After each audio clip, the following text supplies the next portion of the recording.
Welcome in to the CHGO Draft Day Live. Let's go. Presented this is awesome. by DraftKings Sportsbook, America's top-rated sportsbook. Download the app. Use promo code CHGO when you sign up. What's up, Bears fans? Let's go. Yes. We have made it. We are 30 minutes away from the draft officially starting. Oh, God. We are at Joe's. We have a great crowd. Thank you to everybody here who showed out tonight. Corey Wootton's in the house. Greg Braggs Jr. Carm. Adam Hoge. Will DeWitt's in here, too. We're going to bring him in here a little bit later. We got a huge just gaggle of all-city CHGO people here. Gaggle. We're here. Everybody's in the building. We in the building, okay? Hi. Hello, everyone. Lawrence And and Lawrence. Allie and Brandon and Mario and Steven and Casey. Really, the support You gonna and name Spencer. everyone in the Yes, bar? I am. I love every single person in here. This has been awesome. Sarah's here. He's been taking notes on all the people Double that are here. Sarah. I have been. Yeah. I got pics from everybody. You don't call my mom, though. I saw you lay a kiss on her earlier. Whoa, too soon for controversy. I was so happy to see your mother. She walked in with cookies. I did give her a kiss. I'm not shy about that. Go Barb. Barb Braggs, ladies and gentlemen. And I met Bragg's wife as well, and I'm like, how do you deal with this guy? Unbelievable. Can we see one of those cookies? Can we show the camera one of the cookies that's here? It's back there, Steve. Yeah, here. Pass it over. Pass it down. Pass it down to Adam. I was not allowed to eat any of the cookies. Braggs literally took it out of my they're hand. for the customers. Look at this thing. Yeah. And there's even, like, the sticker on the back is personalized for this show. Yes, it's outstanding. Let's try. You want to try it? Well, we're going to let Allie zoom in on it. Okay. And then eat it already. settle down. I'm very excited. I know you're excited about the cookie, but yeah. It's I'm right. just excited in It's general. right there. Now you can eat it. All right, If we Braggs got. lets you. We'll I leave will it. not. We'll We leave already it. got We'll leave super it. chats. Marky Mark saying, "Woo the Bears!" Thank you, Marky Mark. We got a little 99er from the Ghost. Thank you, Ghost. The ghost. What do we got here? Chubbs. Chubbs. What my up, guy. Chubbs? $5. Defensive line, please, and I hope it's Jalen Carter so I can see the look on Carm's face. Hey, there's so many rumors out there right now. One of them is that teams are looking to trade up to 3 to draft Jalen Carter. So we shall see. But I did peruse the crowd. A lot of people want Jalen Carter to end up with the Bears. I just think he's going to be gone by then. I think he's going to be he will. gone. Yeah. Seattle might get him. Pete Carroll. Well, Detroit, if Seattle passes, because I could also see the Seahawks drafting a quarterback tonight. We'll see if that happens. Look, we still have 25 minutes or so before the draft starts. We've been breaking these prospects down for a long time, but Corey Wootton's here, and he knows everything there is to know about offensive line, defensive line. So as much as we've been doing our rankings, and we do have our big board in front of us, our CHGO Bears 100, which if you're watching here, you can access on your phones. If you're watching just online, you can pull it up on your computer and follow along tonight because we will be updating as the picks are made. But Woot, your rankings were factored into this. Okay. And we have your specific rankings for each position group ready to go, and we wanted to share it. So I wanted to give you the opportunity before the draft actually starts tonight to kind of talk through all this. Let's start with the offensive tackle position. Let's do it. Guy we've talked a lot about, Peter Skoronski, but you had him number one as well. Yeah. Why do you like him? He's my number one. He's the best all-around tackle over there. He is NFL ready. You look at what he's done. He's been a 4-year starter there. Unbelievable with his technique, his footwork, whatever you want to call it. He is the best. I know people have been knocking his arms and try to say he's a guard, but he is a tackle. He went against Aiden Hutchinson 2 years ago, completely locked him down. Aiden Hutchinson had a great year, was second overall. Peter Skoronski is the best offensive tackle prospect in this draft right here. All right, and then you have Darnell Wright second. Yes. I also had Darnell Wright second. He's somebody like the more and more homework I did on him, the more I was like, all right, this guy, that offense that Tennessee runs is hard to evaluate. It's very gimmicky, but you tell us. I've said everything I had to say about Darnell, right? Wouldn't be surprised me if he's a Bear in an hour and a half. Why do you like him? He's probably one of the most athletic offensive tackles out there. You look at him, he reminds me of Trent Williams from the 49ers, playing on the right side. Athleticism is off the charts. His footwork. You look at Will Anderson, right? He plays against Will Anderson. Will Anderson beats everybody to the spot. Couldn't. Darnell Wright was back there. Savvy vet moves, lock Will Anderson down. That's what a lot of people have Will Anderson potentially as the number 1 rated defensive lineman. So that's why Darnell Wright, he can run block. He's a savvy vet. He's able to snatch people down. He can do it all. And he's constantly been growing on me. And I think the Bears, because I feel like they feel really good about Braxton Jones at left tackle, that's what makes me think that Darnell Wright could be a real possibility for the Bears with that first pick. Did not allow a sack all season, only allowed 8 pressures all year, 6'5", 330 some odd pounds. Yeah. I get it. Footwork like a ballerina. Unbelievable footwork. And again, we have Darnell Wright 10th on our Bears 100 list, and right around that 9th pick. Exactly. So we'll see. I don't think it's reaching, too. A lot of people were saying he's going to go later. Yeah. But I think he's gonna be a day 1 guy that's ready to go. I think he'll be a perennial Pro Bowler to whatever team he goes to. So I don't think that's a reach at number 9. Yeah, I think the more and more I watch him, I think he's a plug-and-play right tackle, which is exactly what they need. You look at the depth chart right now, and they got options here and there, but even right tackle, there's a giant hole. They need to get one. He's got feet like a left tackle. He could play on the left side. I think it just worked out for him playing on the right side, but he has unbelievable footwork. All right, number 3 on your offensive tackle list, I believe was Broderick Jones. Broderick Jones from Georgia. Absolutely nasty in there. I think he'll play the right side, especially when it comes to the Bears. Like I said, I feel like they feel good about Braxton Jones. Nasty is the footwork. He's been a starter. He has the experience. I really like him in there. I think a lot of Bears fans either expect Paris Johnson to be the pick tonight or want him to be the pick tonight. You have him 4th. I do. I think I had him 3rd among the offensive tackles. You have him 4th. Why are you not so much sold on him? Out of all the people in my top 5, I think he's the biggest project, right? I don't think he's NFL ready yet. Wow. I think his ceiling is the highest, right? You look at his athleticism off the charts. But I look at the tape. I look at what Lucas Van Ness did to him. He completely manhandled him at times in that game against Ohio State. So for me, I think the ceiling is there. But if I'm the Bears, I want a guy that's plug and play, ready to go. And I think even Anton Harrison is plug and play. He's arguably one of the best pass blocking tackles. I have him number 5. But I think Paris Johnson really needs some work in there and needs to develop. I made my way around the crowd tonight as far as just what people are thinking, and there's a lot of Paris Johnson Jr. Hope for the Bears out there. Vince and James. By the way, we got royalty in the house tonight. I'll let you talk about that, Adam Hoge. But there was Gary, my guy to my right now. He's got Paris Johnson Jr. Dudes who are coming all the way from Columbus, Ohio tonight. Shout out to Chauncey and Ashton making it all the way from Columbus. Yeah. Making the trip, and then we've got coming up from Charleston, Illinois, the Eastern Illinois Panthers. Shout out Tony Romo. We've got Dakota and Greg in the house who had a PJJ vote in there as well. What's up, guys? Good to see everybody out here. But there's a lot of PJJ interest, prediction. I'll tell you what it is now. It's his athleticism, right? You look at the clip on Twitter, on Instagram, when he did the thing where he jumped up and then he set back, switch sides. Everyone's, oh my gosh, look at the big fella move like that. But I'm like, listen, the tape does not lie. Don't let this stuff influence you. Just like the combine, right? Some people look at some of the numbers and what they ran and they're like, oh, but what does the tape tell you, right? And if you look at the tape, in my opinion, I could even put him at number 5 at that point. But I think the upside is there. I think once he gets an offensive line coach that can really teach him the technique, that's what he's missing right there. His technique at times is very awful.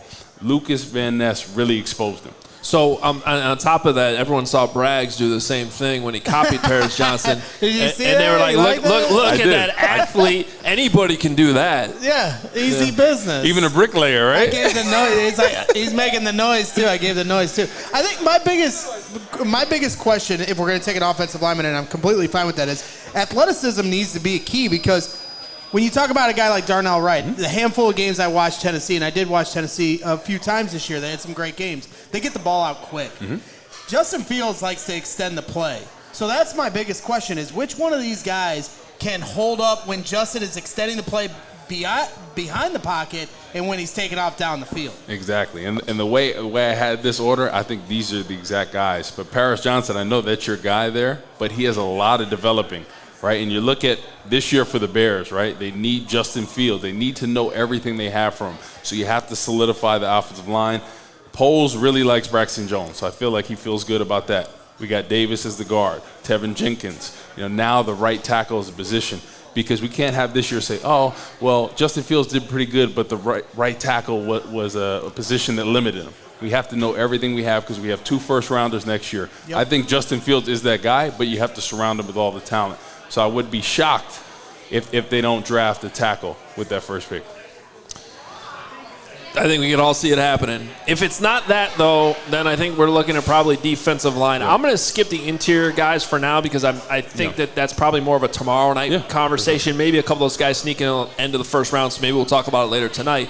But you created a little bit of a stir with your top 5 here on your defensive tackles. So if anyone has soured on Jalen Carter enough, what about Calijah Kancey? Because you have him number 1. This is your guy. Aaron Donald 2.0. Everyone's whoa. Aaron Donald is arguably one of the best defensive tackles ever to play the game. But people say, oh, his size, his measurables.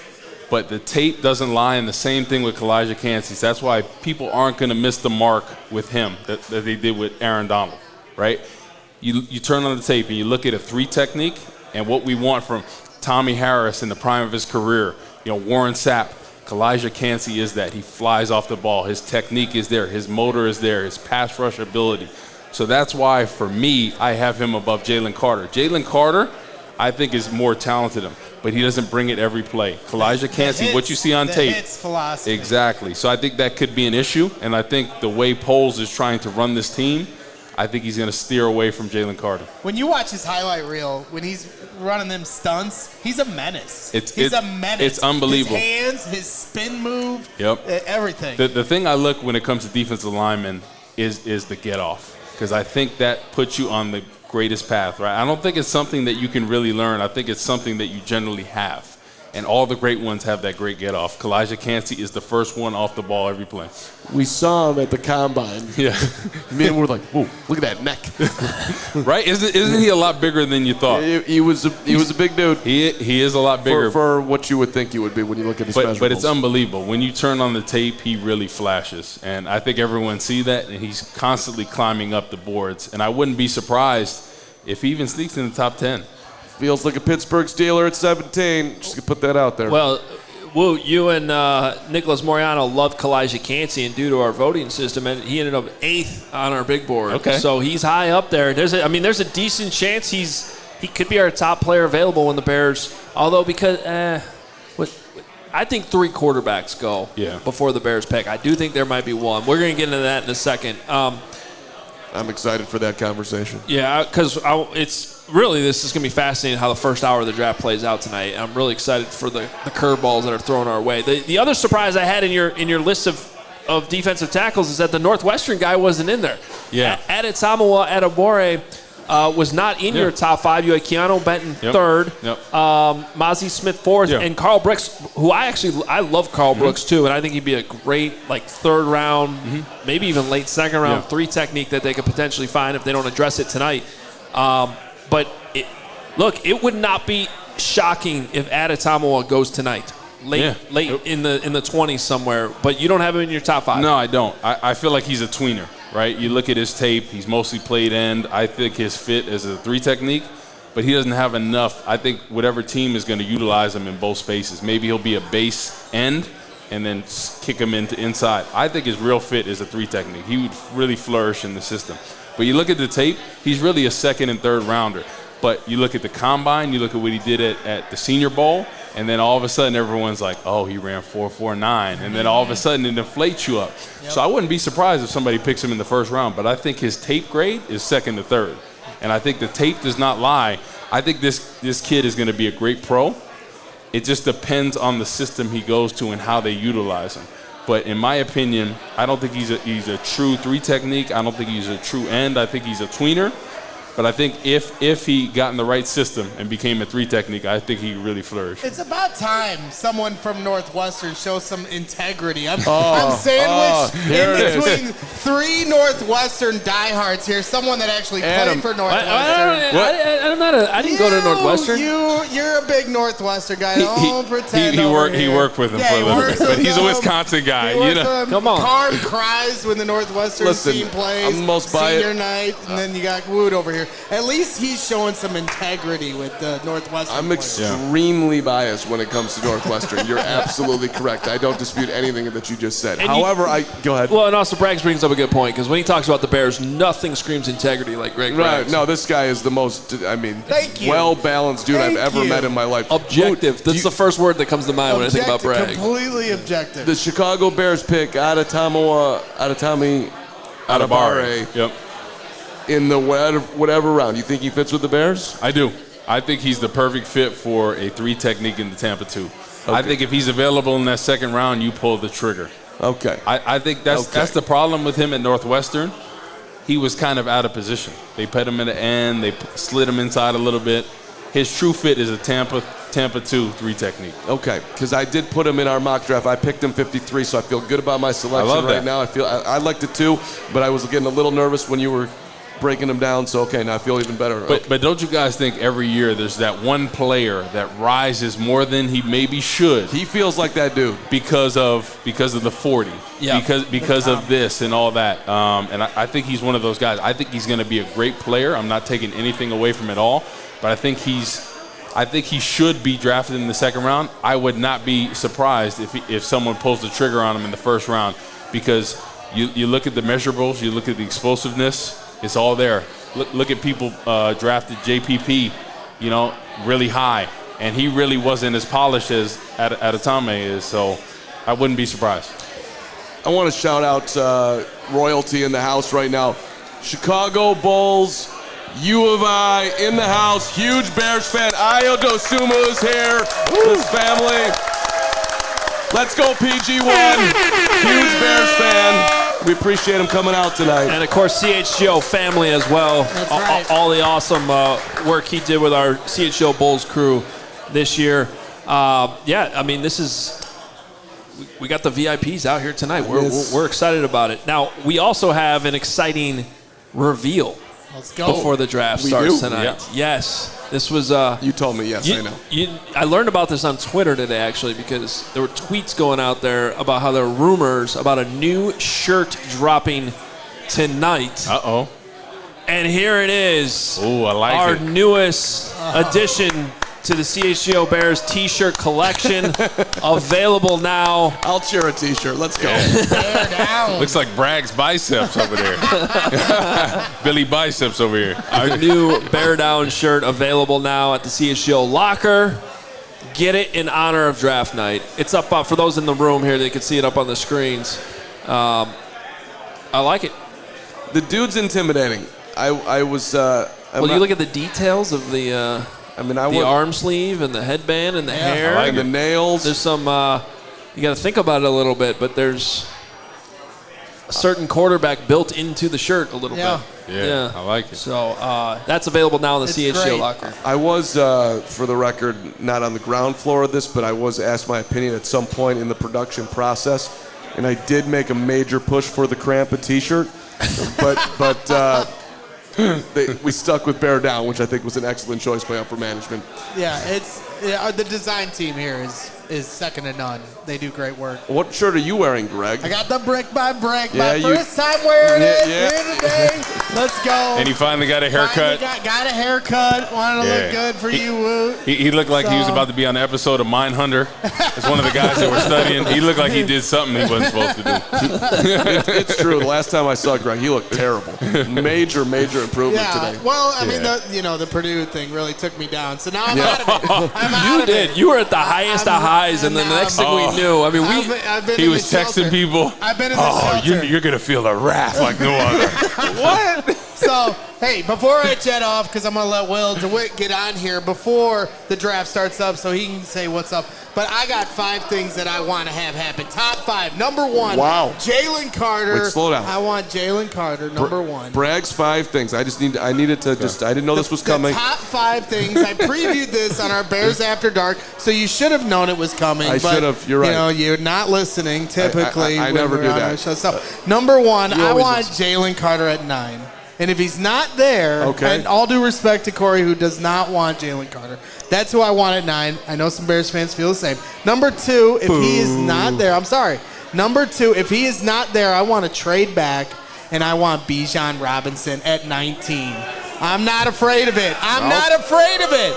I'm not afraid of it. Wow. You But can boo all you want. He said at 19. At 19, I want to trade back. 18. I wanted at 19. Yes. We're set at the running back. We're Tampa good. Bay, hey, look, we might be set, but the way I look at it is I want to get as many weapons for Justin Fields as I possibly can. That's why number 3 is trade back and get Jackson Smith-Njigba. I'm not afraid of this. Everybody wants offensive line, defensive line. I get it. Get weapons for Justin Fields. You can get a right tackle off the, after the, surprise cuts after the draft. There are players available that can hold you over until next year when you have, 2 first-round picks to get guys next year as well. Okay. And then let me hear number 2. And let me guess, you're not afraid of it. Number 4. Oh, we're at the 4. Yeah, Okay. number We're going 4. the other out. Okay. I was counting down. You're no, counting it's up. not counting up. Okay, Number gotcha. 4. I apologize. Number 4, trade back for Broderick Jones. That's who I want at offensive lineman. That's who I like. I like that. 17 or 19. It's about the best thing you said so far. And then number and then number 5, Kalijah Cansey. Okay. In a trade Now back. we're talking. In a Now trade we're back. talking, That's baby. what I'm saying. I like that. That's how I look at it. I'm not afraid. Because everybody's sitting there like talking about need. Best player available. Carm's been ringing the bell for Bijan Robinson. I have. Don't be afraid of it. BPA. Embrace it. I'm not- Best you didn't player available. Kevin Cada had a content. He's booed you. I Christian did not. McCaffrey. Would you want Christian McCaffrey Yes, on this team? I would. But don't you think from a poll standpoint, he didn't draft Justin Fields. He has to see everything he has from him this year. He's supposedly an offensive line guru. I would be very shocked if they're not looking at an offensive tackle. I get it. Yeah. I get it. I just think Ryan Poles can either get that guy later in the draft, like he did Braxton Jones last year, or you can get a right tackle that's a veteran cut at some point in the next few months. Yeah. That's not out of the realm of possibilities. Those are my bad takes. Had to fire them off before I let my guy Will get on here. So I'll be back in a little bit, but we got to get the real pro who actually is doing the research around here, and not the big loudmouth meatball hothead who's talking Once all again, the craziness. Boiler down. Once again, he just talked himself down as he walked away. Why does he always do that?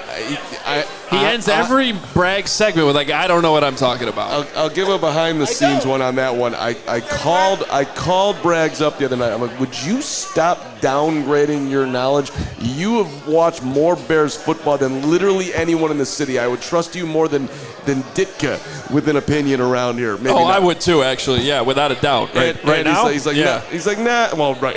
Yeah. Yeah.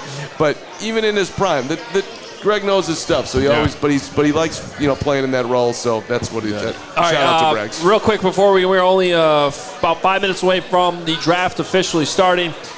Pins and Aces is the official golf apparel partner of All City and CHGO. We love our Pins and Aces gear. Get tons of compliments on and off the course. Our guy, I wore it yesterday. Big Energy Spence is hanging out around here running this thing, and he's got his Pins and Aces hat on over there. They are a family-owned golf and apparel business. They make amazing polos, hats, golf bags, and our favorite beer sleeve, an innovative product that allows you to store 7 beers right inside your golf bag and keep drinks cold the entire round. They also have one for those seltzers, so it's a little bit, smaller. You get the seltzers in there. Check out pinsandaces.com. Use code CHGO to receive 15% off your first order and get free shipping. That's pinsandaces.com. I need some of that. I need some of that heat. I'm the big golf guy over here. I need some of that. Right? I need the seltzer sleeve. I need the head cover. I need the hat. I need everything. Ball markers. Come on, Pins and Aces. I had that beer sleeve last summer, actually, before Pins and Aces. I'm not even sure if maybe they were on board by then, but I had already bought it because I had heard of it and I brought it on our golf trip. Perfect. It's official. It's perfect. It's the best thing going. You don't need this, Woot, but somebody in here, does anybody need an engagement ring? If you are... No, Nick's at Halas Hall today. Well, in case you are shopping for an engagement ring, and anybody who has done it, you know that it can be intimidating. There's a lot to know when you make a decision, like finding that perfect engagement ring. That's why you should visit James & Sons Fine Jewelers. If I could go back in time and do this again, I would go back to and do it the James & Son way. One of the largest family-owned independent jewelers in Chicagoland, in business since 1964. The Sunderland family members are working in the stores every single day. They're professional. It's a no-pressure staff. You're walking in there, you're feeling comfortable. You stop in, you can have a beer, another tasty beverage, whatever you want to do. Relax, enjoy your engagement ring shopping experience. And they, of course, have a massive selection of stunning engagement rings from the top designers, including Tacori, Alana, and Hearts on Fire as well. James & Son carrying both natural and lab-grown diamonds. Compare them side by side to see if you can tell the difference. Very, very difficult to do, even for the trained eye. And they also offer the James & Son no BS warranty with all kinds of perks at no extra charge on every engagement ring. So, 4 Chicagoland locations. We've got Naperville, we've got Lincoln Park, we've got Orland Park, we've got Sherrville, Indiana. We've got online at jamesandSons.com. And let's just ask the question on draft night. Will the Chicago Bears find a gem during that 2023 NFL draft, or maybe a ring?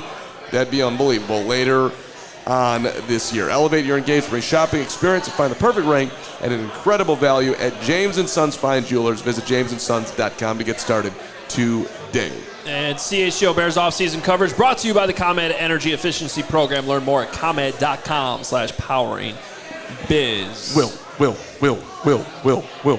DeWitt is with us now. Big Willie style, Big baby. Will, let's go. Yeah. Hey guys, how's it Getting jiggy going? with it. Thanks for having me here for the draft. Excited to cover it with you all. And I saw a comment as we were doing the reads that I look so small compared to Woot. Yep. Yeah. I mean, in fairness, so did Braggs. Yeah. So, But he's Big Willie style. Yeah. Getting There we jiggy go. with it. Nah. so as usual with the draft, we always get curveballs. Got a small one already that has just dropped that impacts some picks tomorrow night. This was just announced, but the Cardinals and Eagles just settled a tampering issue that I don't even think we knew happened. But the Cardinals self-reported to the NFL that general manager Monty Ossenford, who, by the way, just got hired, brand new at his job, he was looking to hire a coach, right? He had a phone conversation with then Eagles defensive coordinator Jonathan Gannon in the days following the NFC Championship game. Of course, that's a period during which contact is not permitted under the anti-tampering policy. So, whoops, can't do that. To resolve the matter, the Cardinals and Eagles are swapping third-round picks tomorrow night, which that's a pretty considerable swap. That's going from top third round to bottom, the end, because the Eagles were, well, almost the end, because the Eagles lost to the Super Bowl. And then the Cardinals will receive Philadelphia's fifth-round pick in 2024. So it's almost like a draft pick trade that is kind of favorable to the Eagles overall. Oh, yeah. I know whoops. know the rules of communication. Yeah, that was... The Cardinals staff is unbelievable how young they are. Gannon is 40. Yeah. Their OC is 29 years old. That's Youngest 29. I don't know what you were doing at 29, and I don't know what I'm doing at 49. But that's a phenomenal career accomplishment right there. I mean, That's what this league is becoming, younger and younger guys. Yep. And now, not quite the same thing, but the Bears did have that little practice issue last year, remember? In OTAs, Yes. they had a forfeit of practice. They broke some minor rules there. So, Sean Cooper, Luckily, it's by the way, minor. No draft picks involved. yeah. Although I think all the problems the whole year go back to that one day when they messed up that one practice. They overworked them. Yeah. They were too tired to win more than 3 games, I guess.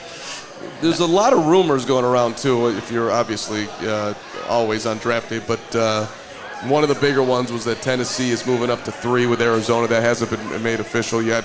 And supposedly the Titans are super interested in C.J. Stroud. Yes, We got. The Wow. Duke is here. I have so missed the Duke. And I've been wondering about this, but the Duke has jumped on here right at the start of the draft. I haven't been sleeping, just for the record, thinking about the Duke and him not being around. It's rough. And this is kind of a sad reasoning, actually, as he shares with us. So we're sorry to hear this, Duke. But with 99.99 coming in from the Duke Super Chat, sorry I've been MIA. Poppy Duke passed on. Oh, man. He will watch this all unfold from above. Let's go, Bears. Rest in peace, Papa Duke. Yep. Let's hit Papa a gem for Pops tonight. I like it. Duke, for real, condolences to you and your family. Not an easy time. So thanks for being here tonight. We appreciate you. Yep. From all of us, it's very sad to hear. Duke's been a huge supporter. Yeah. Wish you were here tonight. Wish we were. Next year we could do the draft from Duke Island. That's the plan. Yeah. That'd be good. Work some coordination there, but this is Joe's on Weed is coming to play here. Yeah. We appreciate everybody that's put in time. Right, Joe's on Weed. Let's go, Joe's on Weed. I like it here. Duke Island next year. So now that we are the Panthers are not quite on the clock. They will be momentarily. The draft is just starting to get underway here as we've reached 7 o'clock Central Time. But let's talk about some scenarios that could play out here. We pretty much know the first pick. It is 99% going to be Bryce Young, as I forget his name right as the draft starts. That's a good start. The guy we've talked about endlessly for months. Bryce Young. And then from there, it's like, what the hell's going to happen? Because, crapshoot, yeah. I'll be honest, I first started hearing this noise about, maybe the Texans won't actually take a quarterback back at the Combine. And the funny thing about that is we now have virtual confirmation. Actually, it is confirmation. Ryan Poles said it, that they had a deal in place with the Texans, or close to getting that done. Jake Glazer came out today and went into even more detail on that. Said it was basically a done deal that the Bears were going to trade to 2 and then trade to 9. And they had the parameters in place with the Panthers, and then basically they couldn't quite get to the finish line with the Texans deal.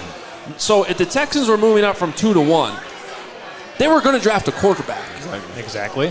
But if that was going to be Bryce Young and they're not sold on the other guys, they might actually take a defensive player. It might be Will Anderson. Or it might be Tyree Wilson. And from that point on, we're going to see this trickle-down effect. It's going to be very interesting to watch. And I mean, it's just a guess at this point, but I kind of feel like that's how the first 2 picks are going to play out. I think so, too. And then you brought up the point that they could possibly get Will Anderson at number 2 and then Will Levis at number 12. Yeah. That'd be a pretty good draft for them. And I don't necessarily know if it'll be Will Levis. I think that's the most likely guy to fall back.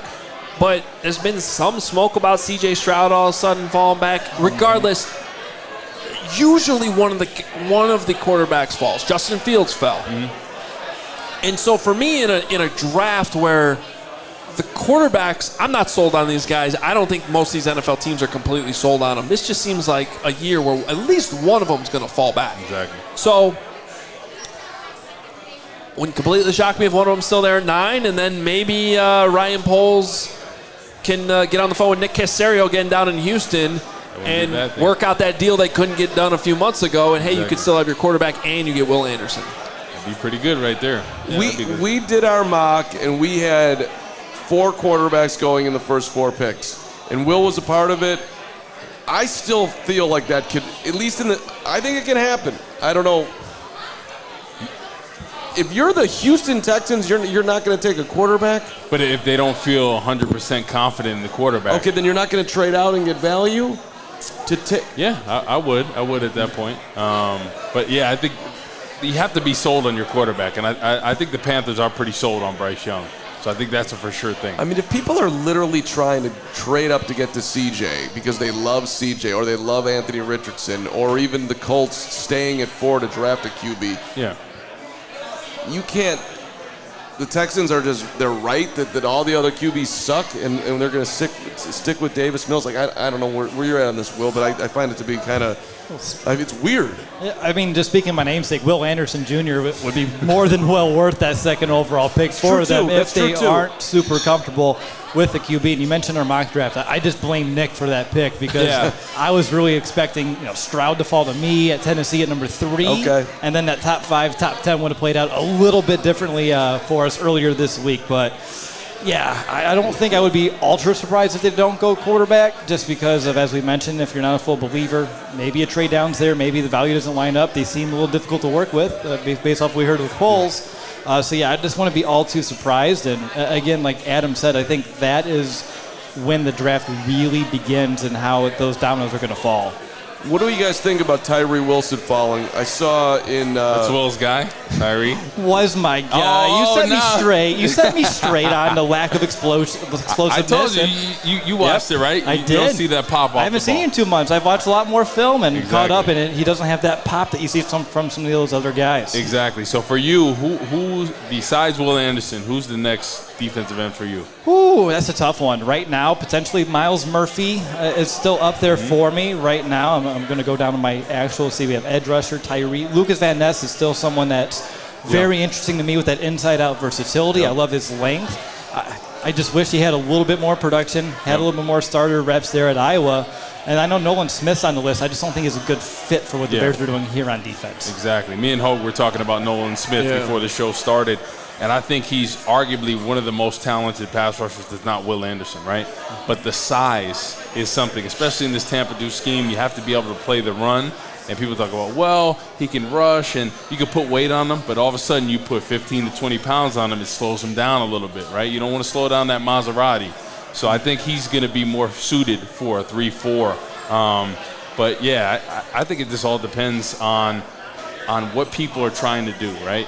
If they think they can develop a Tyree Wilson, because all the athleticism is there, all the talent is there. But like I said, I don't think he has that natural pop off the ball. That's why I'm a little bit hesitant on him. But I think the upside is there. I think he could be really talented in the right scheme. And this Tampa 2, I think he could really flourish in here. Well, just to note, the commissioner has stepped to the podium, so I think we all need to boo, like just a boo, an honorable boo for the commissioner. Suck. Okay, you don't have to take it that far. Why not? It's just a tradition. You got to boo the commissioner. Okay, fine. Yeah, You're great, Roger. Making $49 gazillion a year. And all the owners, lots and lots of money. Covering up all the scandals. Great job with the Commanders. Well, since we are talking about Nolan Smith,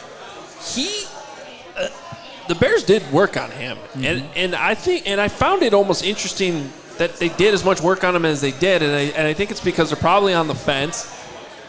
I just wonder if maybe, and I've said this before, like if it doesn't work out as your, true D end pass rusher, could he be their Will down the line? Because I can't, as much as I like TJ Edwards and like that signing, I can't ignore that the money on that deal was not anything that's going to make you married to him.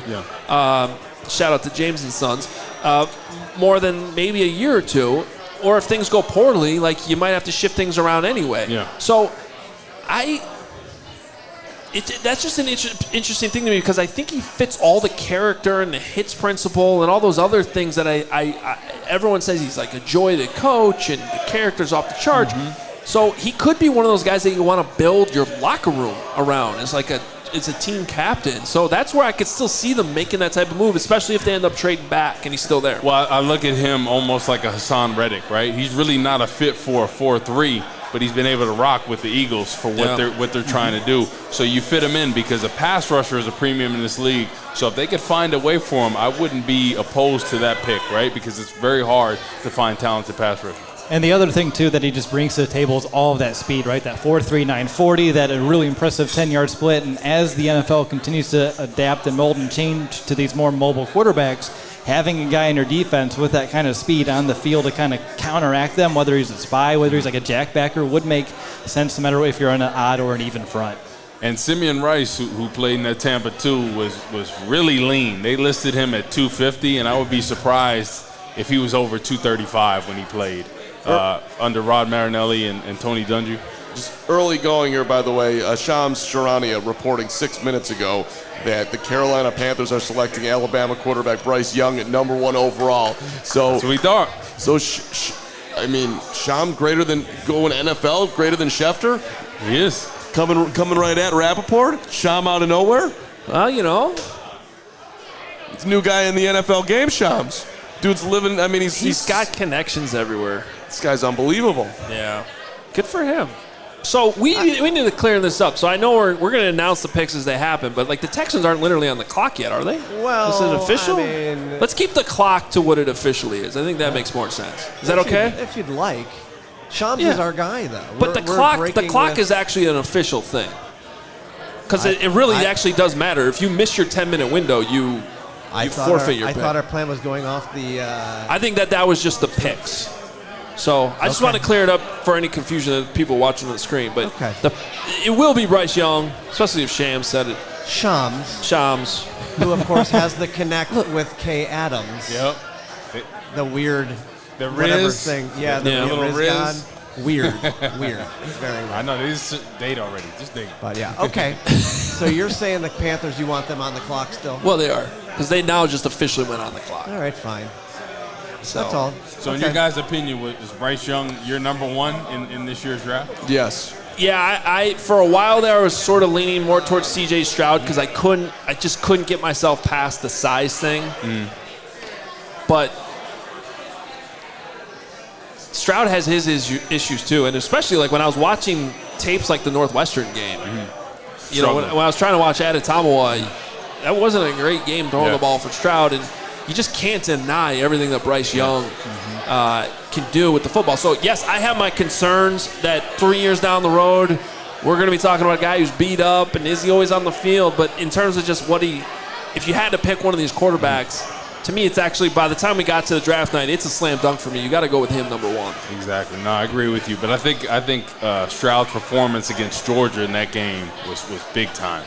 You know, he really performed on a big stage against arguably one of the best defensive lines and pass rushing units. So I think he elevated his stock with that game in there because a lot of people questioned, like you said, that Northwestern game. He really struggled, made bad decisions, didn't really look like a top first-round pick. So let's talk about the getting hurt factor with Bryce, because quarterbacks of all sizes get hurt, right? Yep. This dude sees the field at an elite level. Would we all agree? Yep. Okay, so he sort of has that Bryce Young it factor. Every team that has talked to Bryce Young, they talk about how mature and how well he comes across, right? I'm going down a road that I don't really want to go down. I'm just wondering, will you guys at least be paying attention to his progress and wondering, did the Bears, miss out on potentially that dude? Not at all. Justin Fields, in my opinion, I think he's way better than Bryce Young will be in this league. I think Justin Fields will be a better version of Jalen Hurts. And no disrespect to Jalen Hurts at all. Love it. He's faster. He's a better passer. He has to iron out some things here and there. He's a cannon of an arm. He's bigger, right? So I think Justin Fields has it all. And in college, he's more of a drop-back passer. This past year, with the offensive line situation, he had to become more of a mobile quarterback. So I think when it's all said and done, if we can get him that offensive line, solidify that right side, I really think he'll take off this year. All right. I mean, let me say this. I'm not sure Justin will ever reach Bryce Young's level of being able to process and hit guys, see the field, move. The way that Bryce, I want to be careful about this. Bryce Young, the way he moves in the pocket and still gets a throw off. Savant-like. He just has that instinctual feel that I don't know that Justin will ever have to that level. Now, Justin has a great feel for when a rusher's coming and he slips out of it somehow, but then it's usually scramble. Yeah. And maybe he'll get back, or at least a rollout. Yeah. I'm talking more specific, smaller movements in the pocket where you're just sort of sliding over a foot here and there, a foot and a half, and still keeping your eyes downfield and making the throw. I actually thought Justin made progress in that area, though, as the season went on last year. But the total package, I agree with you, Woot, because I just think size, speed. We can't just look at these quarterbacks anymore as passers. That's not what the league is anymore. It has changed. And where you can come out of a season where Justin has the passing stats that he had and you still led the league with a bad offense and scoring for an entire month of the season. That was because of Justin. Exactly. That was because of Justin, if we're being honest. Yep. No question. Absolutely. Because, all due respect to the backups, Trevor Siemian goes in there. They're not leading the league in scoring over that month, right? That's where all these people that just dismiss Justin as, no, he's not the guy. I don't know how I just don't understand how you can say that. And I think with this scheme with Luke Getsy, you look at with Aaron Rodgers, right? Aaron Rodgers always wanted to get outside the pocket. Everyone thinks Aaron Rodgers is a pocket passer. He's not.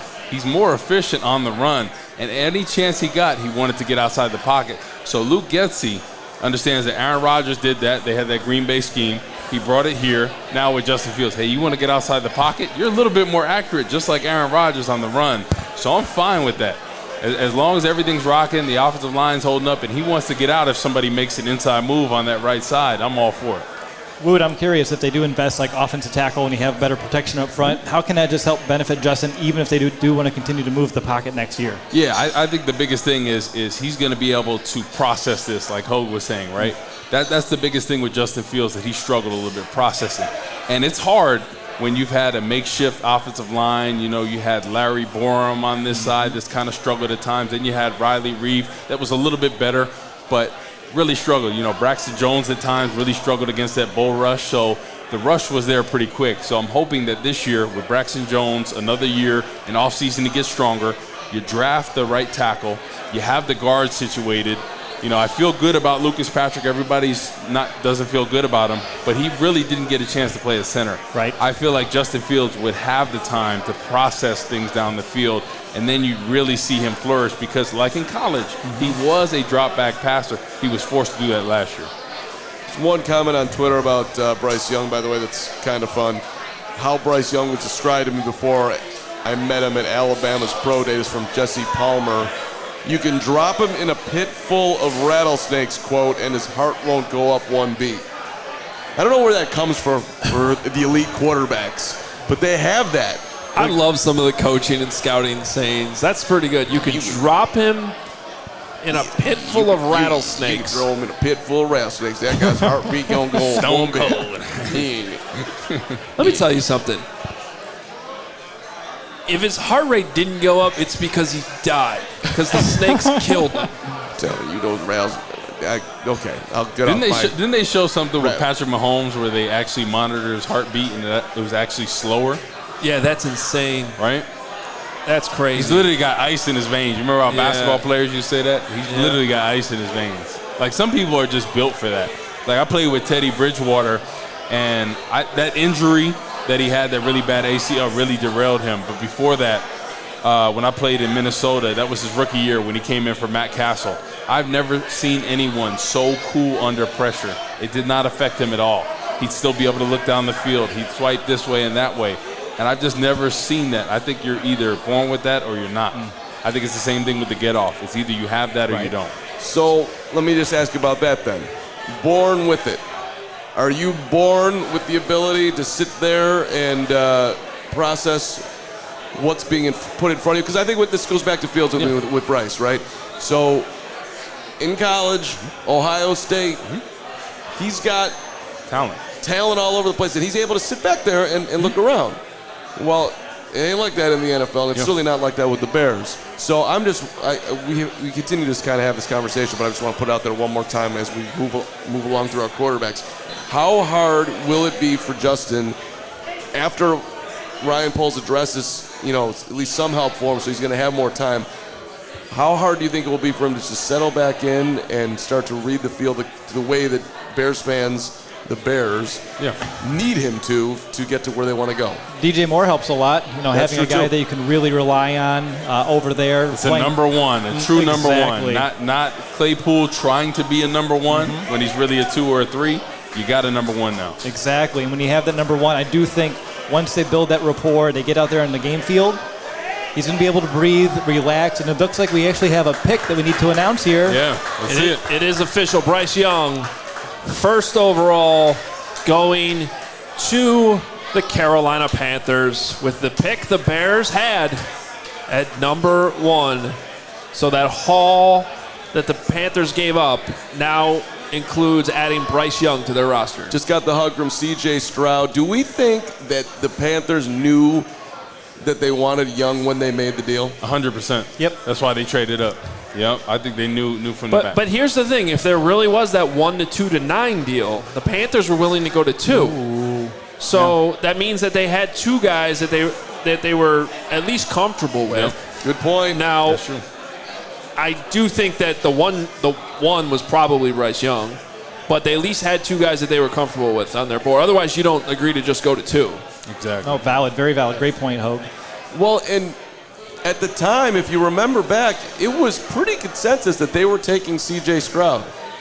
So whatever happened, if you believe that at least, when they met with C.J. or got, which you would already have done the tape, so something happened in that interview process where they, or maybe Bryce Young just blew him out of the water. We don't necessarily have to take down C.J. We could just say that Young elevated himself. Like, you know what? I don't care the fact that he's 5'9" and 180 pounds. We're going with him. Yep. Remember that video at the Combine where he's just walking down the hallway and people are like, look at how small he is. Look at how small he is. I remember that, They got yep. 17 million views. Oh, my God, he's so tiny. Well, the tiny dude just went number one overall. And he chugged a bunch of water to get himself 204 because I guarantee he's like 185 right now. The tiny dude. That reminds me of Secret Life of Pets. Tiny dog. Yeah. You probably haven't seen that movie, Carm. Nope. I've seen it so many times. Those with children, we've seen it at least 27 Yep. times. I've seen it on road trips, on everything. I've seen it a bunch of times. I could step that up, not until after the draft is over, but that's on my that could be in my future. Yes. I just wanted to point out, I did see a comment about it, and now I see the photo. Look how many people are in that Panthers war room right now. That's intense. 1, 2, 3, 4, 5, 6, 7, 8, 9, 10, 11, 12, 13. I'm not going to count them all. So 38 people are in there? Something like that. They're 30. clearly like squished into to fit in the camera. Yep. We want everybody to see us. So question for you guys. They hired 700 coaches, so that's probably why. By the way, the draft's about to start. The Houston Texans are on the clock. Exactly. It begins. Is Bryce Young going to be the best rookie quarterback this year? Yes or no? And why? I actually do. I think he's the most ready. I think he has the highest chance of just coming in and making a huge impact early on. Again, my concern is what does it look like 3 years from now? And not that he's Tua, but Tua Tagovailoa is also, he's just kind of a little frail. He's just not a big dude. He's a little bit taller than Bryce Young is, but he's not built thick. And we've seen this. Now, granted, pretty much anyone can get concussions. But if you're bigger, can you do a better job of body control as you're taking those hits to avoid, whacking your head, the way his head is flinging, onto the turf and things like that. And Tua dealt with that stuff in college, too, with all the injuries he dealt with. Now, to Bryce Young's credit, he stayed pretty healthy. He's managed to – but if you watch this film, there's some amazing plays he's made as he's taken a hit or as he's slightly avoided a hit. And Woo, you know this. At the next level, man, you're getting hit on that play. Yeah, Either that guy's there faster or he's not going to buy that little wiggle you put in there and he's still going to hit you. Exactly. The biggest difference that college players talk about from their experience from going to college to the pros is the fact the speed. Everything happens faster. The defensive linemen are faster. You got defensive linemen at a time ran a 4.49. So apparently – yeah, go with it. Yeah. So Shams is on fire. Everybody else, forget about you, Schefter. Forget about you, Rappaport. You guys are officially done. Shams is on fire, and 33 seconds ago, he's tweeting that the Houston Texans are selecting Ohio State quarterback C.J. Stroud per sources, which is what I thought was going to happen, and it is happening. So point to all of us who stuck to that one. Which was, obviously a guess, but we got it right. Thank you very much. It made the most sense. Yeah, and Lawrence, this is where it actually picks up faster than what's actually being shown on TV. So the Cardinals, this pick is in, and the Cardinals are on the clock. So we can definitely update, and that's kind of how it's going to start going from this point on. So C.J. Stroud, the draft has started. He was my second quarterback. And this is big because we thought this could be a defensive pick. Yeah. Maybe this was one of those situations where a lot of smoke gets thrown out there a couple weeks before the draft and it's really all fake. But the Texans do take their quarterback here in C.J. Stroud. I'm okay with it. Like I could have gone either way. I feel like if you had to do it. I think you had to do it. Right, because if you look at where the Texans have been in the last few years. You need your quarterback at the future. They got to get their quarterback. And so I get it. I think there's more talented guys overall if you're just going to look at the entire depth chart, but I understand why they made this pick. You need him to be the starter, right? If you look at Levis and Richardson, they're not day one ready, right? Those are more projects. C.J. Stroud and Bryce Young were the more polished prospects that were ready to play day one. So I like this pick for them. And you just teed up what was the dumbest thing that happened leading up to this draft, that somehow Will Levis was going number one. There was that one Reddit chain, and his odds went from, I think, 18-1 to 4-1, as everybody was just throwing money out there on Reddit. It was a real-life Braggs. Thank you. That's what happened. It was a real-life Braggs, where there was some internet rumor, and everybody ran with it. Roger Goodell just got back to the podium. That's why you might have heard boos in the background there. Oh, they weren't booing me? Oh, it was like really. I was worried they right were. When you said Braggs, I was so confused. Yeah, right. I'm used to it. It's okay. It's all right. So it is official. C.J. Stroud going to the. Braggs, you're so loud. Did Bragg just yell liars? I think so. You calling the Texans liars? He's calling them liars. Even though no one in the Texans organization actually said anything publicly, and it was all whatever. Now, it was rumored, and if you go back about a month, the betting market went crazy that the Tennessee Titans were going to draft a quarterback, and the thought process was that they were going to move up to number 3 with Arizona. That trade was out there again today, and it was put out there that they loved C.J. Stroud. I was told that it was for Anthony Richardson. So I'm very interested right now if that trade occurs, and if it does occur in the next couple of seconds here, then I'm going to tell you that Anthony Richardson's going number 3 to Tennessee. But we'll see. Well, that's what we mocked in our draft the other day, right? That's exactly so. I was Tennessee and Indianapolis, and I decided to screw Indy by going ahead, trading above them, taking Richardson, who I do think is their number 1 guy right now. And Gary Ross, who's in attendance and looking fantastic, yelled at me that our draft, this is not real. All these quarterbacks aren't going to go. Ross, you're right now.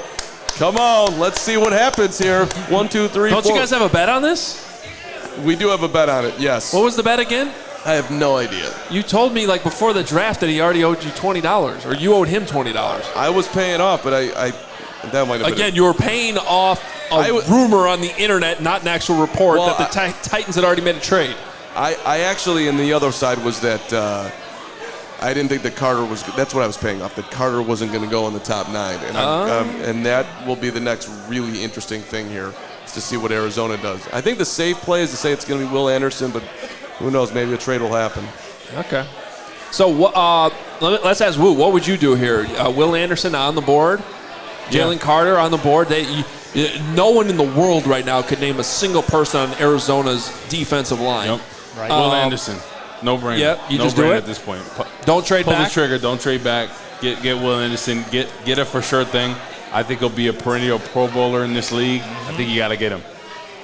I mean, I can't argue with it. I'm right there with him. Yeah. Exactly. I think it's not always so easy in the draft, but I feel like this is one of those very clear paths for a team in terms of who to draft right now. The Cardinals last year allowed the most, the highest completion percentage of any defense, 69%. Zero pressure, nice. Zero Rushing covers. Rushing cover. I mean, they had nothing. So it makes, but they literally need everything. They're in a very similar Bears-like position. So if you can get more draft picks, it might make sense. But I get it. Go for the premium player. So the Titans would be trading down from 11 if that were to happen here, which would be a pretty big haul. And I still feel like there's other edge rushers you could add depending on what the trade is. But I really do think Willie Anderson he fits all the character concerns. He everybody loves him. He's considered a Boy Scout off the field. Yeah. And he can rush the passer. The floor is so high on this kid. He's just going to be good. Some people have questioned the ceiling. I can kind of see that, I don't know if he's going to be J.J. Watt, but he's really good. I think it might be a hot take for some people, but I think he could be very Von Miller-esque. I do. Because I think he's kind of that tweener that could put his hand in the dirt, that could stand up there. So the only thing I question of Von Miller is he definitely does not bend like Von Miller. No, right? No. I mean, no one really bends like Von Miller. It's tough to. Yeah. But as far as the quickness and overall burst, he's there. Also breaking at the risk of getting thrown out of here, the Northwestern Wildcats are closing in on a 3-year contract extension with Chris Collins. Just saw that on Twitter. Uh-oh, I know you're happy about that. Hoge wants to absolutely kill me for that one. That was just so I mean, I've been wanting to read the White Sox score for 20 minutes, but you haven't heard me do that. You have bet more restraint. I'm nervous here. Let's make a trade. Let's go. You're really hooked in on the Cardinals. I am. I'd love this to come true. Our guys at PHNX right now are probably more nervous than you, and they are doing a similar show as us at Four Peaks down there in the Phoenix area, partners with PHNX, and I'm wondering what's going through their minds right now with what the Cardinals are going to do. By the way, that clock is running down on the Cardinals, down to 1:40. I'm telling you. Let's get that deal in there. Nah, Will Anderson. Come on now. The Texans. Believe the betting markets when they tell you something. According to Adam Schefter, the Arizona Cardinals have traded the number 3 overall pick to the Houston Texans. Wow. Unless that's a typo. I don't Holy think moly. that's insane. So 2 and 3. 2 and 3. Yeah. At the number 3, the Cardinals are trading with the Texans. Wow. They're going to get Will Anderson. So remember, they're going to get their QB and the top defensive guy. Wow. Okay, Texans. So different quarterback, but it is kind of what I said, that they could come out of here with Will Anderson and their quarterback. And credit to Nick Caserio. This is a bigger trade up, obviously, to do it this way, but at least you're guaranteed the quarterback that you wanted. Exactly. It's a win for them all day, right? They need a quarterback. They need a defensive end. Great pickup for them. And you can feel the energy in the room just shifted, excited. by the way. There's a lot of it. So it sounds, I mean, who the hell knows if I was anywhere close to right on the rumor, but it sounds like we'll see what happens here. It's the amount of the trade, but I'm guessing they paid a lot to get up to 3 to do this. Right, because like I was saying, you have to give up a lot more to go from 12 to 3 than 12 to 9. A lot more. Yeah. Probably next year's first-round pick, and more than that. 3rd rounder, 4th rounder. To make this type of move. And that's very fascinating, by the way, that the Texans were interested in moving up to 1. And they budged on that. They didn't really want to do that, but now they're giving up a haul to go up to number 3. We're assuming this is for Will Anderson. I don't think that part has been yes, they are. I like that. Has that been reported? Yeah, Sham's got it 1 minute ago. Cardinals selecting Alabama linebacker Will Anderson Jr. at number 3 overall. Is Woots leaving and Braggs is coming in? I guess so. Okay. Oh, hey, Greg. Real quick, while Greg's getting set up, I just want to say that this gets me excited about next year's draft for the Bears themselves to have multiple first-rounders. Again, they won't make a trade probably just like this, but it just shows you the flexibility that you can have by having those multiple picks. That's a great point. It's a good point. Now, again, they're probably giving up next year's first-rounder. Exactly. The Texans are, so you sort of end up just getting an advance on one of your first-round picks. But Will Anderson's worth an advance. Yeah, well, and you also don't technically lose the pick, right? Like you're taking another one you had and you're just using it a year earlier, but you're not losing your overall number of ones, if that makes sense. Exactly. No, that makes sense. Weird math. Braggs is looking at me like he has no idea what I just said, which is pretty common for me. Yeah, it's okay. Well, this is setting up in the Bragg scenario of a QB falling. You would think the Colts are going to take one here, but maybe nobody takes another one, and there will be an Anthony Richardson sitting there at 9 where the Bears might be able to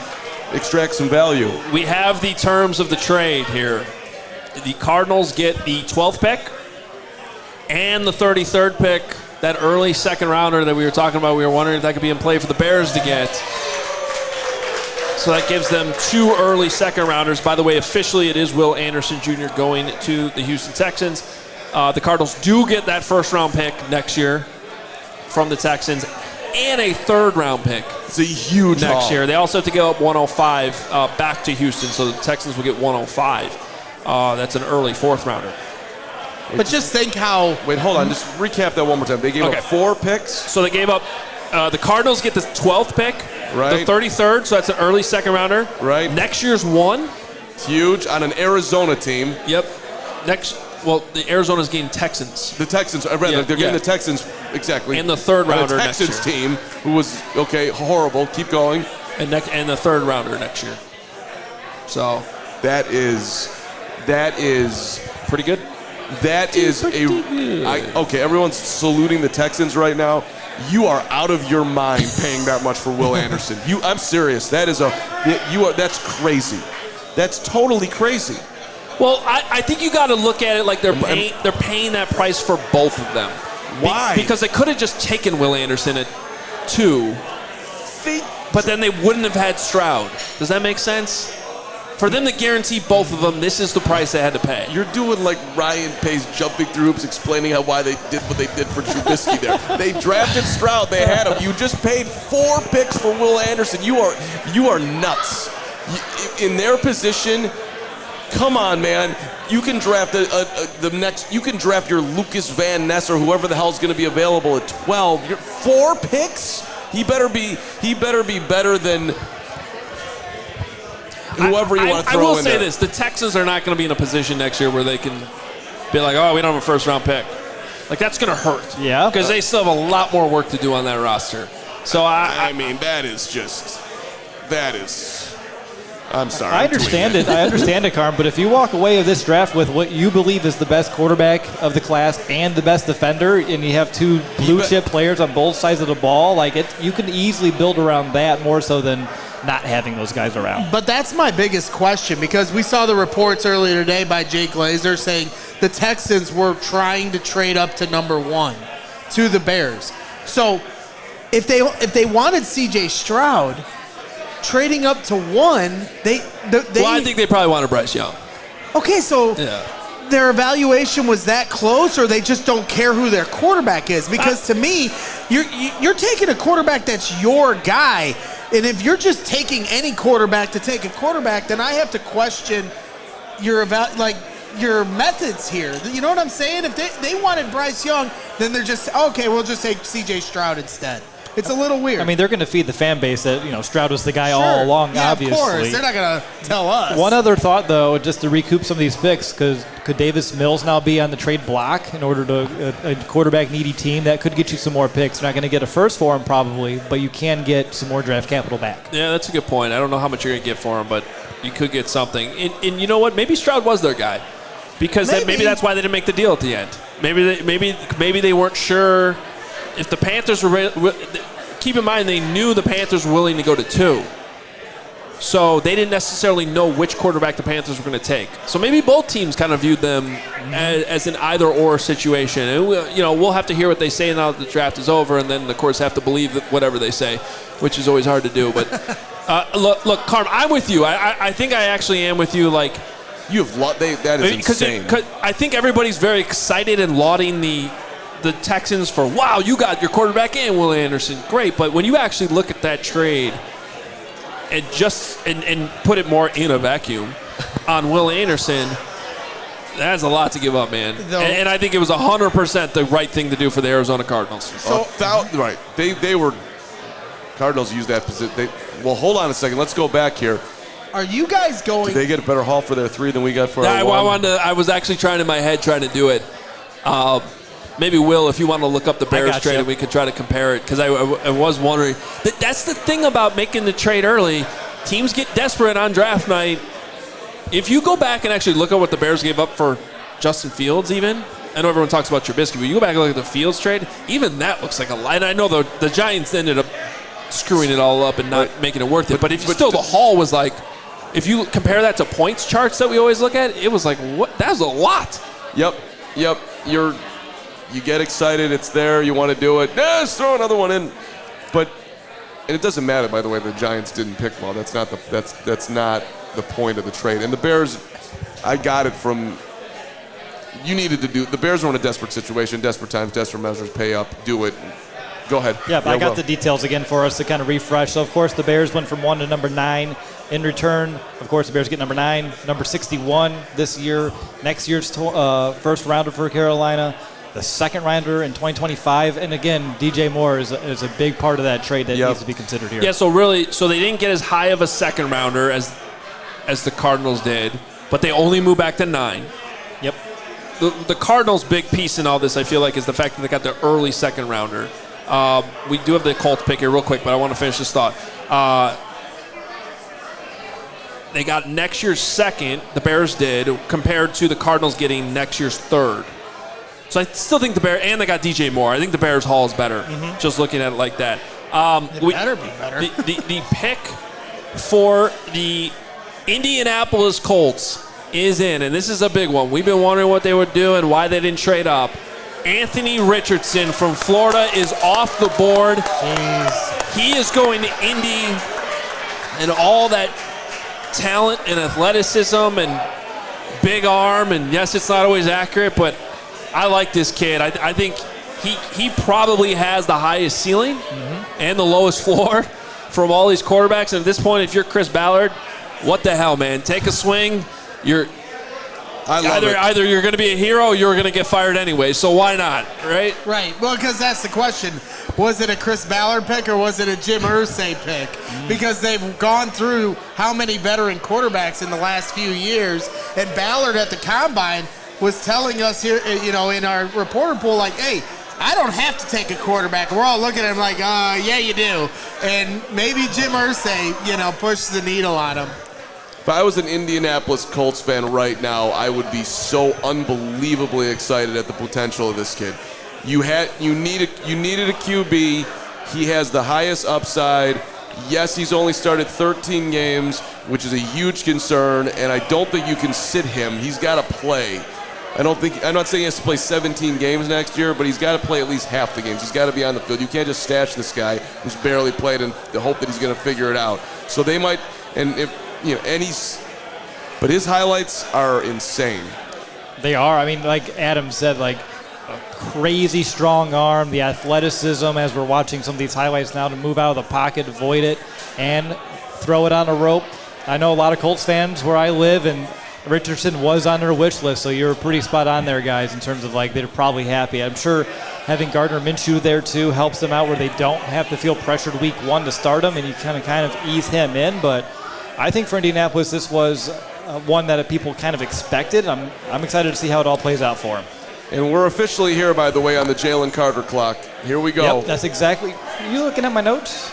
I did see it. I would look over your shoulder and peer your notes, but here we are. You've got great eyes, Will. Good God. And Joey Spathis is showing me some of the stuff going on Twitter, and Ian Rappaport is tweeting that the phones are ringing in Seattle. So, there's certainly people trying to move up to that spot. Well, and Will Levis is in that thing, but probably not. But there's a lot of juice around Will Levis. If you're panicking on the QB, you might have to think about it right now. Well, but this is where we get to, it's not just quarterbacks, right? I mean, we just saw a big trade up for a defensive player. Jalen Carter. Is the team willing to move up for him? I mean, because here's the thing. We've talked about this a lot with Jalen Carter. If you're going to say you're okay with the off-the-field concerns, well, he's pretty freaking good. Yes. So you might be willing to actually go up and get him if you're convinced that it's going to work out on that end. I mean, that's where the swing on how these teams are probably looking at him is so massive, from all the way, the talent's undeniable, we got to go get him, to completely off the board, which I'm sure he is completely off some team's board. Absolutely, he probably is. So I don't know if there is a trade here. It could be for Will Levis. It could be for a defensive player like Jalen Carter. If I may. You may. We've got a guy over here in the VIP tables. Adam Simzak flew all the way from Tampa Bay to come up here. That's awesome. For our draft party. Like, this is amazing. Shout out to you, Adam. I talked to Adam earlier. He didn't tell me the Tampa Bay part. That's amazing. Yeah. We got Tampa, we got Columbus, and we've got Cram. Charleston, Illinois. Damn it. And Charleston? Yeah. Isn't that where Eastern Illinois is? Eastern Illinois. The Panthers are in the building here. Jimmy Garoppolo. People coming in. I mean, this has been an awesome draft so Sean far. It's been great. Joe's on Weed Street. Ryan Pace went to Eastern. Don't say that, sorry. man. I apologize. So, all right. I can't imagine you're going to pay up to come up and get Jalen Carter. I have a hard time with that. But okay. All right, I'm already seeing this from Patrick Finley, our guy. What's he saying? Anthony Richardson is fascinating in that he wasn't a good college quarterback, only started 13 games. Trubisky vibes. I was going to say, I know where this is going, and that hurt my soul. Thank you. Now, he has probably a better arm than Trubisky. He's probably overall a better athlete. He's closer to Justin Fields as an athlete. I mean, Trubisky was a good athlete, though, but he wasn't Justin Fields level. I mean, I think Richardson had a 10 out of 10 on the RAS score, which is insane. So this is a little bit of a unicorn situation where you just have this guy that's so raw and so talented. It's a Hail Mary. That's the only difference between him and Trubisky, I would say, is like I don't think Trubisky met the extreme. Like, you can't deny that this guy can throw the ball anywhere or make any play with his legs anywhere. Like, that was never the case with Trubisky. He could make a lot of plays. But you cannot compare Anthony Richardson to Mitchell Trubisky. That is insane. I'm texting Pat right now. I'm telling you, you said that. He said, I'm going to say, Carm said you're insane. Mitch was the first quarterback taken off the board ahead of Deshaun Watson and Patrick Mahomes. if we want to open up some wounds. No, you guys are really making me want to go curl up in a ball and cry. And we still have 5 picks. It's a five picks until the Bears are on the clock. It's a new era, Will. I know. We're past the pace days. I will bet a lot of money. Shake them off. And another free drink here at Joe's on Weed that you all paid for. Not free, but once you bought the ticket, you get the point.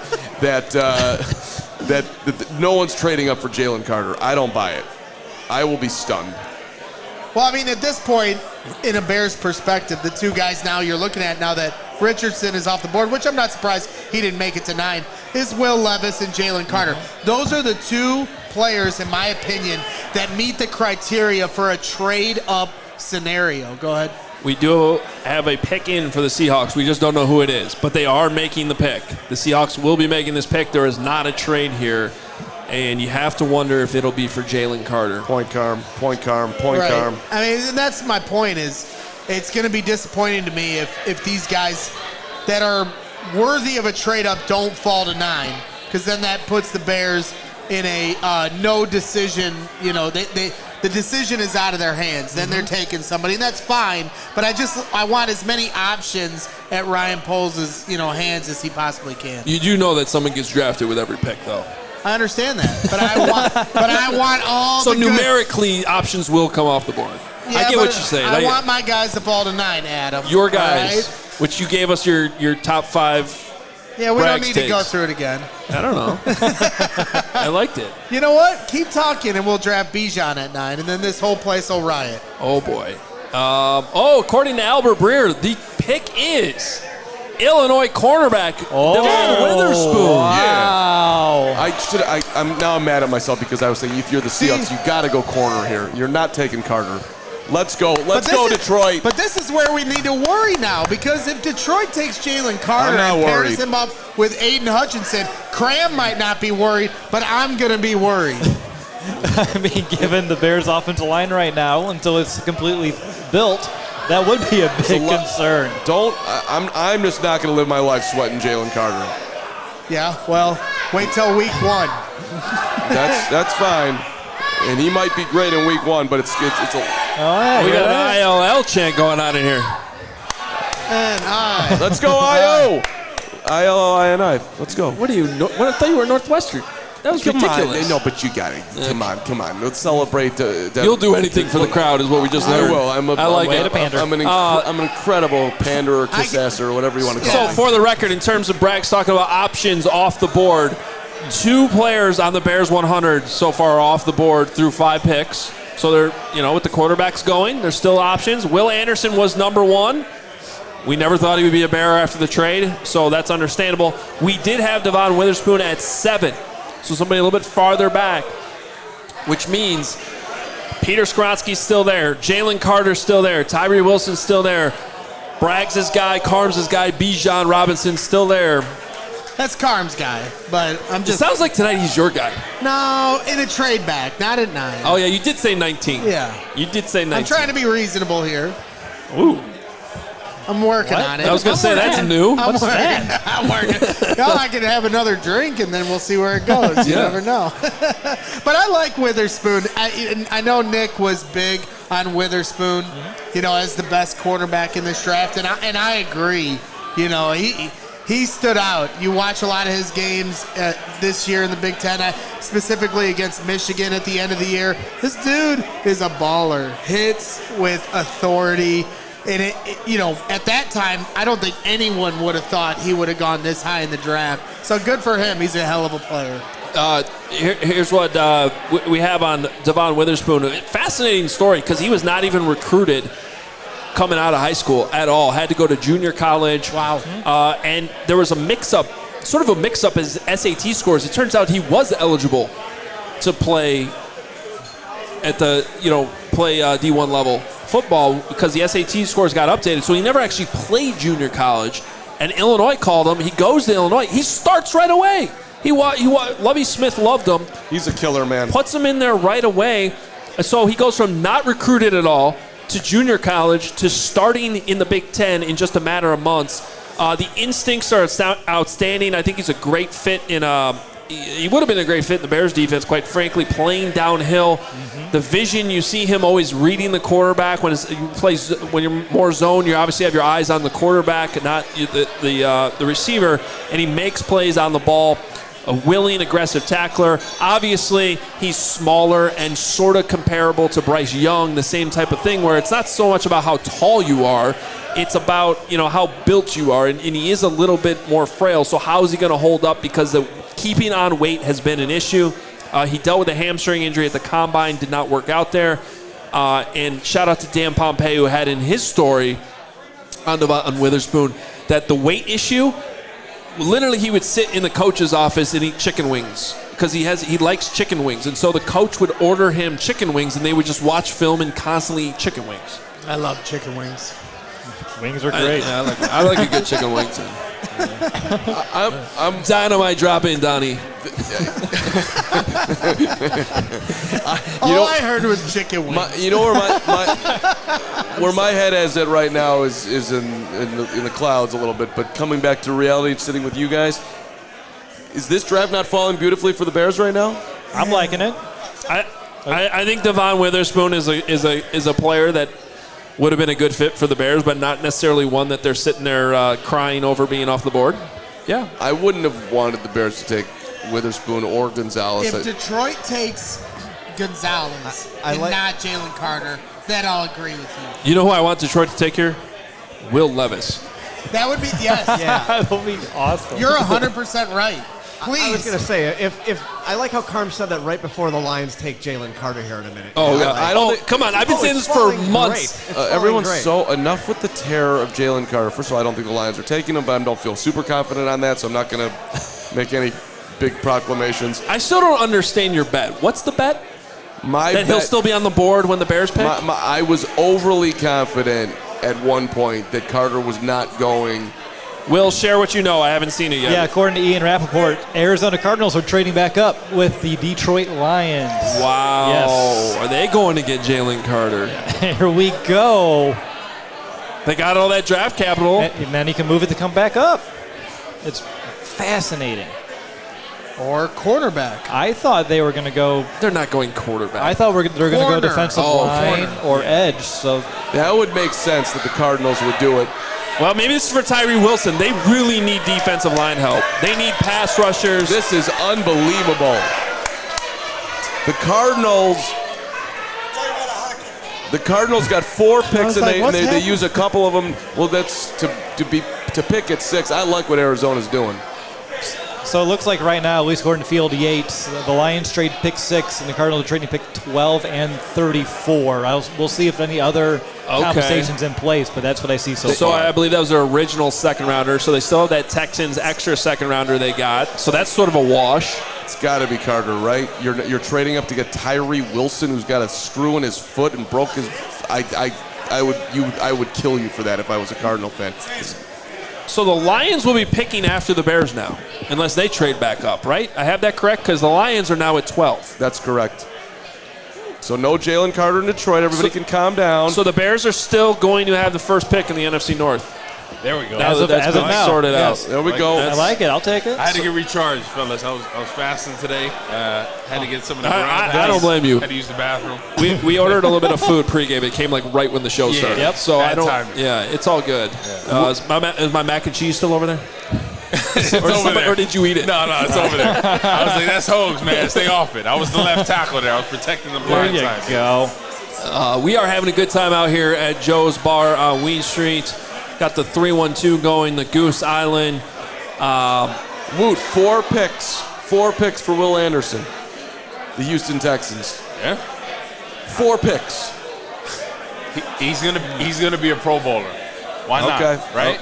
Well, Houston's all about the rebuilding, right? And if you have a guy that you feel strongly about, and they did with Stroud and him, you got to go for it. big bet. Right? It's a big bet, Woot. It is a big bet, right? But do you like Will Anderson, the prospect? As a defensive lineman, is he the surest thing in this draft? That's fair, too. Okay. So why not, right? Houston's all about rebuilding at this point. I don't know. When you're in the rebuild, you need lots of picks. You do need picks. But this is not going to happen overnight, right? I don't like the deal, but I'm not. We have the Cardinals pick. What did Guys, we have okay. the Cardinals pick after trading up. It is not a defensive lineman. Wow. It is Paris Johnson Jr. is off the board and going to Arizona. Drama. Carter's fouling to the Bears. Drama. Boy, wouldn't that be something if Jalen Carter's still there at 9? The Cardinals are out of their mind. You're traded up to get Paris. You just gave them all the credit in the world. Now you're. They still got next. Well, actually, we don't know the terms of the trade, do we? There's more picks coming in every time I see an update. Just had to move up to get Paris Johnson Jr., huh? Okay. It's big. That's big. Okay, so the Lions. This doesn't sound. So they got 34, and it looks like some other. I don't know which ones are those Lions picks, and the other ones are the Cardinals. I got you real quick. So the Lions trade pick 6 and 81, and the Cardinals traded 12, 34, 168. That's not that bad, Carm. That's cool. So the Cardinals still have next year's first that they got from the Texans. Yes. They still have the second they got this year from the Texans. And I got it. I still think they came out pretty well. They absolutely did, and the rumors were that they wanted PJJ, and I said drafting Paris Johnson Jr. at 3 is crazy. So now they drafted him at 6, which I still think is a little crazy, but okay. I'm surprised he's the first tackle off the board because I think he's the biggest project out of all the guys. Let me respond. I'm not surprised he is, but I agree with you that he shouldn't be. Right? You want a guy at day one. You know that's how ready these to evaluators go. think. They see size, length, athleticism, but I agree with you that he is not. He might not be a plug-and-play You know what it is? Every GM and coaching staff wants to have that next guy that you're like, he was a project and I made him what he is. That's what they want. And in my opinion, if I'm an evaluator with the top 5 picks, top 10 picks, I want a guy day one ready. You don't need to modify this or that. He's ready to go. And we have Woot's top 5 offensive tackles on the screen right now. So Paris Johnson was number 4 for you. That's fine. Get him off the board. There you go. So, and I got to be honest, too. That was the one I was perfectly okay with the Bears not landing. And Paris Johnson, we had 9th on our Bears 100. So as the Bears are now 3 picks away. Raiders, you're going quarterback here, right? 3 of their top 4 Probably not. are still on the card. Garoppolo for life? I'm sorry. 3 of the top 4 on the Bears 100 are still there, and they're 3 picks away. Let's go. I mean, that supports the idea that this is going pretty well for the Bears. Yes, it does. Skoronski, Carter, Tyree, Bijan, Christian Gonzalez, Elijah.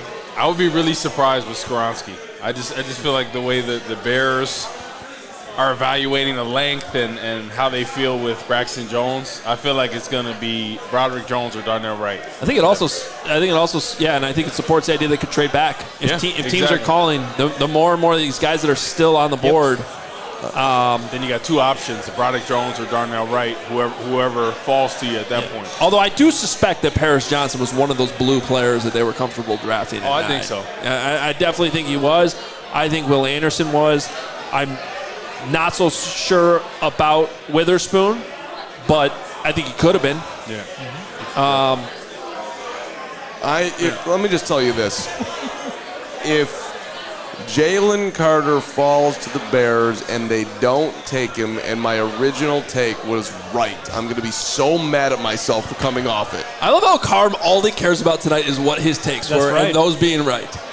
Yes, that's all he cares about. That's the fun of this. Trying to figure out what they're going to do. That's how I'm. This is the best. I'm having so much fun here. This is awesome. What do you think the Raiders are about to do? Jalen Carter? You think Carter? No, I was just wanting to say it.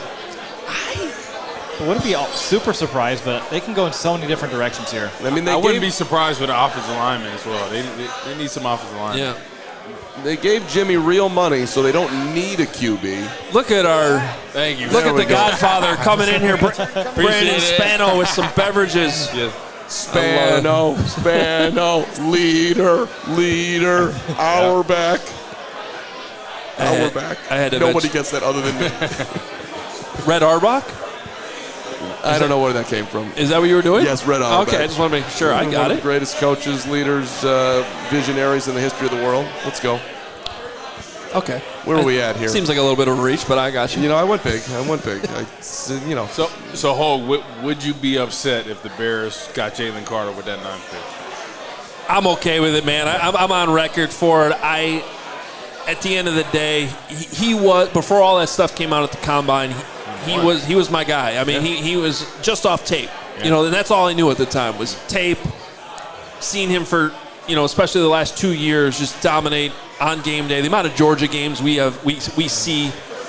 And then it wasn't even just the accident. It was some of the stuff that we were hearing out in India at night, and some of the coachability stuff and the motor. And then okay, but when you get back together in April and you start to talk about it as a full picture, as the Bears did, the reward is worth the risk for me. It just is. I would trust the coaching staff. I trust some of the leaders in that locker room. The kid's young, man. He's extremely young. As long as he loves football, I think that's ultimately the question the Bears had to figure out. We don't know the answer to that. No. But with that assumption that he does, I'm all in on him still. Yeah, I'm hoping with everything that happened, especially right after that national championship, that it really made him change his ways, because it was something that's eye-opening. And I'm hoping that he learned from that, because the talent is there. I've told you there's a couple things with the motor and all this, but the same thing they talked about with Myles Garrett when he was coming out, right, about his motor, and look how that's worked out for him. Yeah. So it's crucial to the leadership in the locker room and the coaching staff to develop him to the best of the potential, because draft picks, you can say this is a sure thing, this isn't, but it comes down to a lot of times the coaching staff putting these guys in positions to succeed and putting them around talent. I personally want to go Carter, but if Poles decides to go it, that's a decision where I will just bestow trust into him that was the right call, and he got the clarity and also the clearance to go ahead and make it. But just from where I'm at, no. Now, let me be clear, because in this case, our best available does reflect, in my mind, the best available. And I've fully understood to this point, and all the Twitter hate I've gotten, it's not the popular opinion. Fine. I would still go Skoronski over Carter, though. And I just think it's a safer pick. I think the upside is still as high at an interior, a line of scrimmage position. And I think when you look at what you're trying to do here with Justin Fields and make sure he's protected and can make all the progress he needs to make, you can understand why going O-line over D-line is just fine. Especially because I do like a lot of these other defensive tackles later on. I realize they're not going to be Jalen Carter's talent, but I still think that they can do what the Bears need their 3 technique to do. You can't see Carl Brooks that could be a really third-round value that could come in and start right away. So there's some options right there. We've talked to you about this a lot because you played in this scheme and you understand it. It's not. I don't know who that is, so I'm not going to read it out loud. I'm sorry. Don't be a credible source. No disrespect to random guy on Twitter you just showed me. Vincent Bonsignor. I'm sure I'm not going to say it. I'm sure he's right, but I'm not putting that out there. But Bonsignor. Let's say the Bears don't have an all-pro 3 technique. Yeah. But they have a guy like, let's say, Carl Brooks, who we both think can get the penetration. Exactly. What can just that alone do the defense? Do they actually need an all-pro? They don't. They just need a guy that's really going to get off the football and cause that penetration, get the pressure up the middle. I think that's the biggest thing. That's what they were missing last year, because quarterbacks were able to step up, buy time here and there. And the 3 technique, right? Obviously, it's good to have a guy that can win the rushes and actually get the sacks. but the pressure inside is just as important. So I think a guy like Carl Brooks can be a great option. It appears that the Vegas Raiders have made their selection. You didn't even go Oakland. Where the hell You I am. went L.A. This is the one guy that I did not want the Bears to take. Really? Yes. Well, you haven't said his name yet, or did you? Well, it's Tyree Wilson going to the Raiders at 7. Super talented, flashes huge, makes amazing plays, but not the most consistent, and also coming off an injury. Broken foot screw in there. The Raiders, though, apparently liking him, liking him well enough to make him the number 7 overall pick. To me, this is all about the medical. It's about when you get him in your building, what do your doctors say? What do they feel about the screw that's in that foot? And if you're comfortable with that and you think it's not going to be a problem. And I've heard that he probably will be limited in the summer, maybe back for training camp. But if you're cool with that, then I'm fine with drafting him, because I think when you look at the size, the length, the fact that he also, look at the suit right now, which unfortunately those watching you can't see, but if you got a second screen on the TV, the suit is outstanding. That alone should be a first-round pick. I like that he got better each and every year, and he still just feels like he's scratching the surface. I think he's going to be really good. Yeah, I think this one comes down to coaching, right? I think the upside is there. It just matters about the talent around him and the coaching to get him to that level he needs to be. He has all the tools. He has the length. He has the size. But like I said, the thing that worries me is that get-off, Hoge, because that's something that I think you're either born with or you don't. I don't think you learn it later in life, and I just don't see that get-off from him consistently. I mean, the Atlanta Falcons are on the clock here. We are 1 away from the Bears here. This is getting very, very, very, very interesting. Some people like Van Ness to him. Some people like Bijan to the Falcons has been mentioned a bunch. They're not going to take a quarterback, you wouldn't think. So with Desmond Ridder, although that's not exactly, by the way, their top running back is Cordarrelle Patterson. So just speaking into that, I think Carter's going to be there for the Bears. Seems like it. We're 1 pick away. We're at number 8. The Falcons are on the clock. Now, they need pass rush help. I think of it more in terms of they need edge pass rushing help. They need the actual sack. So I don't know that Jalen Carter's exactly the best fit, but he's still a damn good player. Go ahead and take Lucas Van Ness. Yeah, that seems like possibly a reach here. I wonder if they're working the phones trying to move back. What are your thoughts about Lucas Van Ness? When I watch him, I think speed, quickness, size, strength, but unpolished, right? When it comes to pass rush moves, I don't see him. And at this level, you can't just go in there and bull rush people. That may be able to work one time, but once they figure that out, they're just going to sit and anchor. So I don't see him with a plethora of moves, the counters, kind of like a Will Anderson, some of the other ends that are in there. I don't see that with Lucas Van Ness. I think the upside is there. The fact that he hasn't really started at Iowa, I think he's one of those guys that his combine really exploded him. They're like, oh my God, this guy's a freak of nature. He's got 6% body fat. He ran a 4.6. It's unbelievable. But you look at the tape, he has strength. But does he have a top 10 pass rush arsenal? Yeah. No, I don't think so. Yeah, and the question is, how much can you develop that once you get to the NFL? Sorry, were you just breathing out, or did something happen? Or you were just doing breathing exercises? Bears are on the clock, so I got excited. Pick is in. Wow. Oh, so the Falcons are making their pick. Yes. So here, there is no trade. And the Bears are on the clock. Yeah, let's focus on this right now then. So we'll see what this pick is. But even without knowing what the Falcons' pick is right now, if they do not trade back, we know that either Jalen Carter or Peter Skoronski is available to them. Yeah. Those are two options. I mean, that's crazy right now to think about it that way. Don't you think Skoronski is probably off the list just because he's a natural left tackle? Like, just based off everything they were talking about, trying to get McGlinchey in the offseason, that they feel good about Braxton Jones. So, for me, I'd be surprised if they get Skoronski for that reason. Because you think he's only left? I think he's a natural left tackle. I think it's his better position, but I think they feel good about Braxton Jones. I don't necessarily disagree with you, but I think the way the Bears view it, and the emphasis they put on length, it's Bijan Robinson, I think, here. I don't think that they necessarily view him as a left tackle. Okay. I think it's probably right or guard. And he played right early in his career opposite Slater. So That was not official. Yeah, stop doing that, Braggs. I know you're anxious here, but Just settle into the madness. I'll calm down too. This is the madness. This is the draft. Carm, do more driving. Okay. I'm just going to read Twitter. Hey, oh, there it is. There it is. I am right, for the record. The Falcons are taking Bijan Robinson, ladies and gentlemen. Wow. There he goes, number 8, Joey I was surprised Spathis. he went that high. This is Can't probably, take a running back that high. Yeah. Well, this here is probably it the is. first running back since what, Zeke? This high? Yeah. Yeah, I can't give you another one off the top of my Yeah, head. Zeke probably. I like it. I mean, So the Bears have two of the top guys. No, it's Sin Saquon. Sin Saquon is this. Saquon. yeah, you're right. You're right. Yeah. You're right. But that's a great pick for Atlanta.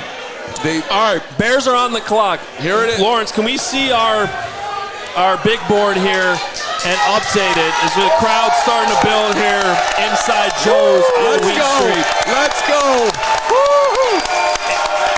Right now, as our Bears 100 sits, and by the way, with all these options, I could definitely see a trade back here. If the phones are ringing, that's the question. Are the phones ringing? But on the board, as you can see it right now, Peter Skoronski, number 2 on our Bears 100, is still available. Jalen Carter, number 3 on our Bears 100, is still sitting there. Christian Gonzalez Trade is there. back. I don't necessarily think Kalijah Cansey would be the pick here. no way. But Darnell Wright, I think in a different world, maybe where Skoronski wasn't on the board or Jalen Carter's not on the board, I think they could. But with these options, I could see a trade back if a team's willing to call. Yeah. We'll find out momentarily. So, guys, right now, based on what we have right now, who's your pick? Who's your guy?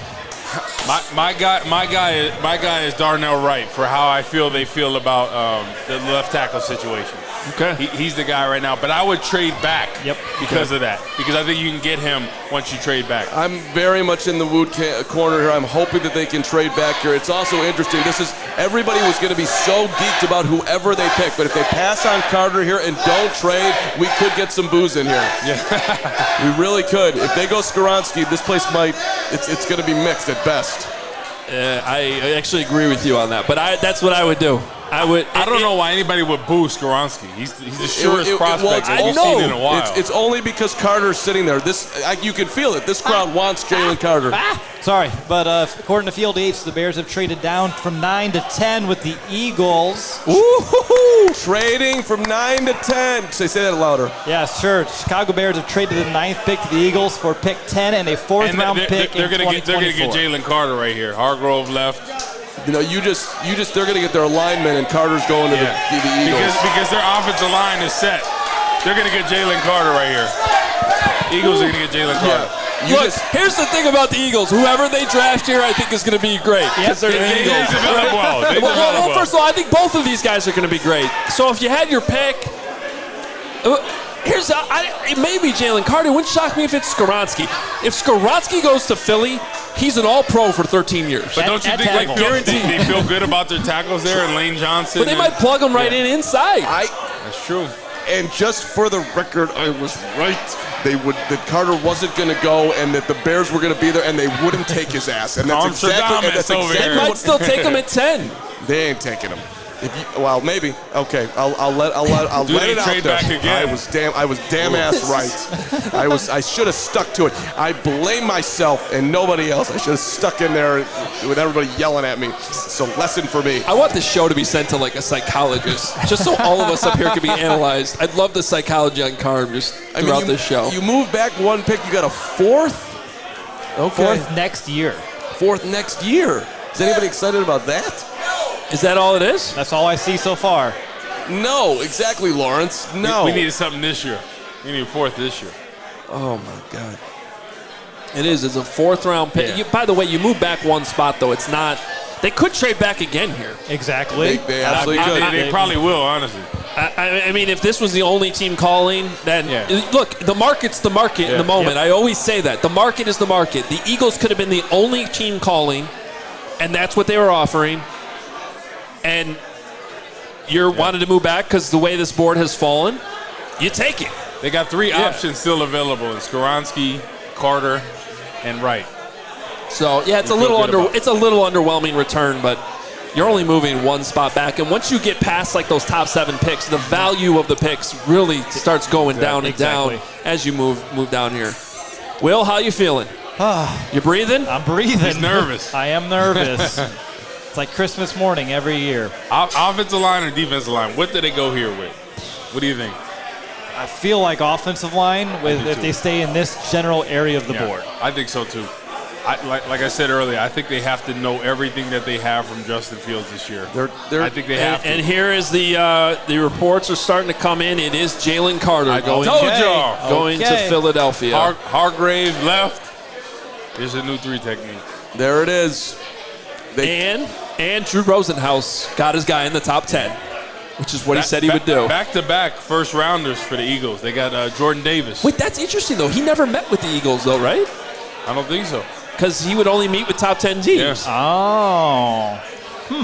So, if that's true, unless Jalen Carter took a secret visit to Philly that we don't know about. That's a really good situation for him. You talk about the veteran leadership around him. Yeah. Brandon Graham and company, Fletcher Cox for him to learn from. I think it's a good fit for him. So you're telling me, okay. And by the way, what you just brought up can't be talked about enough. Fit with all these guys, quarterbacks, but all these guys, and with a player like Jalen Carter. So I would have been in if the Bears took him, but I do think the fit for him and the chances of success for him are better going to Philly. Their locker room on the D-line side is more solidified. They got Brandon Graham that's been there forever. Fletcher Cox has been there forever. Just the way they run that is a well-oiled machine. So I feel like he will do well in that situation. The Bears situation might have been a little tricky because you're talking about a guy that has character concerns and issues, and he's going to work hard. But I think Brandon Graham and company are going to keep him accountable. So, and this is a big moment. I don't want to overstate it, but it's kind of a big moment for Ryan Poles. It is. You passed on Jalen Carter. He went 1 pick in front of you. You're probably, you can sort of almost feel a little bit of the air come out of the building right now with this, and you're seeing it online. And if Carter goes to Philly in a great situation and dominates, you'll be looking at this, and that's fine. That's totally fine. And just like George Pickens a year ago, right? It's somebody that we said we should have pulled the trigger on, and he had a great rookie season, even despite the quarterback situation. So it's a bold move not doing it, and I respect him for not doing it. Yeah, at the same time. If you have any doubts, and like I said, he may have still been on the board. He may not. They basically passed on him for a 4th-round pick is one way to view it. But we don't know that he was the next guy on their board even. And he probably wasn't. If he was on the board, he was probably lower because of some of the doubts they had. Yep. And, it'll be fascinating to watch his career. He could end up being, an outstanding player for a really, really long time. I go back to what you and I were talking about a few minutes ago, Woot, though, and you were starting to touch on it. Like, you don't necessarily need an all-pro 3 technique to make the thing go. And so you could still get your guy tomorrow. Yep. Whether it's Adetomo, whether it's Carl Brooks, whether it's Keanu Benton, there's other guys there that we all like. Well, and let's also remember too that this year is about the offense. You are trying to put Justin Fields in the best position to succeed and answer that question. So drafting Jalen Carter or any defensive player at 9, 10, or wherever they're going to land here if they trade again would not have made a ton of sense. All right, well, we'll play the game again with the Bears on the clock. Now at number 10, who you got? I'm going Skoronski. I'm going the best player on our board. Okay. As much as I like Darnell Wright, I'm certainly open to them trading back if they do, and they do it again here. That's great. More picks is great, but I think you take the surefire, to me, the cleanest prospect left here right now, who I think will be a stud wherever he plays, whether that's tackle or guard. And I've on the record many times I would start him at right tackle in camp. I'd see how that looks. I'd see if his length's a problem. I'd help him out with tight ends if it is a problem, which he's going to get anyway playing on the right side. And if worst case scenario is he's a really damn good guard for a long time. And I just think that that floor being that high, higher than any player left, in my opinion, That's who I would go with here. No, I agree with you. I think Skoronski's the for sure prospect right here. The arm length, I take that with a grain of salt. He played Aiden Hutchinson, who's got some longer arms. He did really well against him. He locked him down. He's consistent. He comes to work every day. His sets are there, his quickness, his strength, technique, all that. Pick is in. Oh, no. I've never been so nervous in my You life. guys ready for the Bears pick? Here it is. The Bears, at number 10 overall, have selected Tennessee offensive tackle Darnell Wright. I'm cool with that. I like that. So that confirms what I told you. Yes, sir. Yep. About Braxton Jones, them feeling good about him as the left tackle. So I am fine with it. I told you, Darnell Wright is Trent Williams on the right side. His athleticism, his strength, he's a savvy vet already. He snatches people down on the backside cutoff blocks.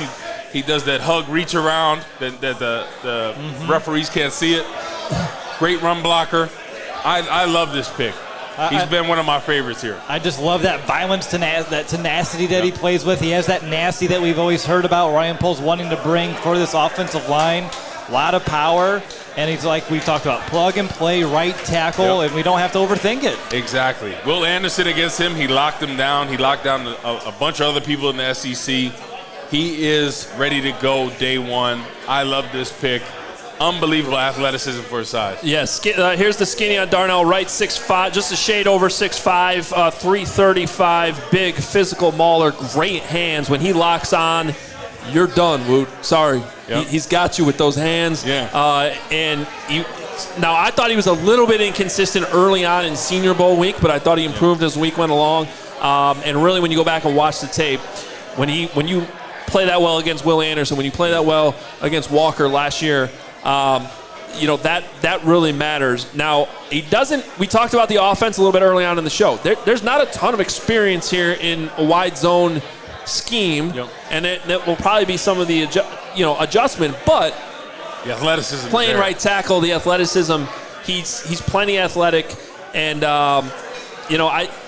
I do wonder about him being somewhat of a one-year wonder at Tennessee. Like, it took him a while to build up, and it wasn't until he switched to the right side that he really took off, in my opinion. But I like when players get better. I want you to play better your last year than the year before that. And some of these other prospects on the board, it's the opposite. The more and more tape I watched of him, like you said, as the season went on, he was unbelievable. I mean, just his sets. Nobody beat him off the edge. Nobody could power him. Nobody could bull him. His run blocking was unbelievable. This is a guy that I think will be a Pro Bowler in his first year. Mark my words. I really feel that great about him. I think he is. Wow. He is that talented. Okay, so he reminds me a lot of Trent Williams. Like I said, the athleticism is unreal. And you think about when he's with a pro-style scheme, especially what Luke Getsy is running, he is really going to flourish. Justin Fields loved this pick.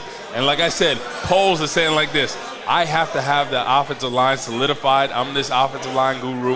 I have to know everything I have from Justin Fields, and that's what he did there. So that's why I wasn't surprised with the offensive line pick. Pro Bowler, rookie.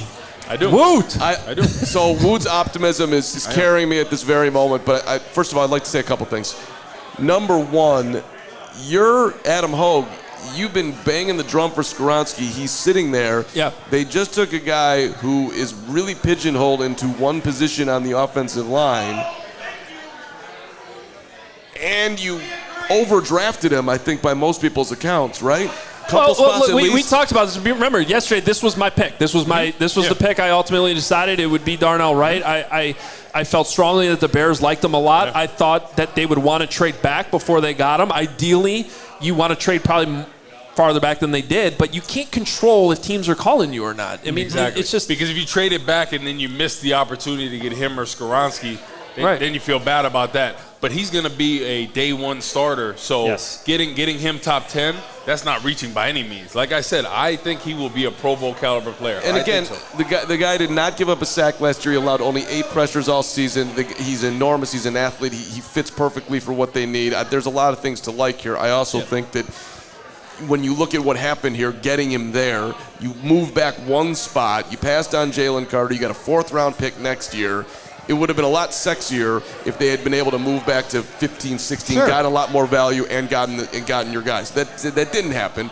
not the worst thing that's ever happening in the history of the Bears, but it feels a little bit empty to me. I mean, he was number 10 on our big board. They got him at number 10. I think the value aligns pretty damn well right there. I want to mention that the Senior Bowl probably played a big part of this because Luke Getsy was the head coach of the American team.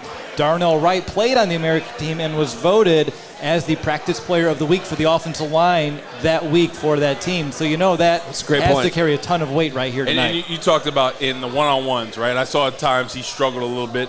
But when you look at the tape in actual games and the Senior Bowl game and the 11-on-11 action, he didn't let up many pressures. He didn't let up many sacks. So in the one-on-one drill, that's pin your ears back. It's really in the favor of defensive linemen. So I take that with a grain of salt. When he was on the 11-11, when you run pass combo, he did really well. So that's why I'm not taking that one-on-one stuff, and holding that with major weight. Well, and that's an important point because, as we've mentioned a couple times, it's a little hard to watch Tennessee's offense and really pinpoint the reps that matter. So what Woot just said is the reps that matter, what he's talking about. And so now I want to make it clear, I'm not flipping here. I would have taken Skoronski. I would, but I like both of these guys. Yeah. I mean, these were my top 2 offensive linemen, and they were still there. It was Skoronski and it was Darnell Wright. I think it was a very good pick. Be fascinating to see how this plays out going forward. I think I would say that Skoronski's a little bit safer, but I would certainly listen to any argument that says that Wright will have a higher ceiling. And plus, you can't draft a Packer fan, right? I thought I was talking about months ago. Never made sense. But Poles, he likes Braxton Jones. He wants him to do well. We kind of knew that from how him going after Mike McGlinchey in free agency. That's a true story right there. So the Darnell Wright pick, I think was the for sure thing. Well, and it is official now. That's why you're hearing the cheers here at Joe's. Darnell Wright is a Bear. It also speaks to their offseason, Woot, that they were targeting McGlinchey. Yep. And people talking here, why a right tackle that high? Look at Lane Johnson. Look what he's been able to do for Jalen Hurts and the Eagles. Yeah, Penny Sewell. Yeah, Penny Sewell as well from Detroit in our division. Right tackles matter too, right? Yep. Right tackles do matter. We have a poll up right now, and I'm curious of the results, Lawrence. The question is basically asking you to grade the trade back and picking of Darnell Wright. Ain't going to be high. You don't think so? You don't think fans are high on this? I think everybody wanted Jalen Carter. Let's hear what the poll results are. It's very early. It's only been up for 4 minutes, obviously. We're at 400 votes. 42% of the people are giving us an A for the trade back / selection of Darnell Wright. Okay. I like it. Okay. B is at 41%. C, 11%, and D or worse is only 7%. So take that, Carm. Okay. People, even at 9, he was the pick. The guy that's going to be day one starter, that's not a reach. That's not anything. He was there at 9. You pick him at 9. Yep. I think he was a for sure pick at the right side. I know Justin Fields is going to be happy about that. Hey, Justin Fields got a number 1 wide receiver and a starting right tackle in this draft. The one thing I do hope is Braxton Jones followed the David Bakhtiari plan. Right after your first year when you struggled against the bull rushes, you got in the weight room, you really got stronger and anchored. Because Braxton Jones didn't get beat around the edge by speed. It was the bull rushes. Sweat and company, bowled him, powered him. So hopefully he really focused on that power training this offseason. One more note I just want to add real quick, too, that Ryan Poles, since his arrival in Chicago, has not really heavily invested in the offensive line. You haven't seen any large contracts. Last year, no high draft picks invested in it. So for him to take an offensive lineman in the top 10 of the draft, I think should carry a lot of weight to Bears fans of like how much conviction he has in his player and how much he believes he is a blue chipper for this franchise. And can I tell you guys one thing? People would have loved the Paris Johnson pick with this, right? Paris Johnson is not as polished as Wright. Right? Wright is I can make an argument that he's more athletic than Paris Johnson. I could. He is that athletic. He's bigger. He has the proof in the pudding. Look at Houston did to get Will Anderson. He locked him down. So I think I don't understand why people are upset with this pick. I think he's a better right tackle than Paris Johnson would have been. So, and then yesterday we do the show and we're walking out and I get a text saying that the Bears are, depending on who falls down, the 2 guys they're looking at are Darnell Wright and Lucas Van Ness. And so from that point on, I've been saying they're going to pick Darnell Wright because you got to help the offense. Now, I have an important question for you. Yeah. I told you on the show about 30 minutes before you got the text that the Bears were going to pick Darnell Wright, but that didn't carry as much weight. It was the text you got. It took an extra text. My opinion didn't matter. So I don't. Is that what you're telling me? He doesn't want to listen to us. So. You didn't tell me that, like, my information upon further. Your response, your literal response to what I said was, "What does Hoge know?" Go back and listen to the tape. Well, exactly. So I did give you respect. We're on the same page, If I said that, then this is disrespect right now. Well, hold on a second. Then I gave you respect in the moment, which you deserved, and then you immediately forgot about it. And then I forgot about it. But then I also got this, and then I said, "Where is this?" You got a second source. I like it. I did. It's good reporting by you. Well, and then I asked where it was coming from, and it was coming from inside that good old Halas Hall. So it just felt real that they were going to draft Darnell Wright. In my mind, between those two, because how could you can't go up there and say Lucas Van Ness right now for the Bears. That would have been an ultimate boo-worthy. Yeah, we all kind of soured on Van Ness. A couple notes I want to share with you real quick. Kevin Fishbane, who might be watching ESPN's coverage, tweeted that Louis Riddick said on Darnell Wright, quote, has the ability to be the best player in the draft. There we go. The best player in the draft. Also, Peter Skoronski to the Titans at number 11. Peter Skoronski off the board. So that's what's fascinating about this. Jalen Carter and Skoronski sandwiching Darnell Wright here. Yeah. It's going to be interesting to watch over the years how that plays out. Exactly. Yeah. Exactly. But look, I love all three of the players. So I think, quite frankly, I think it's a great fit for Philly to get Carter where they got him. They gave up a future fourth rounder. I guess that's my only gripe with getting Darnell Wright was I guess my hope was, and I kind of had an inkling that was going to be the pick, that they would end up with a little bit more draft capital than just a future fourth rounder out of it. But you know what? You can't, and we see in the comments, you could have gotten more. Well, you can't, or they would have. But look at this offensive line right now. Darnell Wright, Tevin Jenkins. I know people are questionable about Lucas Patrick at center, but I feel good about him. Well, he's going to be the backup, I think. He's going to be the backup. Cody White's going to move to Cody center. Cody Whitehair's going to go to center. Nate Davis is your right guard. Tevin moves to the left side. Yep. And then Braxton Jones. I mean, I think it's better. I think that's a lot better. Might not be perfect, but it's better. No, I think it's a completely upgraded offensive line, and putting Justin Fields around talent finally. Now he can have a little time to breathe. What can the upgrades of Nate Davis at right guard and Darnell Wright at right tackle do for Justin Fields in the sense that's we talk about blind side a lot, but that's the side you're looking at first. Exactly. And you have what can that do like just mentally for him knowing that that's locked down? Just give him a breath of fresh air. Last year, no offense to Larry Borum by any means, but he was getting beat constantly. Mm-hmm. Justin Fields had to get outside the pocket. He had to scramble to the other side because of the pressure on that side. So he's going to be able to sit back there and dissect this defense of what's going on and be able to read it. And then in the run game, Davis is an absolute road grader. Darnell Wright as well. The strength, lower body strength in particular. So they're really going to run to that side as well. So it's completely upgraded on that side. Justin Fields, I know he's watching this like, thank you. I appreciate you guys. He's definitely excited about this. That's interesting, though. Like, I think he is saying thank you. Then he's also like, man, my dude Jackson. I wonder if there's like at least a 1% of him that wouldn't have minded if the Bears had been that aggressive. No, he wants the offensive lineman, Carm. He was getting chased left and right last year. He's waiting for offensive lineman. I'm sure he wanted a lot of things. Give me that O-line. Give me another playmaker. Just like I told you guys, Skoronski wasn't on the Bears' radar because of that reason. They didn't feel like he was the right tackle for them. Wow. We got a stunner with the Lions pick here at 12. It's okay. Lawrence just freaked out. Don't worry, the Lions are on the clock. Sound like a goat. This is a stunner, though. According to Albert Breer, the Lions are drafting Alabama running back Jahmyr Gibbs. Thank you, Detroit. Holy reach. At some point, the Lions are going to lion. But what's crazy about that is they could have taken Bijan Robinson earlier, but they traded back. So apparently they felt trading back. I could understand the Bijan Robinson because he's talented. Woo. Gibbs was a little bit of a reach. Sorry, David Montgomery. Christian Gonzalez is sitting there. You need corners. The Lions are. Thank you. Seriously, thank you. That is a great pick, Detroit. Thank you so much. You could have had Jalen Carter, which I would have not been super afraid of, but you could have had Carter. You could have had Bijan. You traded back and you picked Jahmyr Gibbs.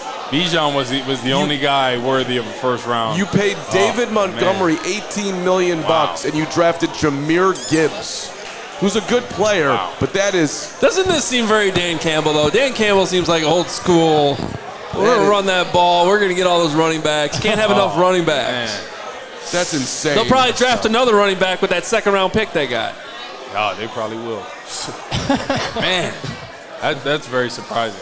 That is beautiful. You enjoy yourself a cookie for that Lions pick. I got to eat something. Fellas, if towards the end of the first round, Kalijah Kancey is still available, are you using some of that capital to trade back and potentially get him? Using maybe a second rounder and maybe a fourth rounder to trade up and get him. I guess that would depend on who I think will still be available at 53. You know, can I still get Adebawore at 53? And you feel good about that. How much do I like Carl Brooks, who probably will be there at 53 Exactly. or has a chance? I think that's, to answer your, I don't mean to duck the question, but that's kind of where my thinking would be. And if my thinking was I'm going to have to trade up for any of these guys at some point, then maybe I would do it. Yeah. I think if he's available towards the end of the first round, I think you got to do it. Because I think he makes this Tampa 2 really flourish as the 3 technique. And I think he'd be worth that pick. Whether you gave it the second round and maybe a fourth rounder or something of that nature, I think you have to get that 3 technique. Obviously, we need 2 ends as well. Yep. But I think, in my opinion, I thought he was the best 3 technique just for his motor and his pass rush ability. Go ahead. I just want to point out that Darnell Mooney tweeted, "Can't go wrong with the Darnell." All right, Darnell. It's a big bet on Braxton Jones, too. You are showing some significant confidence in a guy that I like a ton and still has, a couple yards to go. Yeah, I guess the only thing, like I said, is you're banking on him getting stronger. Yeah. Sorry, I don't mean to change the subject off your Braxton Jones. It's a good thought. But go back to David Montgomery while this is still in my head. The Bears were surprised they didn't keep him.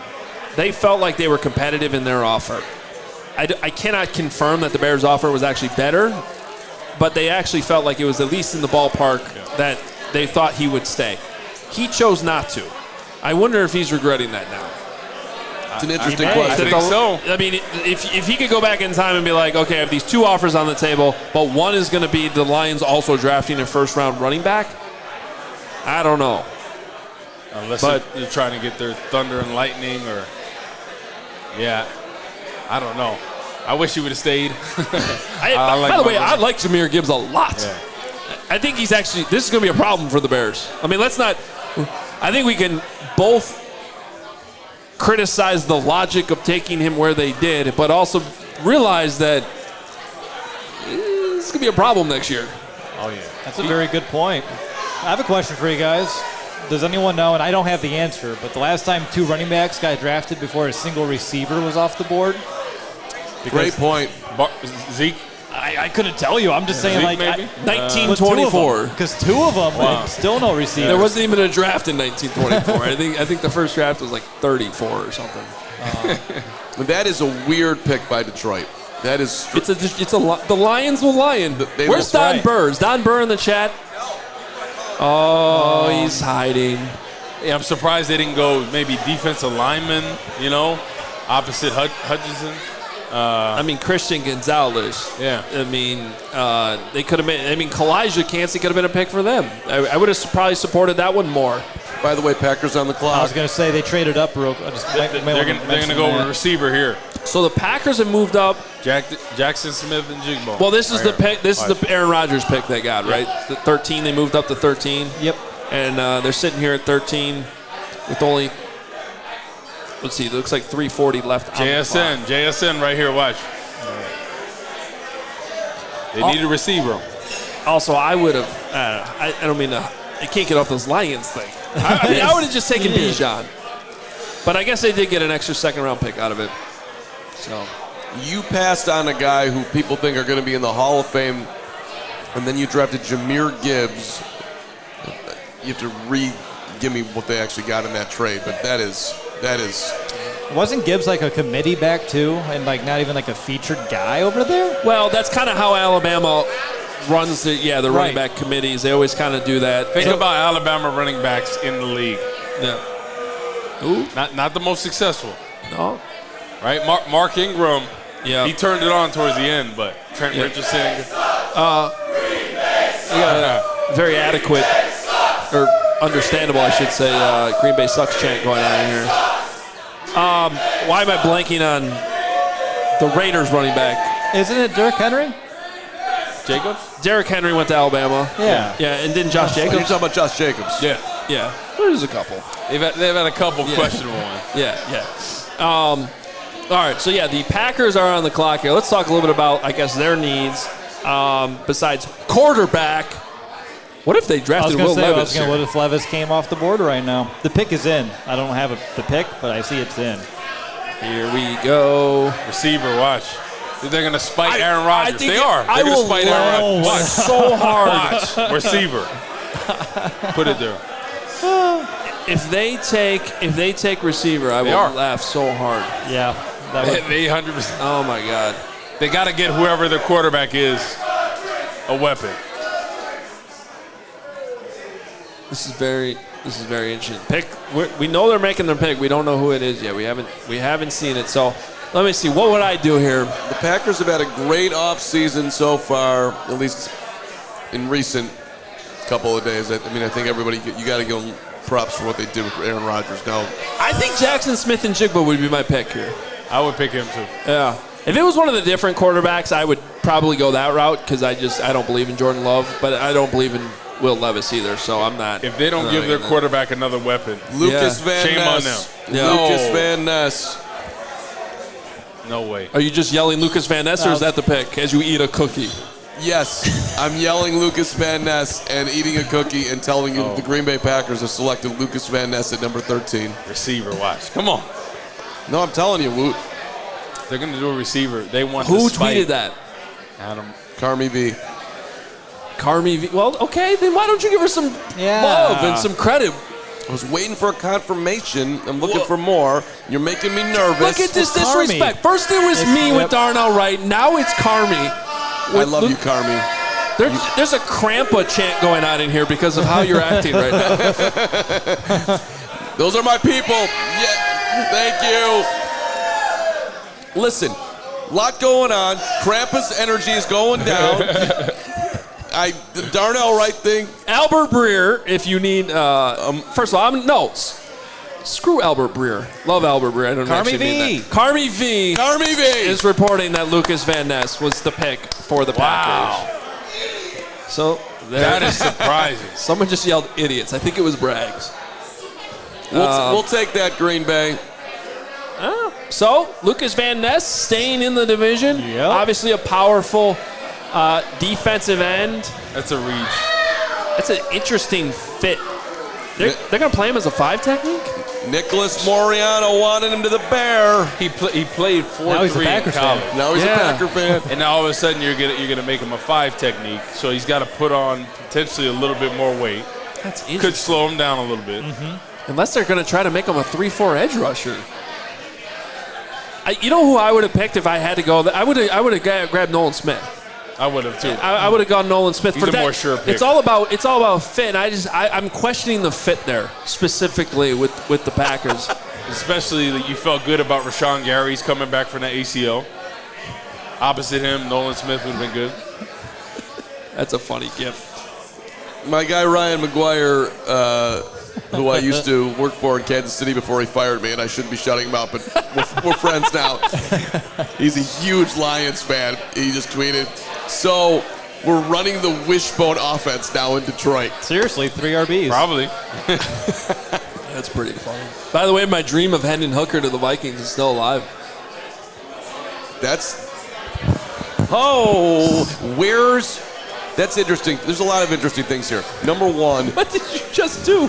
Well, because you just got me back in the quarterback world. So nobody wanted to trade up for Will Levis, who everybody was hot on a second ago. He's still sitting out there, right? Yes. Nobody wanted to trade up seemingly for Jalen Carter. The Bears aren't dumb. If somebody was calling with more than a 4th round pick in 2024, they would have extracted more value. Yep. But because of his character issues, there wasn't much of a market for him, so that's all they could get. Yep. So I think that a lot of that is interesting. I just thought of a problem, though.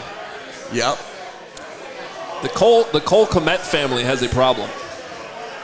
Oh, Because Lucas Van Ness is dating Cole Kmet's sister. Oof. So how do they sort the Packer-Bear thing out? That's like an A.J. Hawk, Brady Quinn I was thinking situation. the same thing. That sounds like a problem just for Cole Kmet's sister, though. I think the rest of the family's going to roll with the Bears. Yeah. They're going to have to get through it. Blood's thicker than water. And when Lucas Van Ness goes to James & Sons to look at that ring, That's true. And the question to Pops has now gotten a lot harder, right? Sorry. Sorry, that's a no. You're a I don't Packer. have your permission. Yeah. You better do it before he signs that contract.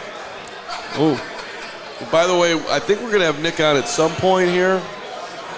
Is that the plan? At some some point. I said at some point.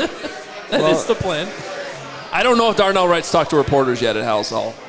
Well, the Bears are setting up a Zoom call with reporters, so it's happening tonight, and then we'll have Nick on to see what we learned from that. We do have at some point. That's all I'm saying. We do have an official response from Justin Fields, by the way. Ooh. Justin Fields has tweeted out, "Yes, sir."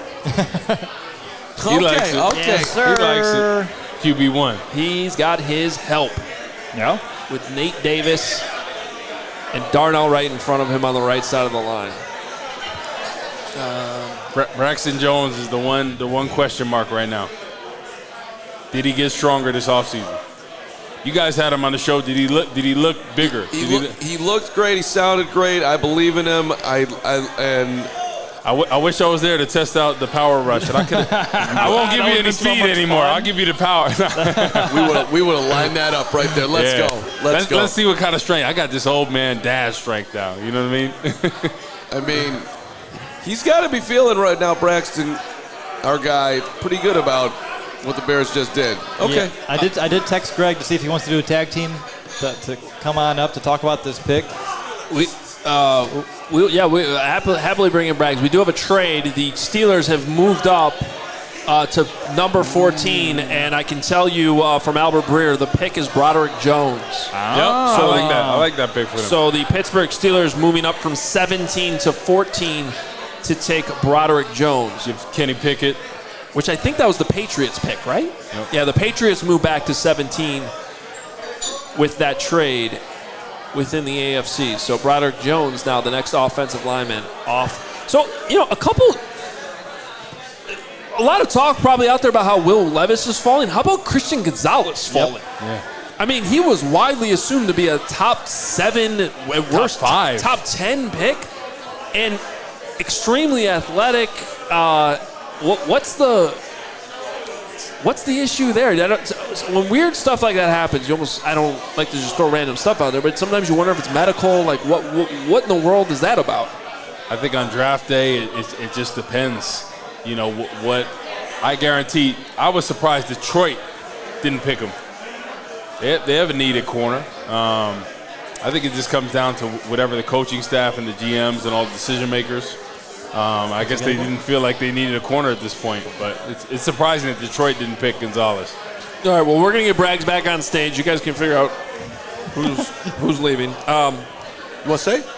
I can stay for a bit. All right, It seems like you want to meander. No, You're jonesing for it. I'm great to stay. I'm great, but we can. In the meantime, have to be just you every time. I can jump off for a minute. In the meantime, I would like to. We've talked a lot about Darnell Wright. I'd like to read Dane Brugler's scouting report. Please do. On Darnell Wright. A little bit of background on him.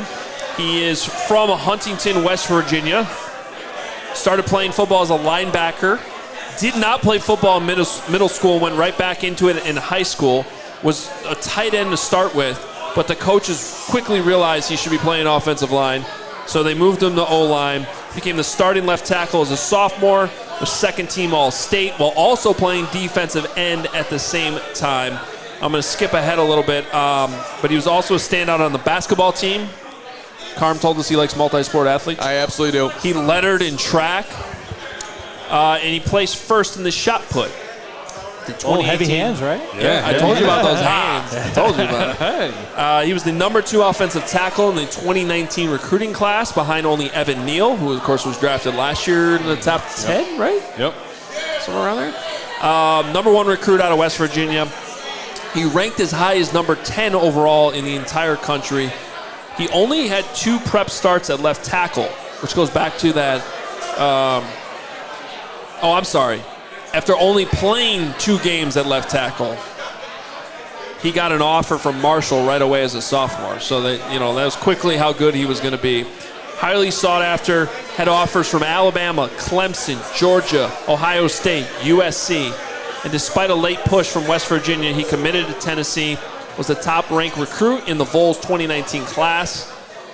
And he, of course, was in the Senior Bowl, as Will told us earlier, and was the offensive line practice player of the week. Strengths.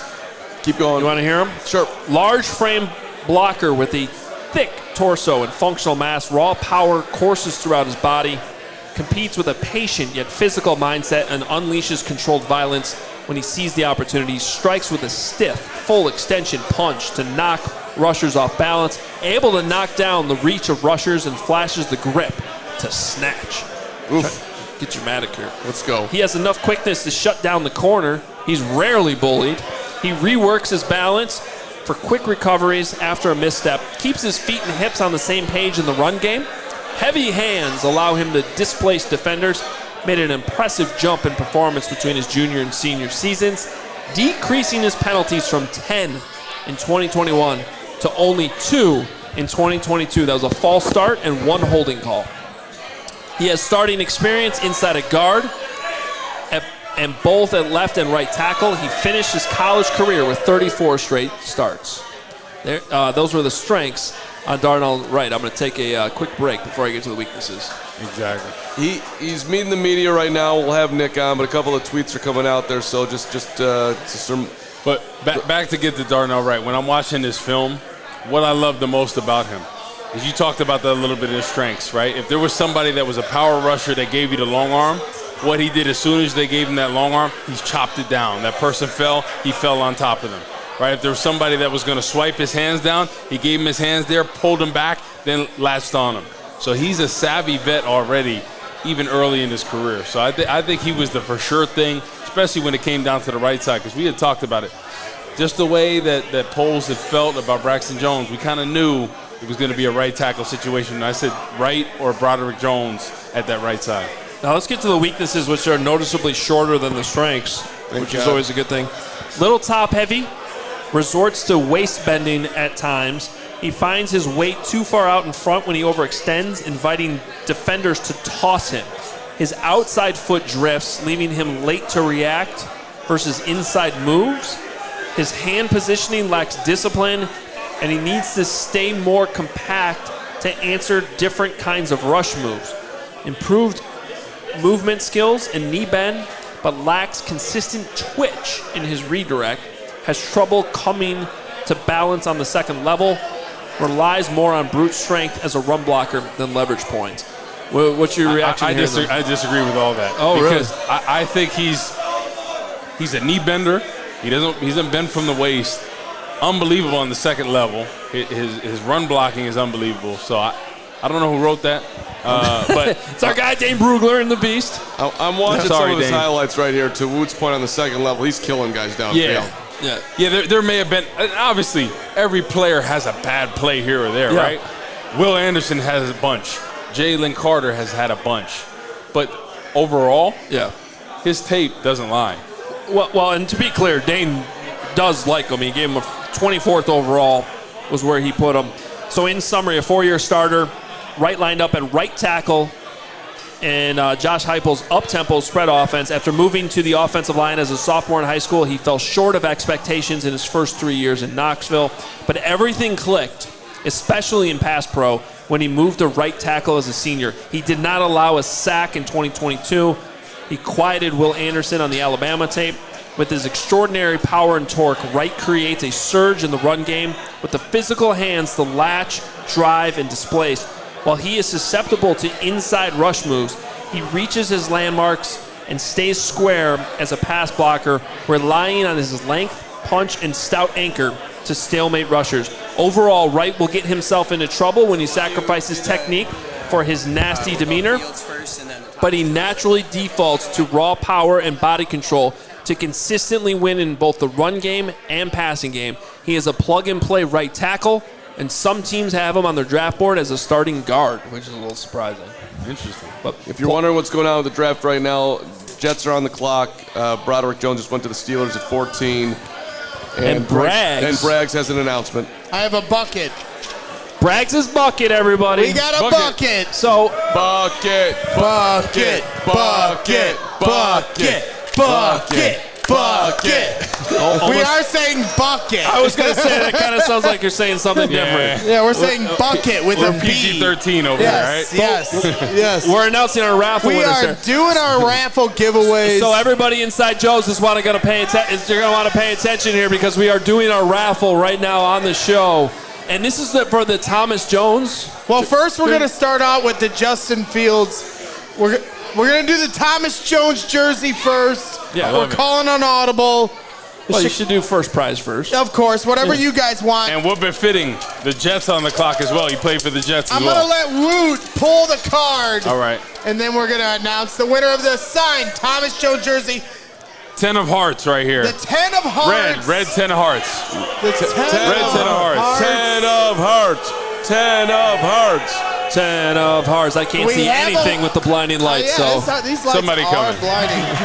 So somebody has won. Got to give a shout out to our guys at Collectors Cave. They donated these jerseys here for the giveaway. Thank you. what's your name? Archie Sullivan. Archie.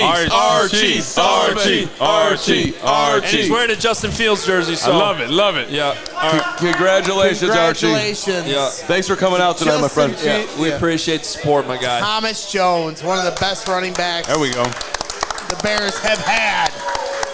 And now we got this All Justin right, we Fields got another figurine. one. We got to shake it up, of course. Oh. Shimmy, shimmy, Cocoa Puff. Here we Hey, go. chill out there, bricklayer.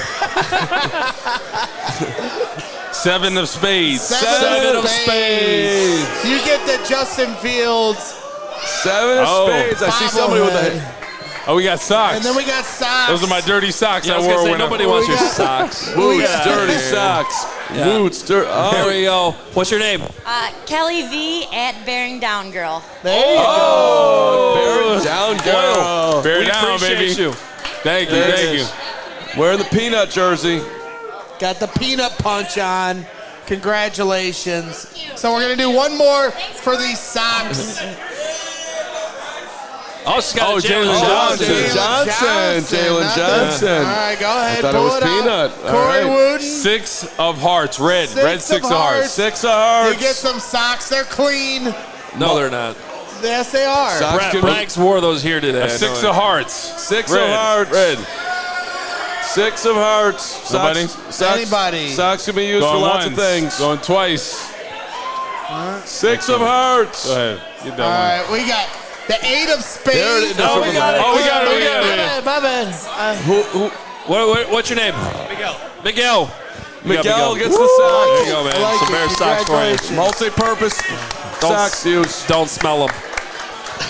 Here we We go. got a... All right. All right. We did it. We did it. have, Will we have a Jets pick. That's it. It is, Well, I mean, you know, holy crap, is it really the pick? what did we do? The Jets are taking Will McDonald. He went a lot higher than most people picked. Wow, I thought he was a second-round pick. That Good. is. I mean, his pass rush ability. I mean, you can make an argument he's one of the best pass rushers in this. And then one-on-ones, Wright struggled a little bit against him in the Senior Bowl. That's what the kind of knock on him was. 11 on 11 drills, he did well on them. But in the strictly one-on-one, Will McDonald got the better of him. and that's probably why in my notes I had it as, like, I was watching all those practices, and I remember that's part of why it took me so long to build up to Darnell Wright was because I couldn't get that out of my head. That first day of practice really wasn't that good for me. But you got to think about it. One-on-ones are tailored for the defensive lineman. Yeah. They know it's a pass rush situation. They can pin their ears back. So I take that with a grain of salt. On 11-11, when you have to do run and pass, that's where I really evaluate him because obviously he just can't pin his ears back. Yep. That's a good point. It's an excellent point, and I would just like to throw out there that Aaron Rodgers is feeling very comfortable all of a sudden in New York with the Jets going defense. Receivers just sitting right there for him to take him to the Super Bowl. We're going Will McDonald. Yeah, slow down there. You might have changed locations, but this week's got to feel awful same. Welcome to the Jets, Raji. Who do we take? Will McDonald. Okay. Roger's like, I don't know who that is. Rodgers like, I don't really care who the wide receiver is. I'm going to ball. Old McDonald had a farm. Which puts the Commanders on the clock. Oh, we got Nick. Oh, we got Nick. Okay, great. Nicholas Moreano is calling in from Halas Hall. He's just got done talking to Darnell Wright on the conference call, Zoom call with the media. And Nick, are you there? I'm here, you guys. Can you hear me? We got Big Nick. Nick. I can hear the chant, you guys. Can you hear me? Oh, yeah, Yes, we hear we you. got you. Yes, we got you, Nick. We got you, buddy. Everybody heard you and they love you. That's why they're Calm chanting down. for you. All right, tell us a little bit about Darnell Wright. Before we get to what he had to say to you guys on the call, I would first of all want to hear your opinion on them trading back one spot and taking him.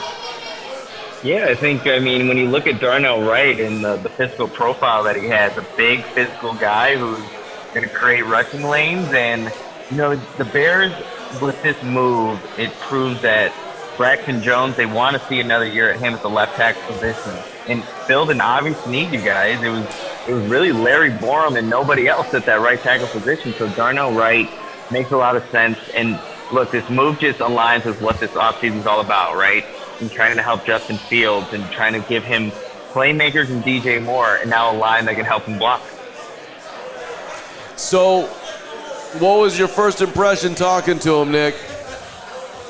What? Yeah, I mean, to start off with Darnell Wright, he's a little shy. He started off the conference call like, hey, I'm kind of in shock a little bit. But as he kind of gotten to open up a little bit, the big takeaway I had from this Zoom call that we had with Darnell Wright was how influential Chris Morgan was for this pick to be made. A lot of the talk was how Chris Morgan can help take Darnell Wright's game to the next level. He actually had a workout. He worked out Darnell Wright in Knoxville, and Darnell Wright said, yeah, he kicked my ass. But the chemistry between those two, and we even heard Ian Cunningham talk about, you know, Chris Morgan a lot there too, and how influential that was. And I think why Darnell Wright's here, there's a lot, they see a lot in him. And obviously Darnell Wright, he also said there's a lot that can be done for himself to improve. But I just think that was a big focal point for the Bears. They trust their coaches to get the best out of the players, and they see the best in Darnell Wright and what he can be at the next level. Nicholas Moreano joining us here from Halas Hall as Darnell Wright has spoken to the Chicago Bears media. By the way, if you're new to CHGO and you're just watching tonight, hit that like button, and even more importantly, hit that subscribe button so you know when we are on. We really appreciate it. I know there's a lot of potential new people out there. Nick, did he reveal at all when he started talking to the Bears how the meetings went? You just said he was surprised.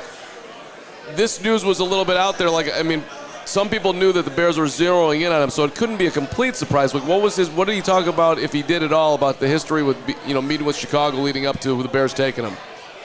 Yeah, so they met at the NFL Scouting Combine, and so there was an interest right from the very beginning with Darnell Wright.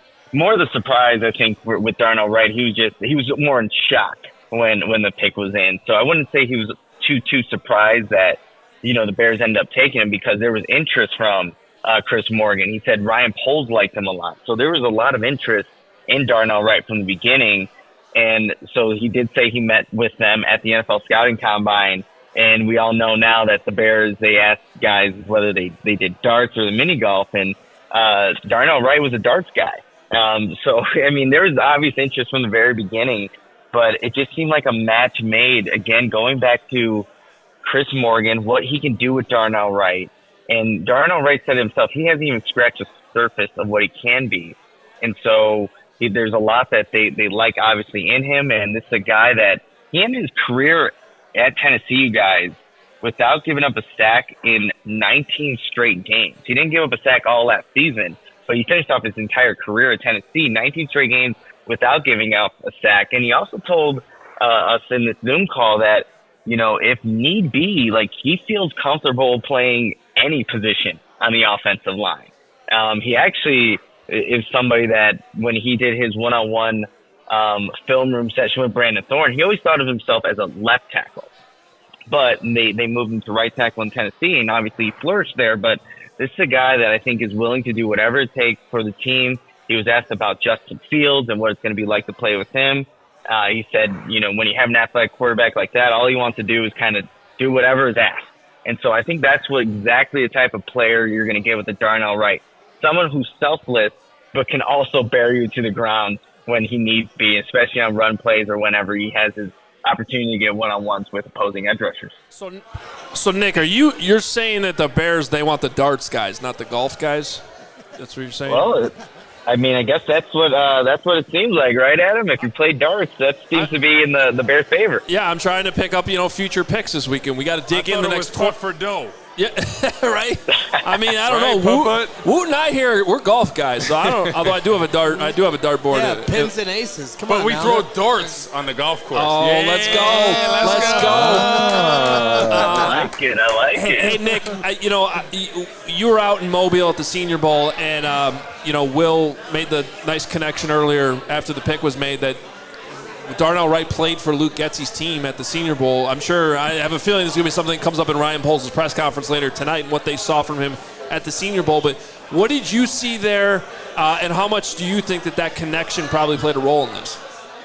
Well, Darnell Wright talked about that in his Zoom call. Like, it's all full circle, right? You're able to, go with Luke Getsy. And, Luke Getsy was obviously somebody that connected with all the players, tried to make an effort to do that in the short time he had with the players that week in Mobile. But I think that was, again, influential for why the pick number 10 is Darnell Wright to the Bears. And from what I remember, I mean, just a physical presence, especially in the one-on-ones, like, that's a guy that's going to be tough to move. And when you're talking about vertical displacement, like, Darnell Wright can create that, and he was able to do that in his one-on-one. So it's a guy that, look, he was around the Bears early on. Met him at the NFL Scouting Combine. Got an opportunity to see him at, in Mobile, and now he's a Chicago Bear. So the Bears obviously did their homework, liked what they saw, and obviously got to know him more as a person, know that he's a darts guy, and that's why he's a Bear, you guys. For the record, the New England Patriots are on the clock as we continue to monitor the draft as well. The Washington Commanders took Emmanuel Forbes, Mr. Pick Six, 166-pound corner. Where did we have him? We had him high, and we thought it might have been too high, but it really wasn't too high apparently. No, we had him at 20. So not that far off. We liked Emmanuel Forbes a lot. That's a good job by CHGO. I'm patting ourselves on the back for that one. I love Forbes. The size, the weight was a concern, but this dude makes plays on the ball. I like that pick for the Commanders a lot. Again, the Patriots are on the clock coming from Pittsburgh. All right, Nick, what was the reaction at Halas Hall? You're sitting there with a bunch of media when the Bears make the trade with Jalen Carter, or the 9 pick sending with Philly. You know what I'm talking about, getting a 4th-round pick next year. Yeah, I would say we were kind of just waiting to see. I think the Bijan Robinson got the most, reaction out of the press here as we're kind of just watching the TVs there in the media room.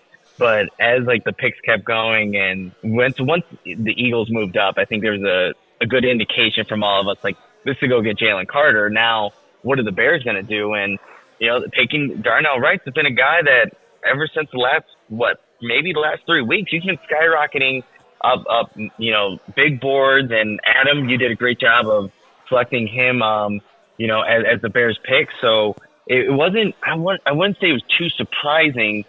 And, Peter Skoronski was there. And I know that was a player that, you connect the dots with the Bears local guy, but that, to me, that never seemed like to be the pick at 9 or 10. But when Darnell Wright was selected, to me, it wasn't that big of a shock. Also, the Patriots made Christian Gonzalez their pick at 17. That is a precipitous fall for Gonzalez. Forbes going ahead of Gonzalez. Nobody had that. Well, and on top of that, they traded back, and they still got him. So, I mean, obviously something's there with Christian Gonzalez, who he's unfortunately the guy who's there, the prospect that's at the draft today, who probably fell way farther than he thought and has mixed emotions right now, right? He's probably carrying that chip on his shoulder. We're looking at a screen right now. I can't say he looks thrilled. Thanks, guys. Now I got to go deal with Bill Belichick. Well, Tom Brady's not there anymore. My concern with Gonzalez was that, he wasn't terrible at Colorado, but he really never popped until he got to Oregon, and it was one season. Yep. He was a one-year wonder. No question about it. The athletic score is off the charts, though. And, when the Patriots take a guy, you got to pay attention. Although their drafting really hasn't been that good in the last 7 years. Yeah, and is it the QB or the quarterback? It's looking more and more like it was the QB in New England, for the record, as the Lions are on the clock. All right. Nick, do you have anything else that you want to share with us before we let you go? And hopefully we'll talk to you again later tonight if we're still rolling here once Ryan Poles talks. Yeah, two last things I want to mention here. So Darnell Wright went in that film session with Brandon Thorne, who evaluates offensive line probably better than anybody. And there were two quotes that really stood out to me from his little film session that he did with him. One, he talked about the finishing mentality that was at Tennessee. And one of the quotes that Darnell Wright had, the number one priority going into any week is to set the fucking tone. So when he said that, I was like, all right, Darnell Wright's got some fire to him. And then he also was talking about how certain edge rushers try to play him, trying to set him up. And if guys are going to be like the shake and bake type of guys, he said this also as well. I'm putting that bitch right down the middle. So Darnell Wright has a nastiness to him just from how he talks about the game. So I'm excited to see, what he's able to do, when he gets these one-on-ones in training camp, and obviously when he's going up against other edge rushers here, because he's got that fire to him. You can see it on tape. And I think the Bears got that nasty that they're really looking for, that Ryan Poles covets out of offensive linemen. Nick, I just got this brick-by-brick hoodie, but should I rip it off right now after what you just said? I mean, holy shit. You got me fired up. Like, I can play another couple 5 years or something like that. I'm ready by to the go. way, Nick was plus 4,000 to be the first one to start cursing on the show tonight. I know he was quoting somebody else, but it still counts. And side gig for Carman is I'm a media coach slash coordinator. And if Darnell wants to meet with me on what not to say, as entertaining as he is, dropping F-bombs and B-bombs. I love the pick.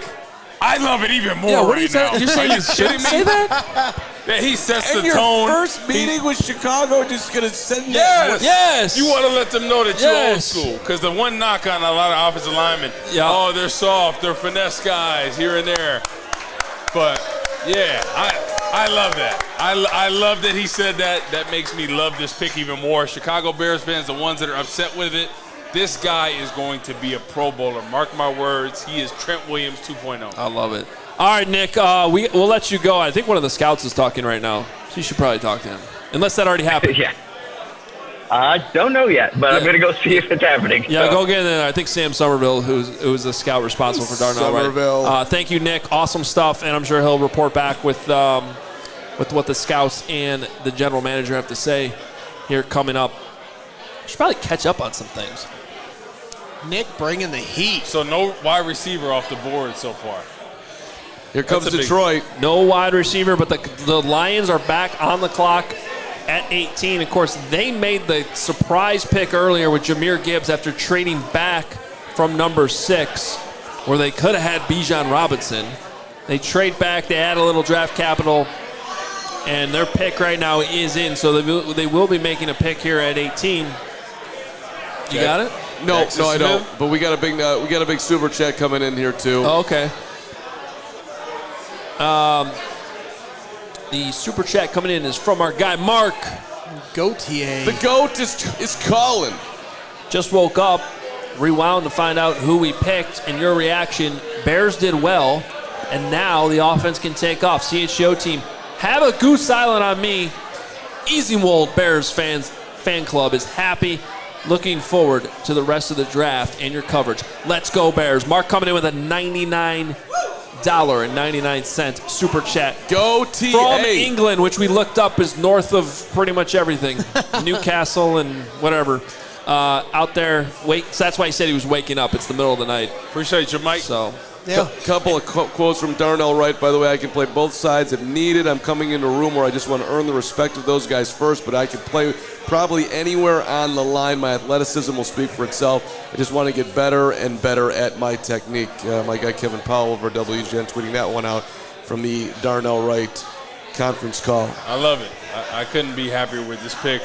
I honestly think if Skoronski's arms were 1.5 inches, 2 inches longer, he would have been the for sure thing. That's why a lot of people were hesitant on him because of the arm length. Tape doesn't lie, but I feel really good about the right pick, especially on the right side. Yeah, I was talking with our GM Jake Flanagan, and he made a great point. He's the socks. Sucking He's up to what you management. need. He's not. Well, I'm not going to steal his quote and not give him credit because he's right. It's the safe pick. I'll steal it. I'll steal it, Jake, because it's the truth. It's not like on Christmas you get the video game and you need but the video game only lasts like a year. You get socks, they last a lot longer. You got the socks. Oh. And I'm fine with it. I'm with some people. I probably would have drafted Jalen Carter, but I'm not going to push against Ryan Poles' evaluation. I'm going to trust what he thinks. He did not want Jalen Carter. I'm fine with it. You need tackles. Now you got 2. You might get a center in the second round. And essentially, the thing about it that I think people need to pull back and have some perspective on, for the first overall pick, the Bears got Darnell Wright, DJ Moore, a future first-round pick, a second-round pick, a future second-round pick, a future fourth-round pick. That's a huge package for essentially 2 miracle throws against the Texans, the Colts and Texans game where we were all losing our mind and I was humping a bear, which the bear is here. Yeah, the bear survived your humping, which is surprising because it's inflatable. But did the Lions? Yeah, we got some breaking news with the Lions that we have to get to right here.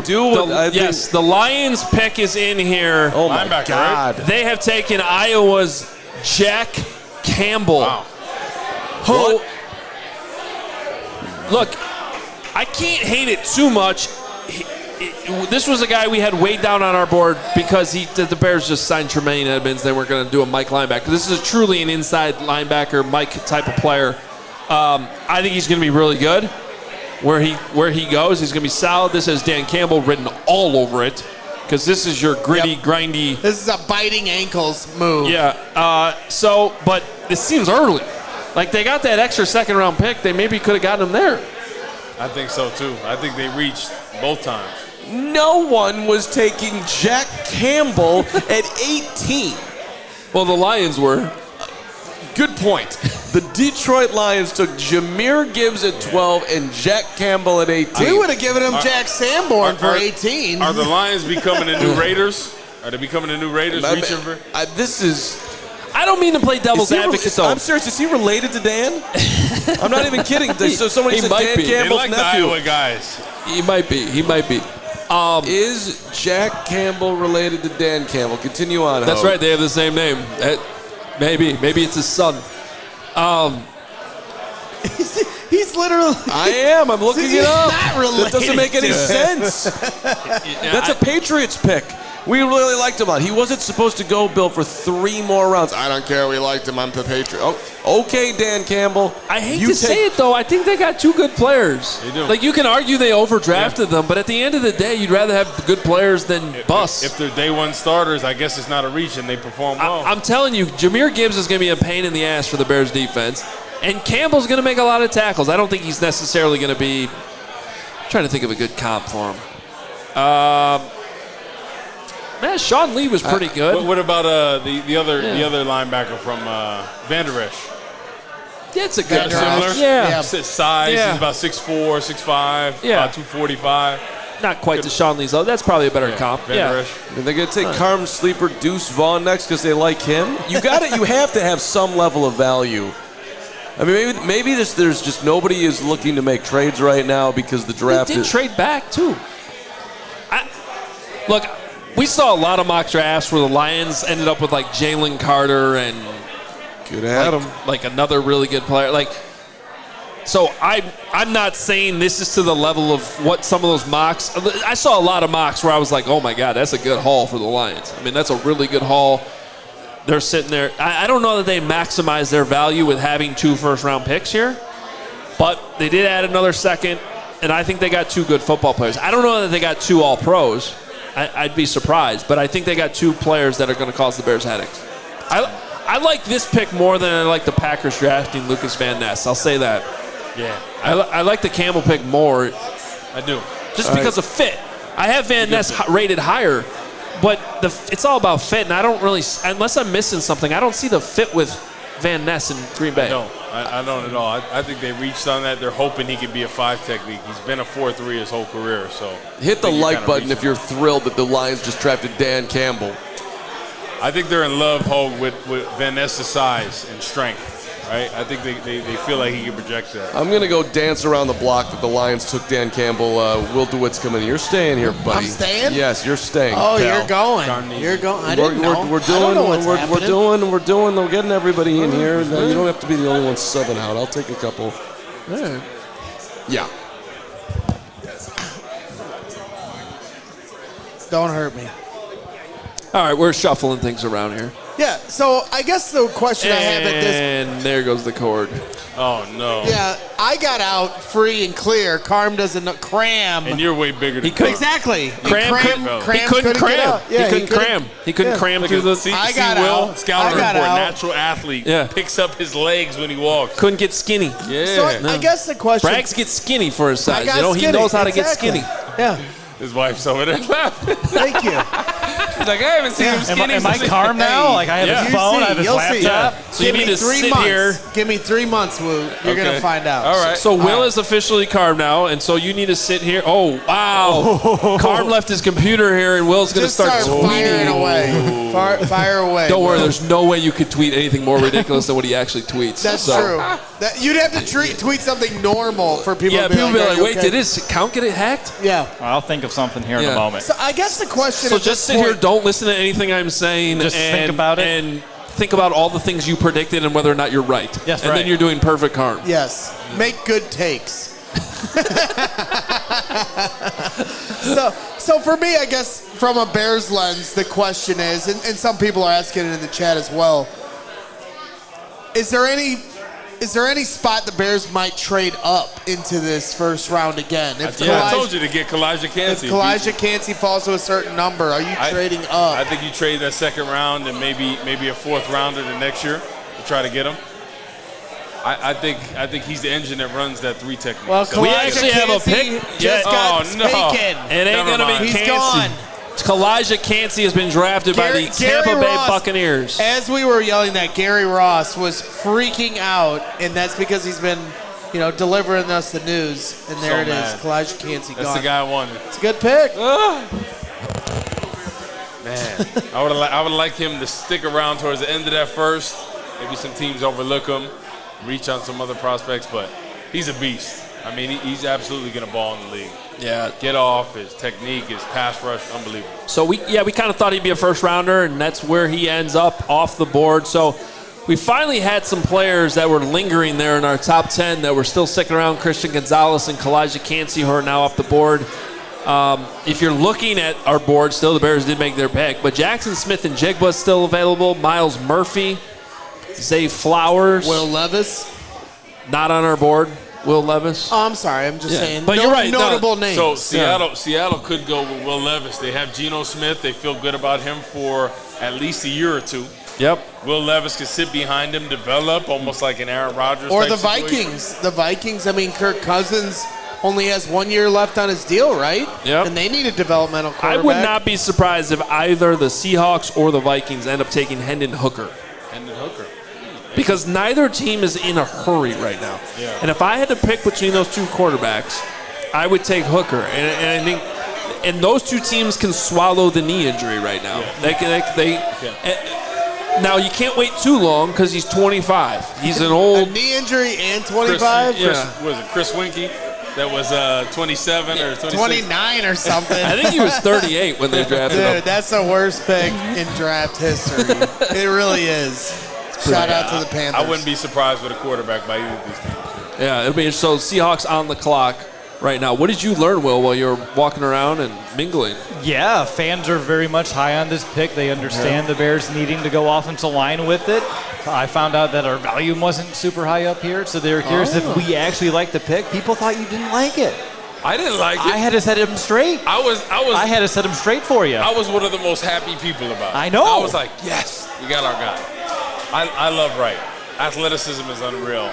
I love this pick more and more. And then when Nick told us about what he said and how he approaches the game with tenacity, a couple curse words here and there, yep. And he just told me more. That's a dog. I love it. We need dogs on this offensive line here. How uncomfortable do you think Nick was reading those quotes to us? He was very uncomfortable. I couldn't believe he fired those off. I never hear Nick swear. In the bowels of Halas Hall, firing those out. I didn't even know you were allowed to curse in there. He definitely texted his parents and said, hey, I'm sorry about this, but I'm going to have to curse. Can you guys paraphrase it for me or anyone else? You who may have couldn't missed hear it? That's right.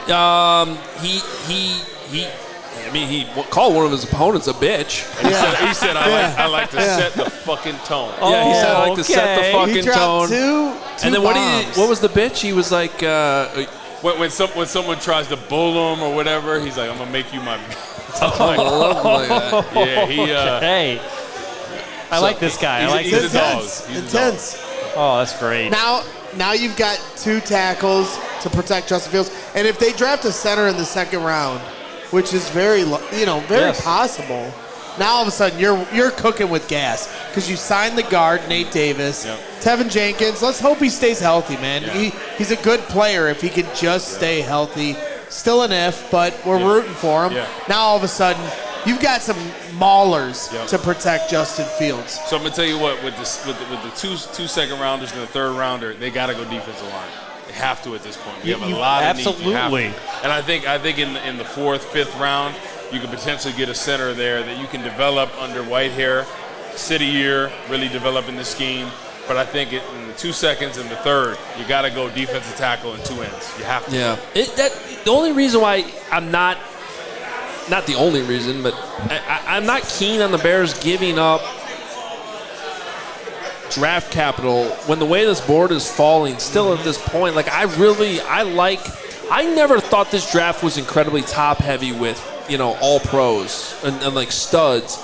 I did think that there were a ton of guys that were in that second round range that were the Bears are picking. They have 3 picks, in a tight spot that they can get some really good players. So I just wouldn't want to sacrifice 1 or 2 of those just to move up here. So there are 3 guys that I'm eyeing right now. Isaiah Foskey from Notre Dame. I think he could be a day 1 starter. He reminds me a lot of Justin Tuck, right? And then Felix Nduke Uzoma from Kansas State. Really talented pass rusher there. And then Carl Brooks, possibly in maybe that third round. So if they got those 3 guys, I'd feel a lot better about that defensive line coming into the season. I mean, if you want to just ask me, everyone's looking at me right now. I say you still don't want to, reach for a need if your board doesn't align with it. But as you're just saying, Woot, just by process of elimination, defensive line across the board is now the biggest Achilles heel on this team, and they do have some additional draft capital that they can work with, invest in it, and it does seem like it's the right time, and it does seem like, to Adam's point, the board is kind of falling nicely to allow them to do so once we get to that point in the draft. Yeah, I'm just impatient. We know. Because when they said when they said they're trading back, I'm like, yes. And they're like, that's a 4th round pick next year. I'm like, no. I wanted to trade back to 17, where we could get an early 2nd round pick so we could dive into some of these players that are going to fall right into some of these teams' laps. Now, they have 3 picks here in the top, 64? Hey, they're going to get some good players, but we got to be patient and wait a minute, and I have 0 patience. There's a lot of talent at the defensive end position in that 2nd to 3rd round. There's going to be a lot of guys that can be a day one starter in those rounds right there. So I think there's going to be a lot of value. You got Foskey there. You have White over there, too. I'm just looking at our big board. You mentioned Felix is around there. Yeah. Derek Hall will be borderline around there, too. Derek Hall I really like as well. I think he'll probably catch at the end of the first round, I think. But if he's around in the second round, you might have to pull the trigger on him. He's a talented pass rusher. Well, we have 5 players left that we had firm first-round grades on because one of them just came off the board. Nolan Smith is now a Seattle Seahawk. That makes sense. Crams guy. Yeah, the Seahawks getting Nolan Smith. So they add Devon Witherspoon and Nolan Smith to their defense. You got to think that Pete Carroll's pretty happy about that one. Let's talk a little bit about, we got our top 20 picks now. They're all in. We've talked a lot about what Devon Witherspoon, what the Bears did with their pick. Any takeaways here? I want to ask you guys. We've talked a lot about some of these picks that don't make sense. What's your favorite pick? Your favorite non-Bears pick at this point? I think Jalen Carter to the Eagles because I think that makes so much sense for them with their locker room, the defense that's already there, Brandon Graham, Fletcher Cox there, to really mentor Jalen Carter and say, listen, we understand that you got some growing up to do. We're going to take him under his wing and show him how to be a pro. And I think that's the perfect situation for him. And I really do think maybe if he went to Chicago, I don't know if it would work out for him the way I think it will in Philly. So I want to bring up the point that the only reason the Eagles were sitting there was because they were willing to add first-round draft capital in the future by having that pick. Exactly. And that's what the Bears now have next year with the Panthers pick. Yep. So from their viewpoint, it's like a luxury. Yeah, we could take this gamble on a guy, and now because of their willingness to do what Ryan Poles has now done, add more draft capital in the future, the rich get richer. I mean, that's how you do it. You have this is a luxury pick for the Eagles, who are just in the Super Bowl. Great organization. They can go, yeah, Jalen Carter, we have a great locker room for this guy to come in. And worst case scenario, it doesn't work out. Okay, that wasn't our pick anyway. And Fletcher Cox can be a great mentor to him as well. So, I mean, I'm surprised you didn't go with Kalijah Cansey at 19. I mean, so, we're getting some. Oh, we have the pick wrong? Oh, they look like they got it wrong, right? They showed Nolan Smith. There were multiple tweets out there that it was Nolan Smith.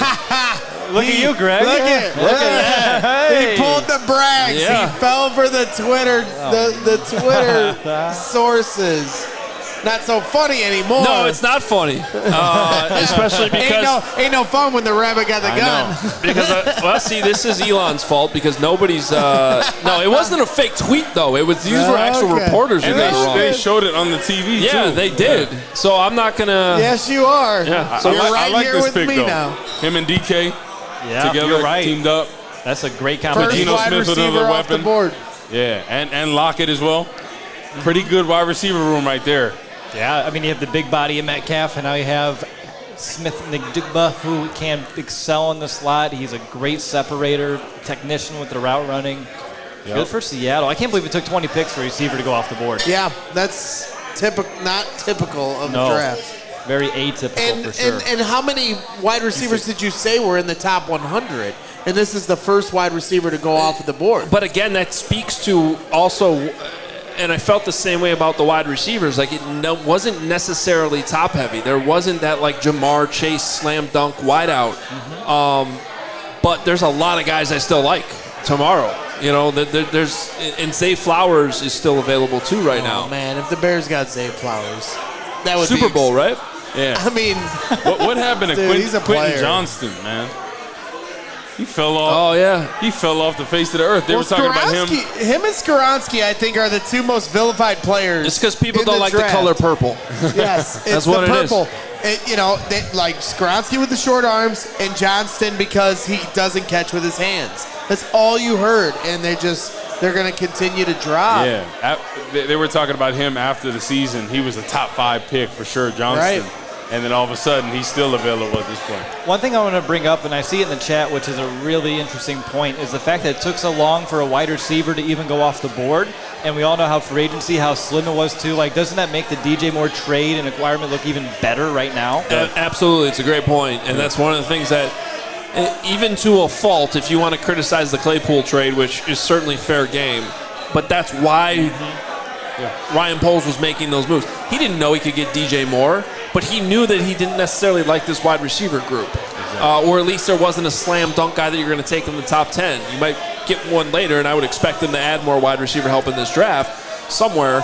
But, I think that's why he made the trade for Claypool when he did. So far, that hasn't really worked out. You could still have hope. I would hope that you would. But then you add DJ Moore, and this is why. Because both of those, well, not both of those, well, maybe both of those options, but especially DJ Moore was the best option out of all these options. Exactly, and I think when Claypool first came here, they're like, I think he could be a number one. And then they realized real quick, he's not a number one, right? And you look at Darnell Mooney when he had Allen Robinson 2 years ago. Allen Robinson wasn't productive.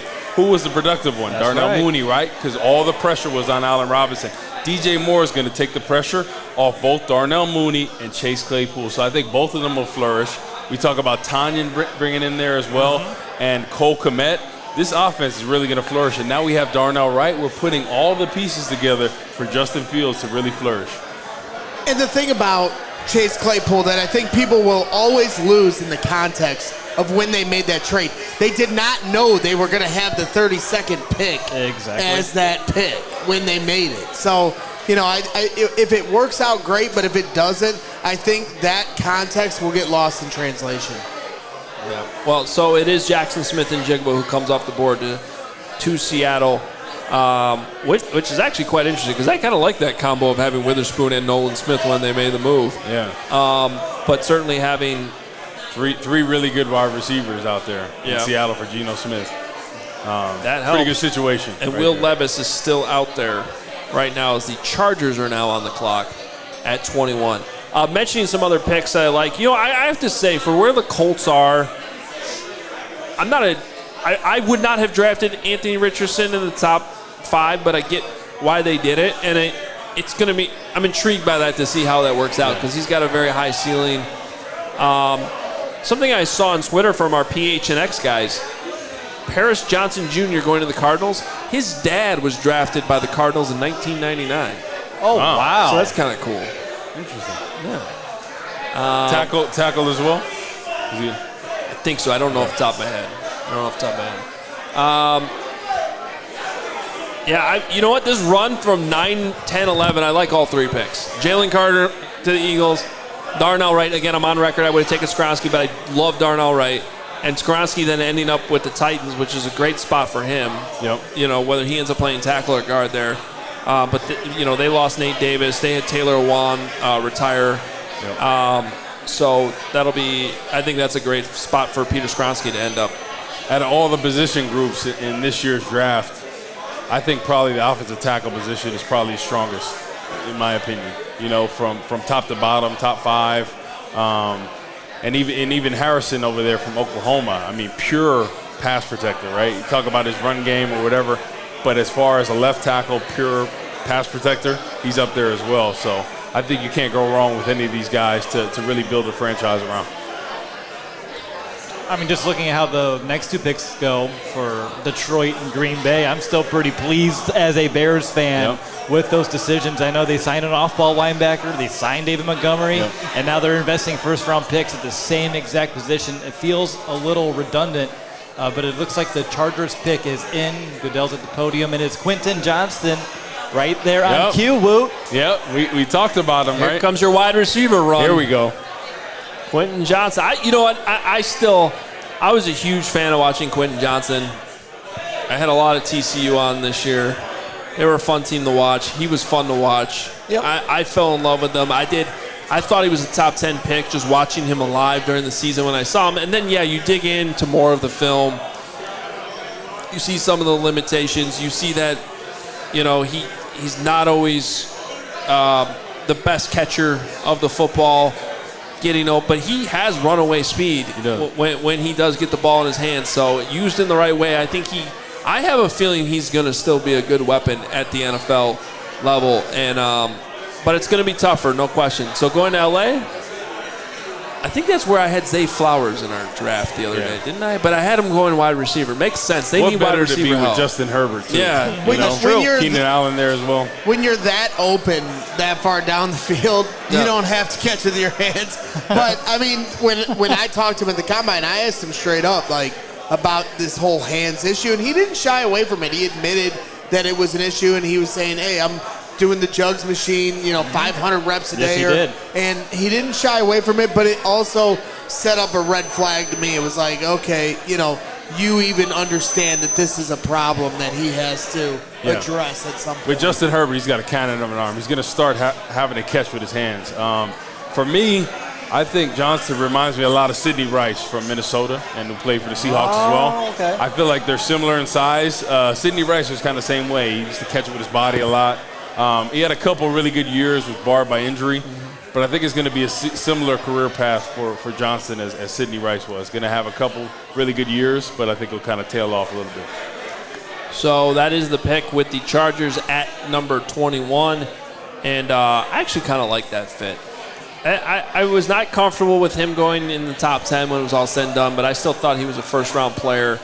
And it makes a lot of sense. Just sort of looking at who's still available, because I think I started saying this earlier, but we still have firm first-round grades on 5 players. Miles Murphy from Clemson, Zay Flowers from Boston College, Joey Porter Jr. from Penn State, who's still out there, Nolan Smith, who is still out there, and Dalton Kincaid, the tight end from Utah, which is interesting that no tight ends. I'm not totally surprised no tight ends. Everyone's like, it's a deep tight end class. Yeah, it is, which is why people feel like they can get them later.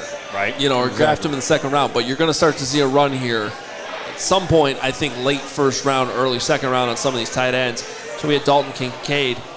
And then we get into some of the guys that we have more of a first or second round grade on. John Michael Schmitz from Minnesota, Keanu Benton from Wisconsin, Adetomo Adebore from Northwestern, a little Big Ten run there. So it'll be interesting to see how this plays out with, 10 more picks left in the first round?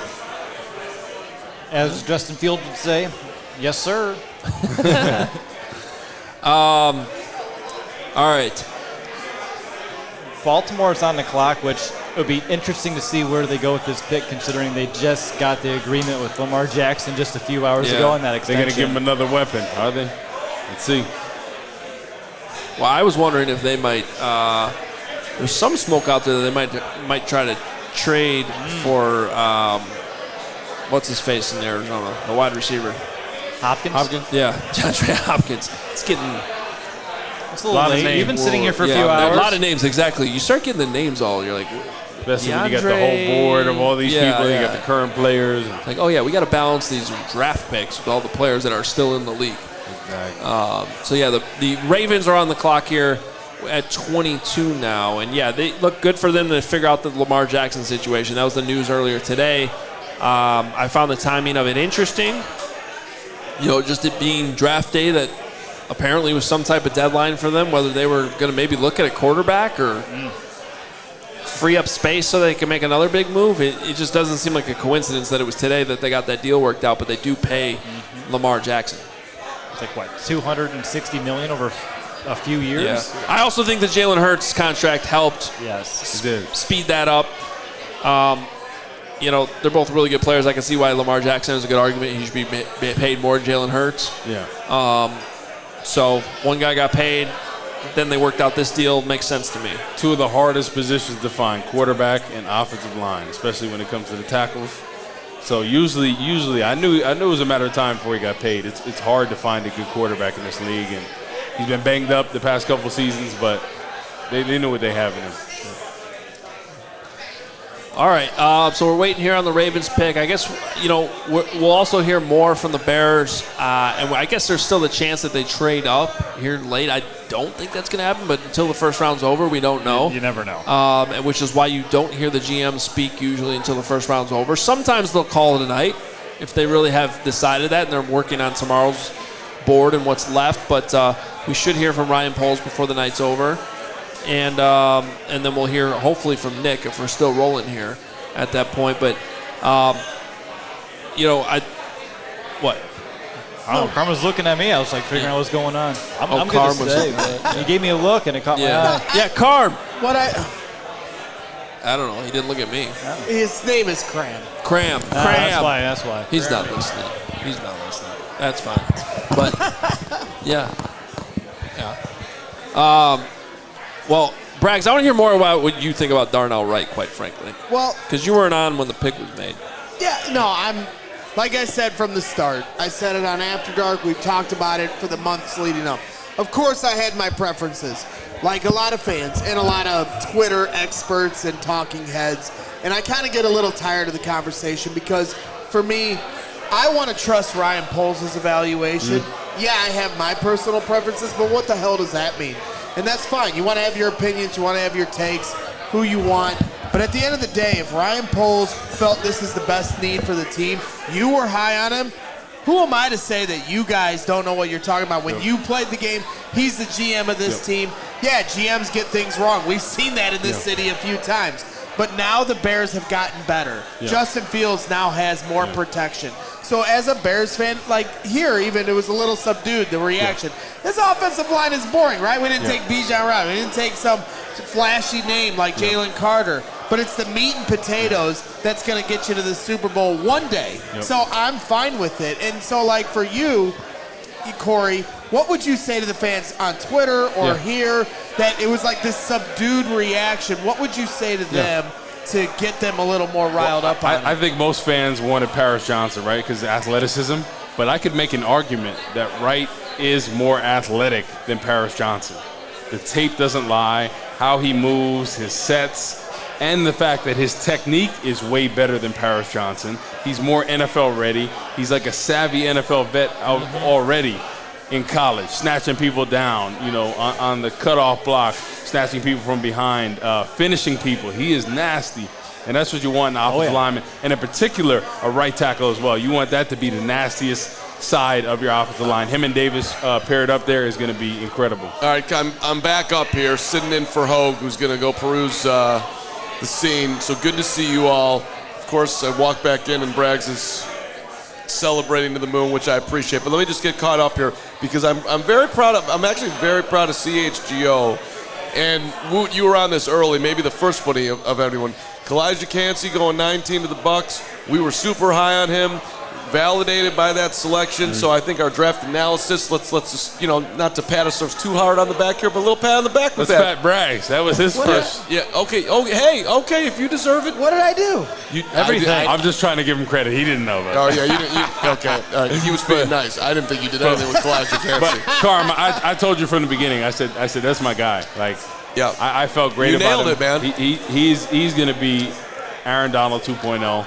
That's going to be a great fit for him in Tampa. I would have loved to have him in Chicago. Maybe if he fell towards the end of the first round, maybe we could have traded back with that second round and maybe a fourth rounder or something like that.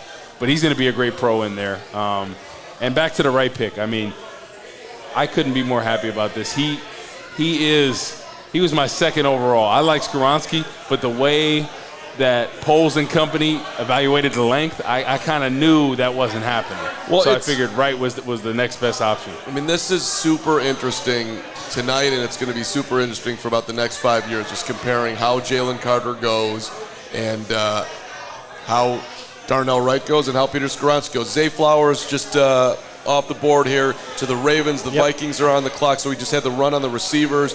Jackson Smith-Njigba to the Seahawks. Quentin Johnston to the Chargers at 22, and now Zay Flowers to the Ravens. 23. And what do you guys think about that order? Does that surprise anybody? Yeah, I kind of thought Flowers would go off before Johnston, because in my opinion, he was up there as like my number one receiver. I thought for a shorter guy, he reminded me a lot of Steve Smith. Right? Yeah. Went up and got it. The tenacity, toughness, strength, quickness, you name it, he had it. Catch after the ball. So I kind of thought he would be the first guy off the board, but people were really high on JSN. Now that he's healthy now, a year ago he probably would have been a lot higher than he was now. So I kind of understand that, him being the first pick. Vikings are on the clock. Anybody got a sense of which way they're going here? I just hope they pull Lions or Packers here. Well, I wouldn't be surprised, Hooker or Levis right here. Kirk Cousins got one more year on the contract, right? So I think they might be done with him because he's never taken them to the promised land. In the playoffs, I say this every year. He's regular season wonder. When he comes to the playoffs, he all of a sudden struggles. Yep. So because they talk about, Fields needs to be a pocket passer. Well, Vikings had a pocket passer on 4th and 10, throw a 4-yard out route with their season on the line in the playoffs. So there's your pocket passer for you. Exactly. I could see them going with Joey Porter Jr., though, at corner. I could see that. But I just wouldn't be surprised because I think for Kirk Cousins, if he doesn't do well, they're done with him after this year. Will, go ahead, and then I'm going to yell at Greg Braggs. No, that was me. Oh, you did this. Yeah, that was me. It's unbelievable. Will DeWitt went You're on. lucky I didn't left my type anything. You left it here. I did, but I was in the middle of the draft. It was open in front of me. Looks like my crystal ball was just as accurate as the team's picks. Don't worry, I'll keep perfecting my art of being wrong with the wing. By the way, I didn't write that. It came from the AI that you love so much. You're lucky I'm I deleting didn't it. type anything. Yeah, what would you? I gotta do it. People even knew it was me. They're responding, and they knew it was me. I didn't even see any response. Oh, that's because I'm not on the. I don't think I even said. Disconnected. But yeah, no, people knew it was me. Okay, never mind. It was a shtick. No worries. All right, you think quarterback here? I think quarterback. I think cornerback. I think quarterback. Kirk Cousins, they're not sold on him. I agree. They didn't re-up him for a reason, Carman. I agree, but I just think Hooker or Levis is a reach. So if they take him, I'm fine with it, but I'll be laughing. How is Levis a reach when they were talking about him being the first overall? Because I just don't believe in him personally. But the situation, right? Drafting him late in the first round for he's going to sit a year, whether it's him or Hooker, that seems like a recipe for success, no? Well, if he's good. But I'm saying, like, you're not overreaching. You're not picking him top 10. You have him towards the end of the first round. He could sit behind Kirk Cousins for a year. And then all of a sudden, Kirk Cousins doesn't do well. Then all of a sudden, you feel good about his development and learning from Kirk Cousins because mentally, he's there. He understands how to read defense and stuff like that. So I don't know why the hesitation with that. Because I just don't believe in his longevity as a player. But, you get to develop him. Did you think he'd be higher than he? Didn't you think he would be top 15, Will Levis? I mean, no, I'm not surprised that he's fallen out of it. Okay. I'm not. I was hoping I was hoping a team would be dumb enough to trade up to 10 to take him. What about Richardson? Richardson, I'm not surprised about because okay. he has the intangibles. He's got the athleticism. Will Levis, I don't know. It's very, it's like Mitch. It's the same thing. Kentucky, smaller school, as far as bringing different quarterbacks, drafted him. There was talk he was going to go 2. I'm like, this is insane. What are we doing? But don't you think top 10 might be a reach for Levis, right? I thought, but anywhere after 10, I feel like that's a good fit. No, and it makes sense. Like, if he was up on their board and they're like, no way he falls to us, but then here he is on their lap, then you definitely pull the trigger on something like that. It's a perfect situation. Kirk Cousins got another year. You can learn under him. There's no pressure on this guy to play day one. And then all of a sudden, Kirk Cousins has a bad year or average year, and then you feel good about Levis understanding the scheme. Kevin O'Connell's a really good head coach and coordinator. You got to feel good about that situation. I mean, and you have Justin Jefferson and T.J. Hawkinson and geez, like it makes jobs so easy. You got all the talent there, so I feel like that is a good situation. Hendon Hooker, when you watch him, it's impressive. It is. And we ran into him at the Super Bowl. He was impressive there. Personality is strong. I think it makes a ton of sense. I also think that hey. Vikings. He also they got to be looking at trying to win right now too. So that would be the conflicting part of this. Yeah, but I think you like Hendon Hooker because you can get the senior citizen discount at at Baker Square. Quarterbacks play till 40 years old. People see that's the whole thing. Like this age thing. Bayless is 25 and. I just listen. As a quarterback, they play till they're 37 anyway, so it really doesn't matter. I just think it's completely overblown, the age thing. And he's an older guy. Hendon Hooker's he'll be 30 at the end of his rookie deal. There you go. Pick is in. They get down to the 30-second mark.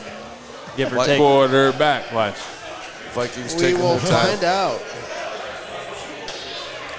Well, Minnesota taking it down to the wire. You're the Vikings. Which, by the way, speaking of taking it down to the wire, shout out to my guy Brett Jackson who's watching the show. Outstanding contributor to my career at different points in time at good old WGN. So there's that. Secondly, I think there's like sort of a will the Bears trade up kind of feeling going on around the old parts here. And walking around talking to Bears fans here, and this has been phenomenal at Joe's on Weed Street. It's a satisfied but not like, jumping up and down crowd. That's what we got. Offensive line is just not not sexy. a sexy Yeah. pick. Yeah, and that's all it is. That doesn't mean anything. He just needs to be good, be a solid guy on that right side, be an anchor, and Bears fans are going to love it. It's just not something you're going to be throwing, confetti out, It's not a sexy pick. It's nothing personal. That was my biggest fear. Like with Skoronski, so many Bears fans were jaded as far as his arm length. Could he be a guard and all this stuff? And I was like, worst case scenario, the Bears draft this guy, and all of a sudden we're booing him before he even plays a snap. I refuse to do that. Vikings are taking a wide receiver. There's the run. What now? There's the run. Carman Vitale again, the first one on my Twitter feed, Carmi V. Jordan Addison, USC, going to Minnesota. I'm surprised. 5'11". I think the quarterback, whether it was Hooker or Levis, I think that was the point where you draft him. Kirk Cousins basically on a one-year deal. Yep. It tells me that they don't feel that great about him. He's basically in a prove-it year, and even then, they might be hesitant to pay him. So I feel like they missed the mark there to potentially get a quarterback that could develop for a year. They're just building around for that quarterback for next year right now. But, Jordan Addison, like that skill set does really complement having Justin Jefferson and Hawkinson there, too, because he's a smaller receiver, but he's a crafty route runner. Yes, he is. Good on the slot. Exactly. Really good He's going to make plays after the catch. Cousin likes to get that ball out quick. It makes a lot of sense. And now at all three levels of the field, whether it's deep, intermediate, or short, they have a playmaker. Exactly. And that's going to make them, in the regular season, a little dangerous. Yeah. And maybe if Hooker falls a little bit in the second round, maybe they'll trade up to get him or Levis if they end up falling, I was definitely, when we left the combine and just going off of who we talked to and who impressed me the most, I said it was Jordan Addison. You did. It wasn't who I probably would have taken right away. Jackson Smith-Njigba's tape probably looks a little better, but the person that struck me as the most calculated, the most mature, he seemed wise beyond his years. And when talking to him, the way he explained the way he sets up his defender, the way he studies against the teams he's going to go up against, he impressed me in a big way. So, the Vikings got better today. Maybe not for the future, but for this year, they're going to have a dangerous wide receiver room. Yeah. And maybe they feel good about Kirk Cousins, but they just want him to prove it this year. But in my opinion, he's a regular season wonder. When it comes down to the playoffs, he really struggles. And if you're building a franchise around a quarterback, what is the key thing? A winner. And not during the regular season, because they've had some really great seasons where they win 12 games, 13 games, 14 games. When it comes to the playoffs, what happened when the Giants came to town on their home turf, the Vikings, which is a hard place to play, that crowd is rocking, Skol, they get the whole thing rocking. Kirk Cousins struggled. So I'm not a huge fan of him. His stats will tell you otherwise. Right. But the whole picture, when it comes down to playing important games and towards the end of the regular season, he was really struggling, even in the week 15, 16, 17. So I'm not really a huge fan of Cousins, to be honest. No, I couldn't catch that at all throughout the last 10, 15 minutes, Woo. But, what the Vikings are telling us is right now they're okay with that one more year building around them, and they thought more so let's add another long-term playmaker on this offense as opposed to getting a quarterback who may have to sit, may have to learn. And, he's falling for a reason, and maybe there's just another reason on their list, too, of why they decided not to make that pick. Well, and just looking again, patting ourselves on the back, our wide receiver board, we had Smith-Njigba 1, Zay Flowers 2, Quentin Johnson 3, Jordan Addison 4. So they flipped it, but we have had the run on wide receivers. That's 4 straight. with smith-njigba, then the Johnson, then Flowers. Giants are trading now up. Giants are trading up. Yes. Maybe they're going to get their cue. No. Wait a minute. Daniel Jones, they just paid him. That's interesting, though. The Giants are trading up with Jacksonville here. Who do they want? That would be a Lions move to do, though. Yeah, it would be. It would be Pay the like, guy whoa, and what's going on? draft What do we think the New York Giants are targeting with the Jacksonville Jaguars' 25th overall pick? They need a wide receiver. There's a run. I Yeah. mean, right now, if you're going to go with what's hot, it's wide out. And the pick is in immediately, so we'll see. Yeah, they got to get Daniel Jones some help. Really struggled last year passing the ball. He was efficient in what he was able to do, kind of running that zone right, zone left, scramble, limit the turnovers. It was kind of like Alex Smith in San Francisco, right? Really, let's hand the ball off. Let's Saquon do his thing. Let's scramble and then not turn the ball over. Now, I think for the Giants, I know we just said receiver. They got Campbell, right? Paris Campbell this offseason. Yep. So that helps them a lot. Maybe this is a tight end. Yeah, potentially. That's what I was thinking. Tight end. Yeah, they got to get him another weapon receiving-wise. So Dalton Kincaid would be very interesting. yeah, That's not a bad because he was call. supposed to be the first tight end to come off the board. So Exactly. he's available here. We just have to wait for the commercial break. Thank you, NFL, wanting to make your money. Every great quarterback has that great tight end. Shout out to the fat man who just followed me on Twitter. Thank you very much, fat man. It's a big day for me. Been waiting for the fat man to come calling. Proud of you. Thank you. A quarterback. It was and my the tweet, fat by the man. way. It might have been. Oh. It could have been, Will. I'm just making sure that Twitter does not have this pick here for the New York Football Giants. Albert Breer has it, according to Law. Thanks, Law. But someone needs to pull it up. I got it. Quicker than me. Well, I'm behind here. Oh, thank you. It is Deontay Oh. Bates, cornerback out of Maryland, going to the G-Men. Interesting. That is interesting. Like Daniel Jones, you just paid him a bag. He's your quarterback of the Yep. future. And you don't get him another weapon after you had limited options last year at receiver. And even Paris Campbell, he hasn't really proven himself in the league. I'm very surprised by that. I'm trying to get to what the actual trade was. Maybe somebody else has it here. It's in Slack. All right. We're on it. Lawrence is hot tonight. Can you cut us some slack? So, anybody have it? Oh, sorry. I didn't know I was. Oh, 24 to here. Okay, Ian Rappaport. Hi, guys. I Did got you it. want me to do Thank this you. for you? Thank you so much. You have a microphone, you Well, know. it's not plugged in, though, to the room noise. I've been unplugged most of the evening. Otherwise, I would have been yelling at you many more times. I this love evening. being yelled at by Law. It is a very simple 24 to 25 swap, and then they're going to trade also it's The 160 and the 240? and 240. For one spot. Yeah. And my guy Masaki in the chat says, "Give Lawrence a raise." Thank you. Yep, I agree. So hold on a second. Did they really just drop back one spot and got the 160 and the 240, and the Bears dropped one spot and got a fourth rounder the next year? Right? But the market is what the market is. I will quote Adam Hoge on that one. I mean, you got to take the best offer there. We're giving a lot of benefit of the doubt. Would you rather have that fourth rounder or no fourth rounder? Fair, but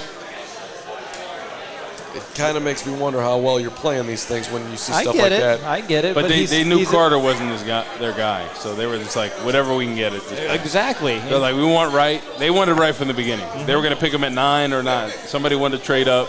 They knew the Eagles weren't picking the offensive lineman.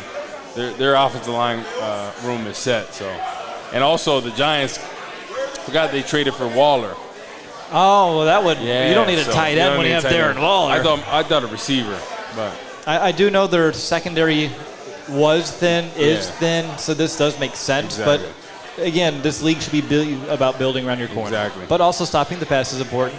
exactly, and maybe another pass rush or two. Yeah. So Bills are trading up, and now Buffalo on the clock. I see the chat has it, and just wanted to make sure we all have it. Buffalo moving up here to, I would think, add on to I would think the Bills are going offense here. Yeah, Bills on the clock. They swapped 25 for 27, and they got 130 as well. So another one where you're getting like a mid-rounder, about 10 picks after the Bears did the same thing. I get it. I understand the basis of the argument or the complaint. Going back to Adam's point, the market is what the market is, and if that was the only offer and they were safe and they were going to get their guy. I mean, it really speaks to, right, that there wasn't much excitement around Jalen Carter. It's either that and or Ryan Poles doesn't know how to make phone calls. So I think the most logical thing is that the market was not that strong for Jalen Carter. And clearly we're seeing, as far as, you know, the way the quarterbacks are falling, nobody was even remotely thinking about trading up to 9. As we're falling into late, we could be going into the second round with both Will Levis and Hendon Hooker there, which is a surprise. Hoge did call out that he thought that one of the quarterbacks was going to fall, and Will Levis is that. It's just, this is funny. I thought Hooker would fall more than Levis. Levis, they were talking about being potentially the number 1 overall. At Vegas made a lot of money today. Man, it's lying season. I mean, the Levis lying season is pretty impressive. Maybe they were just trying to mess with everyone and be like, Will Levis might go number 1. And then people were looking around like, what are you talking about? He's terrible. He's not going to be good. He does not process the field. He's inaccurate. There was a lot of that. And then other people like, look at the arm strength, look at the build. People were saying Mitch Trubisky 2.0. That's what a lot of people were saying about him. The Texans pulling the okie doke and taking C.J. Stroud at 2 when it seemed like they weren't going to. And then getting Will Anderson. Yeah. That was a pretty good thing for them, I think. Yeah, I mean. Carm doesn't like it, though. You don't like the trade back to get. I just did not like giving up 4 picks to get Will Anderson. I didn't. Not in that. If you're one player away, I get it. The Cardinals are 10 players away. So, I mean, if the Bears had done something like that, think about if the Bears had done something like that. That would have been nuts. Yeah, it's tough. Some homework for you, Carm, later on tonight before you go to bed. Yep. Watch Darnell Wright versus Will Anderson, and you'll feel really good about that. Okay. You dominated him under one-on-one matchups. Absolutely took down Anderson. Yeah, fully. I can't wait. That would definitely put a smile on your face. He made him his bitch. As he would say. Excuse my language, guys. So wait, he was talking about Will in that one? No. I was like, if so. No, but according to him, he probably said it in his head. Nah. That would have been ballsy to name it like that. So we're getting a lot of trades here at the back end. Here in the. Okay, never mind. I just got Twitter confused. I'm coming back strong. You're doing it, Cram. We're proud of you. Thank you so much. Bills remain on the clock. I haven't seen the pick yet. Miles Murphy still hasn't been off the board either. That's an interesting name. Yeah, he's still number 1 right there. Kincaid. Dalton Kincaid. There it is. We had Kincaid 1 pick before. Now he goes here. Okay. So if Miles Murphy towards those last couple picks, do you trade up for him? A guy that was projected maybe top 15? That's not a bad thought, Woot. That's not a bad thought. The need is a pass rusher, right? We need essentially 3 positions on the defensive line. I don't know. I still think I understand. And again, like Murphy was someone that I was talking to you about at the combine that I like. I understand that, but as of right now, there's still enough where I'm comfortable sitting. In the second and third there's round. enough. Yeah. But it's enticing. I can't deny that it's enticing. Yep. And is this right, by the way? The Jaguars ended up getting 5 draft picks for moving back 3 spots. The Bears getting the 1. Is that accurate? I thought they got 4. 4. That ain't great. I'm sorry. But Carm, they didn't want. You talking about for the Bears or for? I'm talking about for the Bears moving down 1 pick and getting a 4th rounder. But they didn't want year. Carter. It didn't matter. They were going to get Wright. Nobody wanted anything. Nobody wants to come up and get a O lineman there. I think the situation. I think Jalen Carter honestly would have fell towards where we are now. Right, I really do. I'll rephrase it. That sucks. That sucks that there wasn't more interest. It does. Yeah. It takes the right type of team to draft a guy with a lot of character concerns and issues and questioning his desire, his work ethic, his motor. I think Philly was the perfect fit for him. Rise and shine, Philadelphia Eagles. Rise and shine. Let's go. I can't wait to get the No brick juice tonight. the Braggs video in the morning. Rise and shine. That's gonna be an early rise. I gotta go and lay the bricks tomorrow, so you'll be getting it 6:30 a.m. Uh-oh. All right. Uh-oh. All right. I'm ready. Where do we think who takes the next quarterback? You asking me or you asking about Will Levis? Well, I was saying. Oh, okay. I'm just making sure. Was it being directed to me or not? Who takes the QB? Yep. Cowboys, Jaguars, No. Bengals, Saints. Saints at 30. Make that spin. No. Maybe the Bucks. Interesting. They would have to come back up or just wait it out for a minute, but I mean, we could. Looks like we're very much going to be pushing into the next. Into round 2 here.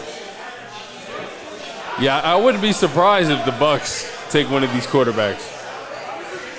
Especially with Brady retiring. It would make a whole lot of sense for Tampa. Yeah. I mean, you're not you. If I was Tampa Bay, I would think. I would be thanking my lucky stars. And hey, Johnny Law, I see you in there. I'm not over or not over anything.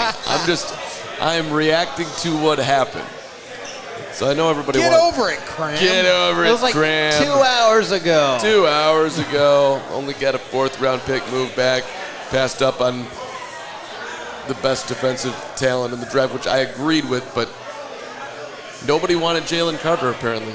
He's definitely going to Detroit. He's definitely going to Seattle. A lot of people have been wrong tonight. The speculation, a lot of it has been absolutely dead wrong. Welcome to the NFL draft. Yeah. Including you. You thought he wasn't going to go top 10. I was right there. I had that. I had that nailed. You should be giving me love. Hoge, you want back in? I give you love privately, and All then right. I hate on you publicly. That doesn't sound right. That's true. I give you love privately. We can. Raising. We need the voice of reason back. All right, he's going. He's like, I'm going this way. Carm's back. So, we've got. We got a board up here. Shows you everyone who's been drafted. We're down to the 26th pick. Yep, we got 6 picks to go here. How about the Cowboys here? Could be interesting with a quarterback potentially. Dak Prescott really struggling last year. You got him for at least another year. Levis or Hooker, if you feel good about developing. Little run on wide receivers while I was gone, huh? You missed the fun. You missed the run. Yeah. The run on fun? The run on fun. They waited till I got off to have the fun. That was interesting, though. First of all, what a great crowd we have out here. I really appreciate everyone that came out. I was walking around saying hi to people. Very mixed reactions on the Bears pick, I would say, with Darnell Wright. A lot of picks are just like, okay. The O-line isn't the sexy pick. It's a right tackle. Yeah. A lot of times, that turns out to be the good pick. Exactly. When you make crazy trades and move up, Exactly. that's usually when you get in trouble. Make a lot of noise that doesn't mean anything. I think everybody would have loved it if they could have added like another 2nd-round pick instead of a future 4th. Let's not get back on that, please. Yeah, I know. But don't you think people were so stuck on Paris Johnson just because athleticism? Yeah. But Wright, you can make an argument he's more athletic. Yeah. And his technique is better. Those hands. I know. The shot put record honestly, when he sets back and he just beats the edge rushers, the speed guys to the spot, and he's like, you can't What are you going to do? me. What are you going to do? And then all of a sudden they try to bull him, and he's just like, How long do you think it takes for him to get up to speed? right Yeah. away. You think day one he's ready to play? Day one, he's ready to go. Do you think he starts week 1? Yes. Do you think he starts week 1? Yes. Do you think he starts week 1? I think he's in the camp as the starter. You're deep Yeah. right. Right away. Also, who else is starting? I think that's the main reason. Yeah. Well, yeah, but I also think he could have been a plug-and-play starter right anyway. Well, I think you're not taking him at 10 unless you think he's starting. Yeah. But you can also throw in there, if he's not quite ready, who the hell are they throwing out there? You're going to put Larry Borum back out there? Which is, I don't dislike Larry to a lot of Bears fans. I feel like they're good done with guy. Larry. I like Larry. Yeah.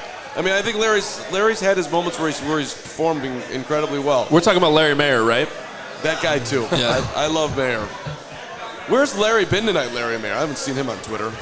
Every time I see Larry, I always make sure to mention that I used to read his stuff on ChicagoBears.com when I was like in 4th grade in the computer lab. That's so adorable. And he's probably like, oh, thanks, man. You're younger than my sons. Yeah. Which I don't think I don't think that's accurate. But So, Carm, were you higher on Paris Johnson? No, I wasn't super high on any of the offensive linemen. To me, like, Really? I'm not in a negative way. I'm saying, like, to me, my ideal goal is, like, I would be willing to move down and take any of them and feel comfortable with it and just get a ton of draft capital. That's where I think the disappointing thing for me tonight was that the Bears were not really able to add on any picks other than a 4th rounder next year. That's too bad. Gotcha. Trading out. Yeah. Now, the draft gets super interesting once again with the way Carter fell. And the local, the cat part of the Skoronski thing is interesting. But overall, look, the Bears did a very logical, somewhat, I'll give them somewhat bold too, because Darnell Wright wasn't being screamed out as, the second best offensive lineman in this draft by a whole lot of people as early as, 3 days ago. So, so we don't have the relative athletic score. So for all the talk about, I want to back up what Woot's been saying about his athleticism. We don't have one on Paris Johnson. It's not in the system, so I don't know if they I don't really necessarily know how they gather that and how it all works. But Darnell Wright is number 3 among all offensive tackles, behind Blake Freeland from BYU and Jake Witt from Northern Michigan. Broderick Jones, 2 spots behind Darnell Wright. You go down a little bit farther, you got Cody Mauk, who's also very athletic, and North Dakota State. yeah, and Skoronski's on this list too. He just doesn't have the arm length. But I just want to point out that Darnell Wright, he 9.68. It's out of 10. Yeah, that's what I said. Trent Williams 2.0. Yeah. He reminds me exactly of him. Trent Williams is 335, about 6'5", similar athleticism. The only difference is they play different sides. Wright could be a left tackle. Honestly, he could be. He has the athleticism for that. I'm looking forward to spending the night when I get out of here in the morning and the afternoon tomorrow before we get back in here, talking to literally everybody that knows Darnell Wright. Oh, by the time you come in here tomorrow, he's gonna be your favorite Bear of all time. Just watch the tape. Just like Kalijah Cansey, you watch the tape and it's not lying. Can we talk about deleted tweets? Uh-oh, I heard someone over there told me about this. Yeah, go ahead. Yeah, so I mean it's short, sweet and to the point, but Larry Borum tweeted and then deleted LOL after the pick. Wow. Yeah. Wow, Larry. Don't do that, Larry. And he did that. He must have been having a couple. It would have been funnier if Larry Mayer did it. No, that was, Larry Borum Jr. Look, but it's not like it was your spot, man. They clearly had already moved on from him. You got to be honest. It's not like you were playing lights out. Future I Falcon. can understand if you had a season similar to maybe Braxton Jones where you did some really good things. Yeah. And maybe a couple times you got overpowered or overmatched, but it wasn't even like that. No. So I don't understand the LOL. So Mozzie Smith here, right? Yeah, do we got, it looks like we have one of our defensive tackles coming off the board here to the Dallas Cowboys at number 26, Mozzie Smith from Michigan, who 27. Absolutely. 26. 26. That's off. I don't know what's This going one's on. off. Okay, my bad. 26th overall. I don't know why they're calling it pick 27. My apologies. This guy's strength is off the charts, Hoge. Quickness for his size. I mean, absolutely an anchor in that middle. He's probably going to project to be more of that nose tackle in there. Yeah, I think he's more of a one technique than a 3 technique. Exactly. But quickness too is unbelievable for the size. He was constantly in the backfield for Michigan. He was one of my top 5 guys in there. He was also one of those. He was on Bruce Feldman's freaks list that he does every year. He just dominates the weight room. Yeah, look at it at pass rushing too. You don't see too many noses pass rush like he does. Yeah, unbelievable. The quickness. That would have been a good fit for the Bears too if he would have snuck into maybe that second round. I feel like they still got to figure out their 3 technique first, though. Exactly, and your guy Benton from Wisconsin, maybe if he falls to that second, let's go. I like that. Let's go. He can play that 3 technique. We're only a few spots away from him being. He's on our best available list right now. He is 5th. Yes. Got Miles Murphy. He didn't come off yet, right? I think I missed a couple picks here, but Joey Porter. Oh yeah, I'm looking at the best available. Obviously, it didn't come out. Nolan Smith, John Michael Schmitz, and Keanu Benton. I'm surprised Nolan Smith's still available. Yeah. Yes. For a guy who. That is surprising. Like, we talked about how he might not be the best fit for the Bears, but we've gone through plenty of picks here where it would have made sense for a 3-4 defense for sure. He's got all the athleticism. He's got all the character. Green Bay. I wouldn't be surprised if they traded that pick, scratched Lucas Van Ness, put Nolan Smith there. Yeah. I would have felt really good about that. Yeah. You're saying instead of Nolan Smith. Yeah, I agree with you. I think that would have been a better pick. Yeah. So I don't know what the issue is there with Nolan Smith, but it's surprising that he's still on the board. Didn't Green Bay do that last year too, drafting defenders like in the 2nd or 1st round that felt like not true fits? I remember some talk on our show last year about that. Yeah, I'd have to go back and look. It's ringing a small bell, and it was just like, what are they doing with that position? Yeah. I will say, like, for as good as he was and as athletic as he was, the production didn't really pile up for Nolan Smith the way that it certainly did for Will Anderson. Exactly. Right? So there's a pretty big difference there. Thanks for coming. Yeah. Thanks for coming. And so he also, it's worth pointing out, coming off a pec tear, and he didn't lift at the combine. So, but that was a while ago now. I would have think that wouldn't be that big. How about Miles Murphy, too? Yeah. Buffalo, they might mess around and pick him with that pick. They need some defensive line help. I could see that. Well, back in the lying season, too, Nolan Smith was being compared to Micah Parsons.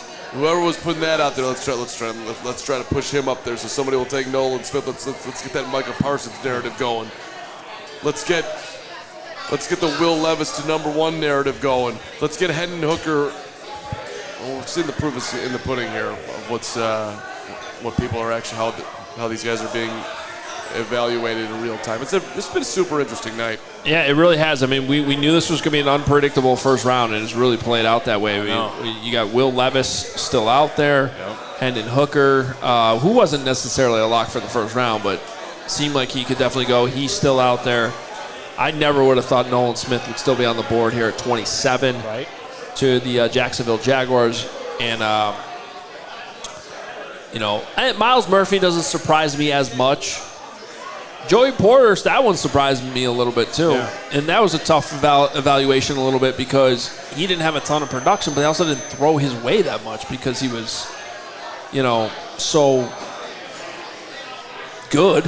Right? Yeah, it's like it's a good thing, right? And it's always hard to evaluate. There's not a lot of tape of them throwing at him because he was that good. It's respect.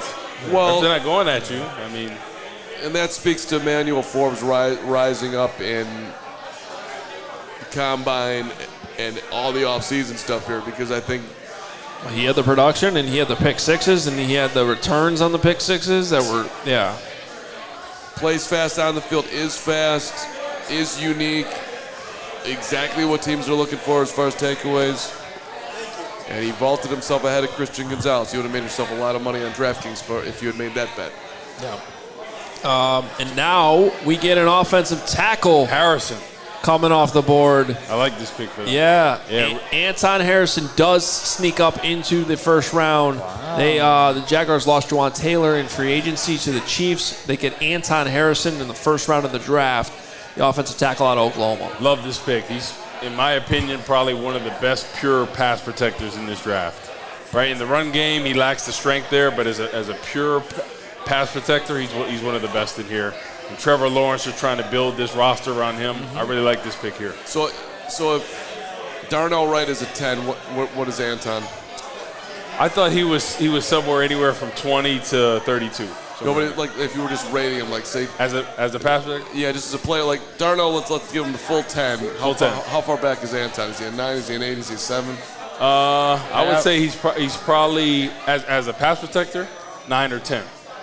So Run there. game, Right run there. game. Okay. Not there. Okay. But left side, Darnell Wright. Yeah, we know how okay. they felt about Braxton Jones, but Okay. I wouldn't have been mad if the Bears traded back and eventually picked him. But I really like the right pick. But I think for left tackles, he's one of the best pure pass protectors. Better than Skoronski, in my opinion, as a pass protector. Skoronski's more balanced. And that's where I was going with it. Like, because you just threw a lot of love his wits. Like, if they had traded back, and that would have been the pick. But what we kept on hearing, and what was being tweeted out a ton, was that there's a couple of teams that are looking to move up, and there's 7,000 teams that are looking to trade back and get more picks. Yeah.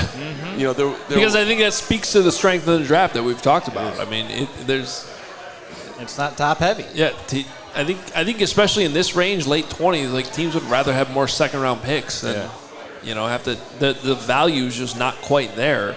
I mean, if we heard and we had it on our own board, although we still have 3 players left with firm first round grades: and Miles Murphy, Joey Porter Jr., and Nolan Smith. But even we only had, I think, 17 total firm first round grades, or whatever the final number was. I think that reflects a lot of the same boards that the NFL teams have. And so if you're picking here in the 20s, like you realize you're not truly getting first round value on some of these guys.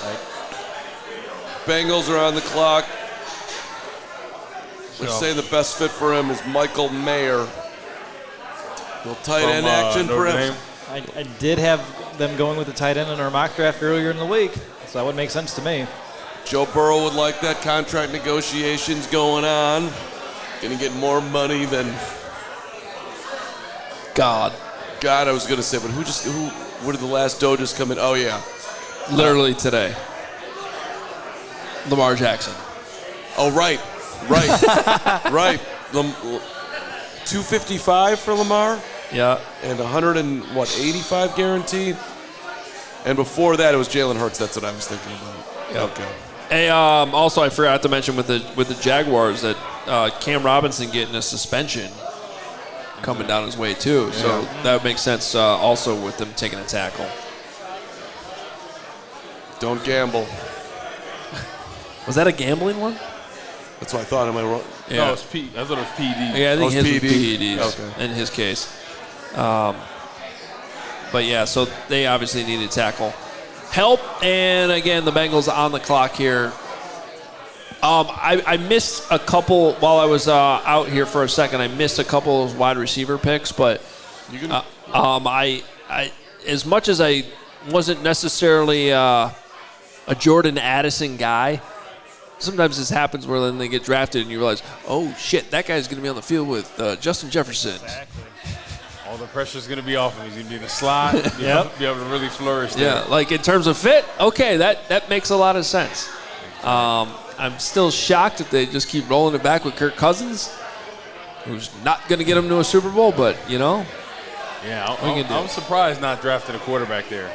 You know, one of those guys, Levis or Hooker, whoever you felt better about, have him sit for a year. Because them not renegotiating Kirk Cousins tells me everything I need to know about them. They don't feel confident in him going forward. He's basically got to prove it to them, lead them to a Super Bowl run for them to sign him back. That ain't happening. They're set. In a lot of ways, they're set to take a big step backwards this year, both in terms of luck, turnover luck, all those things. It looks like we have the Bengals pick. Yes, the Bengals are taking Miles Murphy at 28. There he goes. Okay. They keep adding to that defense, man. Yeah. That seems like a best player available swing.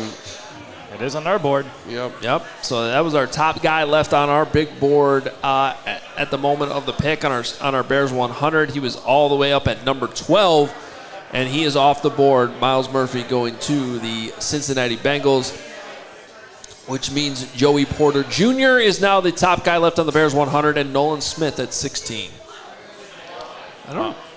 I'm trying to think, like, as we look down this, like, who would actually still be available at 53? You know, I got to imagine Porter comes off. I got to imagine Nolan Smith comes off. Can a John Michael Schmitz hang around the 53? I feel like Keanu Benton could be in that mix. Adibare could possibly. Be, depending on, I don't know. I think nothing is shaping out like we thought. I was going to say. We thought he was like a for sure end of the first round, you know, just based off the hype. But I feel like nothing is. Like Miles Murphy, people were talking about top 10. He just went. Yeah. So nothing is shaping. Nolan Smith, too. Oh, he's a top 15. See, my problem with Miles Murphy, and I know you were high on him pretty early. I remember you talking about him. Yeah. It's just I didn't like that to me, he like peaked as a freshman. Yeah. It's as good as he is, and I like him. It's I struggle with guys that don't get better while they're in college. Yeah. The thing is that really skewed me. The rushes that he won, it's like his hand usage were like unbelievable. But then sometimes you put on the tape and then you're like, is this the same guy? He's getting locked up and all this. So it was like when he flashed incredibly. And then you're looking at more tape and you're like, okay, I see why he's not, you know, the first or second end picked right now because of that consistency. And that's the difference between really good pass rushers in this league. And that's why Tyree Wilson, I thought he would be drafted high, but I wasn't the highest on him because of that consistency with the hand usage, the get off. And I think Will Anderson always had that. That's why he was my consensus number one. I feel like a lot of people, they had Will Anderson as consensus number one as well. Do you remember when Will Levis was the number one guy? Feels like a lifetime ago. That was on Reddit. You think he's at the draft right now in the back? I don't know if he's there. People keep on tweeting out. Apparently he's sitting there with his girlfriend somewhere. They keep showing it, and it's getting a little confusing in that household. I don't think he's going right here. Oh, so he's not at the draft. He's at home, but they keep showing him? Apparently, by my Twitter. That's when you regret having the camera at home. Yeah. That's you tough. You sitting there looking at your phone on Instagram and Twitter. You're like, your girlfriend's next to you like, hey, when are you getting picked? You're like, I don't know, soon, hopefully. Are we not going on that vacation that you promised me? Things are getting a little tight around here. It was that he's going to be doing just fine. Yes, and there's some money off the board there. Oh, yeah, plenty of money. How about RG3's first wife when he got drafted? They're saying he's at the draft. Oh, he's at the draft. Chat. That's what they're showing. Okay, thank you. He might not even get picked tonight. His girlfriend went down a few carrots. Yeah. Well, these things happen. I don't think he's going to New Orleans. Derek Carr, you're going to get him some help. You're not going to give him another quarterback, I wouldn't think. No, that wouldn't make a lot of sense. We're getting there, though. I think we just crossed the 4-hour mark, by the way. Bye, Rob. Rob Schwartz Rob out. Schwartz, one of our diehards. By the way, I apologize if anybody in front of us is waving goodbye at any point. Like, we can't see them at all. So, I apologize. We're not ignoring you, I swear. Lawrence got the shades on. He got the hater blockers on. The hater blockers. I see you. He said, y'all feel about this pick? I don't care. Well, we're down to the last two here. Just before we forget about it. Lawrence, phenomenal job. 3. Joey, phenomenal job. 3 picks. Yeah. Right, 3. 29, 30, 31. 29, 30, 31, correct. So it looks like Will Levis is going to make it to the second round. Yeah. I can't see New Orleans. Unless someone trades up, but why would you do it? I mean, the Chiefs need a quarterback, right? Yeah. They're cool with whoever the backup. But in all seriousness, this is where you got to be careful about a team trading back into the first round for a quarterback. That's because you get the 5th-year option on first rounders. It's the same thing that it happened with Teddy Bridgewater, I believe. Did it happen with Lamar That's a Jackson? good point. I think Lamar Jackson too was a trade up Yeah, he was. into the second round or into the First back round. end He was first 32, round. I think. Yeah. But I wouldn't be surprised because Philly and Kansas City, they don't really have a glaring need. Like, I have to get this position right now. Yeah. So they could trade out of that, get a second rounder, get maybe another third rounder, and buy themselves into that second round. So. There's a comment on the screen from Montana Shy. Where can I get a CHGO hoodie? Great question. In the link in the description here of this video, you can go straight to our locker, chgolocker.com, and you can get that hoodie. And you can get this brand new shirt you can see on your screen, the Bear Down shirt from CHGO. Ooh. So thanks for asking, and definitely go pick it up. And if you become a diehard at CHGO, allchgo.com, you get 20% off all your merch all the time and a free shirt when you sign up. So definitely check that out. And shades are optional. And if you see the fun we're having here tonight and you want to come out tomorrow, yes, you can buy tickets still, allchgo.com. There are some tickets available for tomorrow night. And you get a shirt with your ticket. Yes. And a raffle ticket. If you were watching earlier, you saw us raffle off Thomas Jones jersey. Tomorrow night, we got a Mike Ditka jersey to raffle off. Signed Mike Ditka jersey.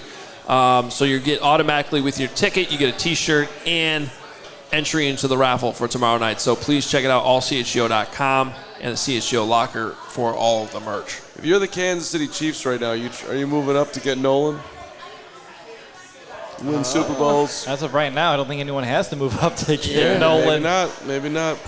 I wouldn't be surprised if the Eagles take a chance on him. Him and Reddick on opposite sides. That feels perfect. Yeah, that'll be, and Jalen Carter in there. Oh man, talk about that rush package. That'd be a pretty good situation right there. Yeah, I wouldn't be surprised if either team went with Nolan Smith or traded back out of that first round. Nolan Smith's not making it to the second round. Bold prediction time. He's gonna get selected. You know who I vividly remember earlier today when I mentioned the possibility of Nolan Smith falling? Carm, you and I were having a nice lunch with a certain someone who I think said, no chance. Yeah, David Kaplan doesn't know anything about sports, life, food. Said no chance that's happening. And in all seriousness, I didn't think he would fall to 29 and still be on the board here. That's pretty crazy. Shout out. Thank you for lunch, David Kaplan, who me and you invited. Brian Brees. Yeah. Yep. We do have a defensive tackle. Brian Brzee from Clemson is the pick for the Saints here at number 29. That is a big swing on a dude with some super high-end talent with some super high-end injuries. I don't mind him at this pick, but people were talking about him being a top 10, and I was like, you're crazy for that. Yeah. Honestly, like you look at the tape, and there's nothing that really – before the injury, he flashed a couple times, but this past year, I didn't really see anything from him. He has the size, he has the quickness at times, but I think this is a good pick and good situation from him towards the end of the first round. The Saints, I feel like this would be a good fit for him. I see another comment. William B. signed up but didn't get a shirt. So you should get a code in your email that you could redeem. If you don't see that email help@allchgo.com. We'll verify your membership and then we'll send you that code. Sorry if you didn't get that, but it happens automatically. Yeah, there's a code and then you just use it when you buy the shirt. Yep, and the email automatically sends it out because I'm fancy that way when I set that stuff up. Second. Fancy. Will is fancy. Dane Brugler, by the way, had Brzee number 2 on his board in front of Kalijah Cansey. Mm-hmm. And Mozzie. And Mozzie, for that matter. Yeah, excellent. Yeah, so the thing about Brzee, though, and I have in here in what I wrote up, the hype outweighs the productivity. 100%. You got injuries that are a concern. He tore his ACL in 2021. He dealt with a shoulder injury last year. Probably a 5 technique and a 3-4 defense. Makes him a decent fit for the Saints. Probably not the best fit for the Bears. And now, if he did have one excuse, and we talked about this before, Carm, he did lose his 15-year-old sister to cancer in September of last year. So that's awful. You know, you got to imagine that's an enormous distraction as he was dealing also with injuries at the same time. So he's been through a lot in the last 2 years. Yeah. Tear your ACL, lose your sister. So you can still see why the Saints are betting on the traits there and hoping that they get him in their system and it's a good fit. And he takes off. He's a guy that's been hyped up since high school. I don't know if you remember the viral videos of him when he was in high school. He was probably about 6'3", 6'4", about 275 pounds, absolutely destroying kids. Yeah. So the hype has been real since day one. So if he can tap into some of that potential, because sometimes when he turns it on, you're like, ooh. And other times you're like, get pancaked by somebody. That's a window into Woot's world behind the scenes, just looking for dudes crushing people and scouting them early. Yeah, man. Brzee. Yeah, this is not consistent. That's my biggest thing. He flashes every now and again, but there's no consistency. And I agree with Hoge. The hype has been real, but it hasn't matched the production. I guess. I'm sorry. Go ahead, Will. No, I was just going to make a joke. So not even important. I was going to say that his consistency as inconsistent as his last name pronunciations. Yes. Oh, that's true. I always struggle with that one. Me too. I was just gonna let I say Breezy. It's Brazil. Brazil. Brazil, yeah. Little, like there's a Z in there. Rise and shine, Brazil. Why do we think that these front offices all wear suits in their draft room? That seems a little unnecessary. You made fun of Nick and I for doing that last year for a show. That's right. You guys wore suits. Because we were trying to imitate what we But see. I'm just like, dress comfortable, man. It's a long day. You're probably sleeping in there before you wake up tomorrow. Just put on some Bears sweats. Actually, I was looking at the Eagles room, and they're all wearing suits. Just settle down. I know. They should just be wearing cut-off shirts and just be doing curls, right? You guys want to make a wager that Nolan Smith goes to the Eagles? I haven't checked Twitter. I don't know. I don't believe you. That's scary to me. Well, where are you on the wager? 5 push-ups right now. Yeah, but are you saying he goes to the Eagles or not? I'm saying he does. I can see that. Brandon Graham's getting up there in age. Yeah, I could see that. So here's a real thing. They drafted Jalen Carter. Yep. How close are Nolan Smith and Jalen Carter? Really close. And if do you know that for a fact? I'm being serious. No, Like, I'm pretty sure they're pretty close. Okay. And think about it, right? From a character standpoint, you want someone like Yeah. Nolan Smith that does all the right things. He comes to work every day. He's a model teammate, model citizen, and all of a sudden you have him on the team as well. Then you got the veterans and Brandon Graham and Fletcher Cox and company. Then you have the offensive linemen too that are leaders. Yep. That could mentor him as well. So. But then I agree. You bring in the young guy who knows him, is friends with him, who understands him, and probably knows how to get through to him.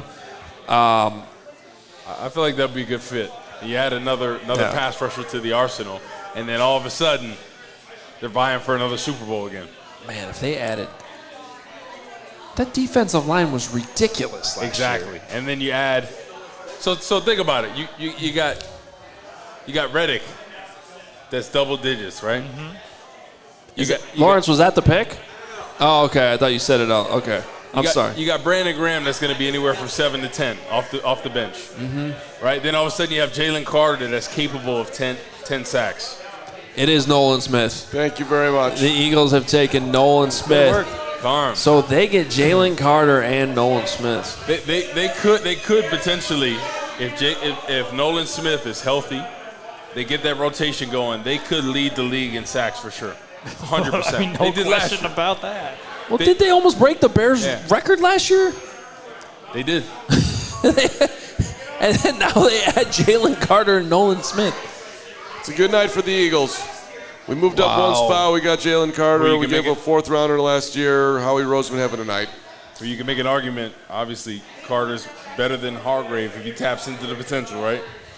That's crazy. Reddick, The rich Fletcher Cox, Brandon Graham. Oh gosh, they are really beefing up that defensive and offensive line. Like that's the recipe. That is interesting. We talked about fit with Nolan Smith, though, schematically. And you bring up Hassan Reddick. I think that's what teams are starting to do. Like with Von Miller, it didn't matter if he went to a 3-4 or 4-3. You're like, we'll find a way for this guy to flourish, right? Do you think that would work with the Bears' defense, though? The Bears' defense seems more rigid, and you played in it. It does, but I do think this could work. I think Nolan Smith's a little too light. Okay. But I think potentially somebody else that was a little more of a tweener. I think a Will Anderson could have worked as a right end for in this Tampa too. As I said a lot, he reminds me of Simeon Rice, kind of undersized end that really like penetration sets the edge. I think Nolan Smith's a little too light for the Tampa 2 scheme, but I think Will Anderson would have been a good fit. Wouldn't it be great if you just had everything and you'd be like, yeah, sure, let's add 2 first-round picks at our biggest strength. Yeah. Imagine if they could have got Will Anderson, Kalijah Cansey, Miles Murphy, and then good for Howie Roseman, man. Howie Roseman seems to know what he's doing. Yeah. He's really building that team. The Bears have to do exactly what the Eagles are doing. When I talked to him at the Super Bowl, never been more intimidated by a GM in a while. Dude just looked at me and was like, I know everything about life, and you do not. I've got my life together, buddy. They're probably going to be in the Super Bowl the next 2 years. See, I asked him about Ian Cunningham, and he was like, yeah, they're renting Ian Cunningham. He's gone. Well, after he got up there and said nothing exquisitely for 12 minutes yesterday, 2 days ago. Well, in fairness, no one asked him about Darnell Wright. Why did that not happen? I don't know. Why weren't you there to ask the question? I was leaving it to you and Nick. That's a I know. I bad was going to job say, your response to be you were there and you didn't ask the question. Yes, I mean, we had two people there. I did actually think about going. I could have gone, but I didn't, and that's on me. Then you thought about the Kennedy traffic. I did. Yeah. I did. And it was totally understandable. So we're down to it here. Kansas City. The Chiefs, everybody thought the Chiefs would take a receiver, but we had a huge run on them. So what do you do if you're KC? Well, I wonder here, last pick, first round, does anyone trade up for either Hendon Hooker or Will Levis? Chiefs could pile up some picks. That'd be interesting. So always a possibility with the last pick. And then again, there's some good players here that could probably help the Chiefs. Joey Porter being one of them. They need a safety. Brian Branch. What about the Rams, maybe? Trading Brian up. Branch makes a lot of sense. F them picks, right? Yeah. F them picks. Whatever picks they have, trade them. Seattle. Yeah.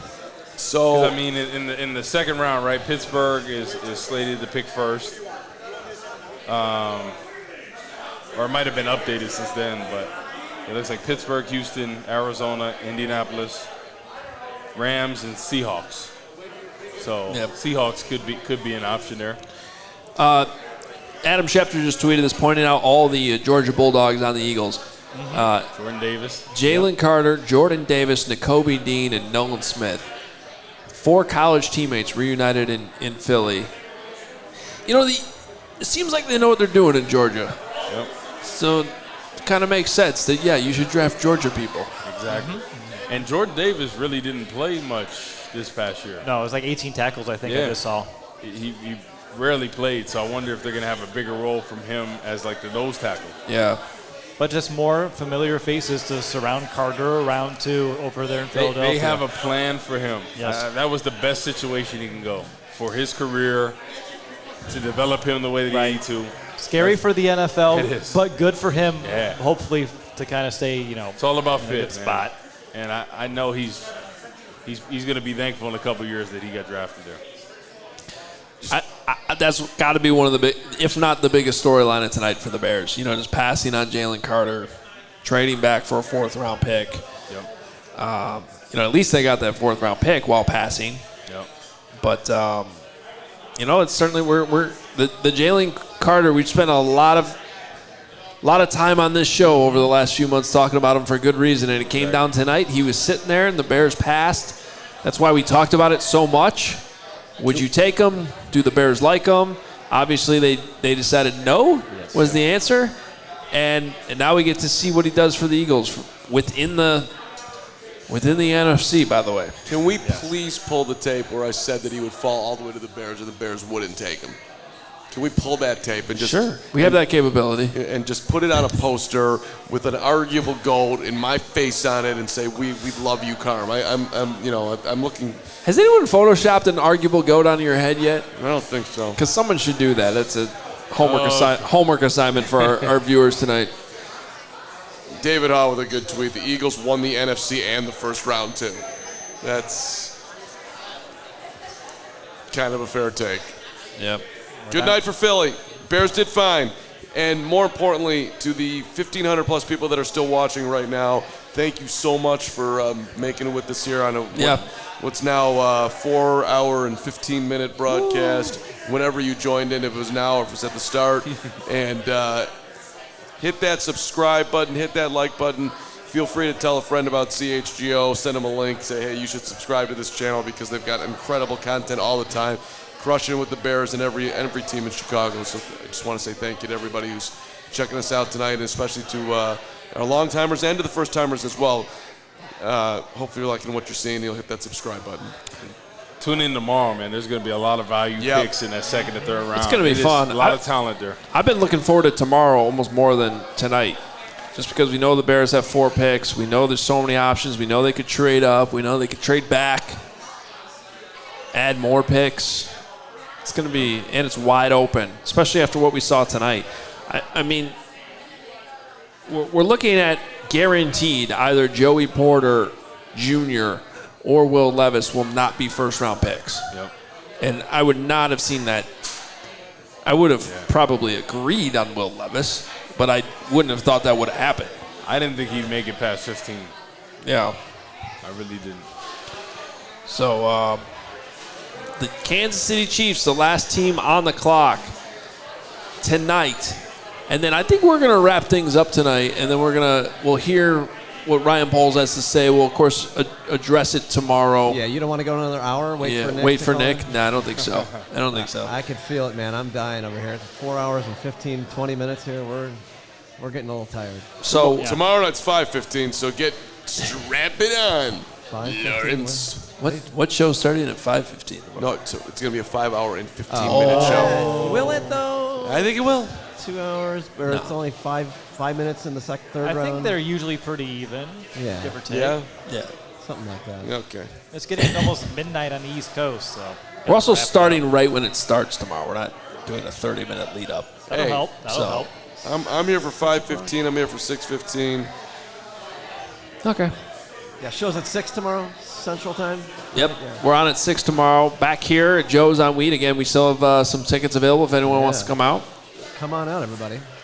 And I think we're seeing a lot of the same faces tomorrow night, hopefully. That's here. And Can I ask Woot a question real fast? Yeah. Did you see what... we'll do it off the air. Never mind.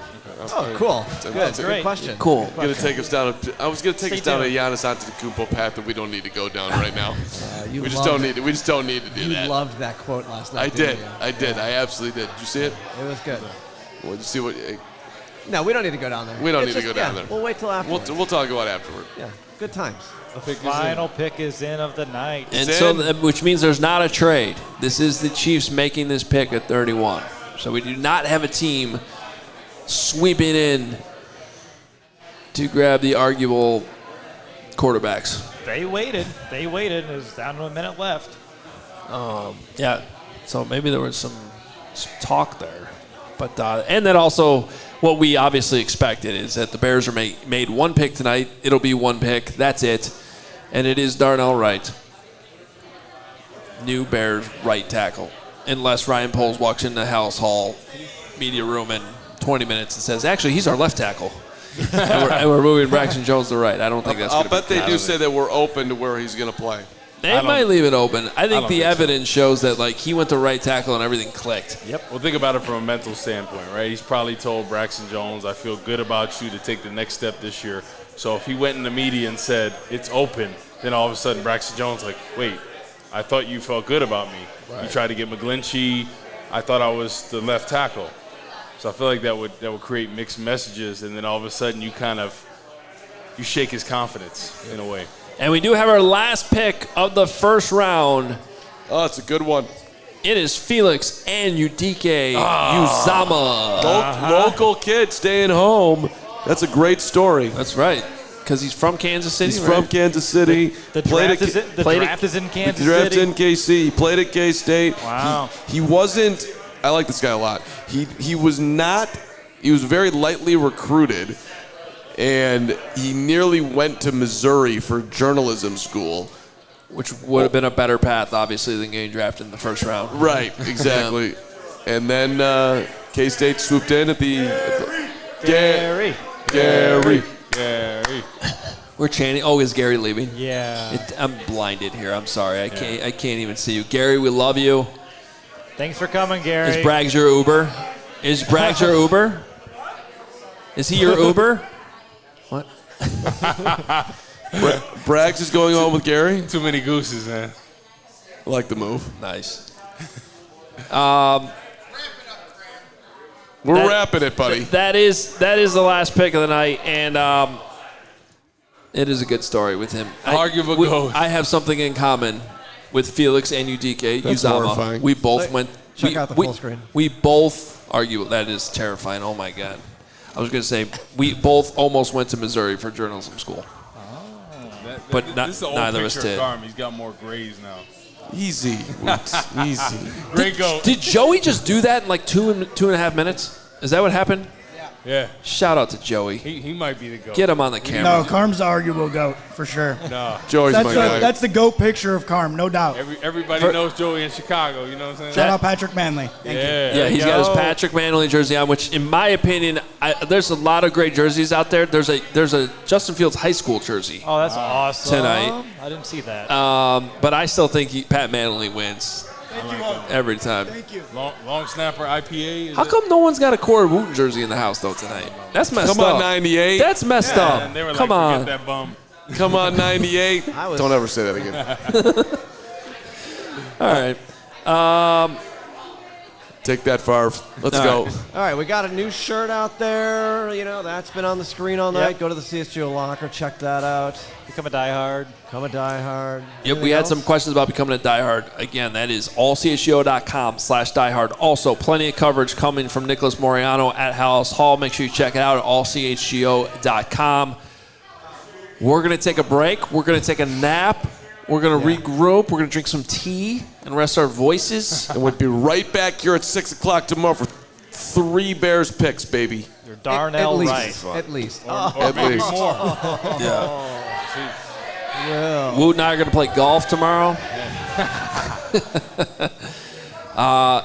Thanks again, everybody, for being here tonight, though. Yes, you guys are the real heroes here tonight. goats. What an awesome crowd. The goats.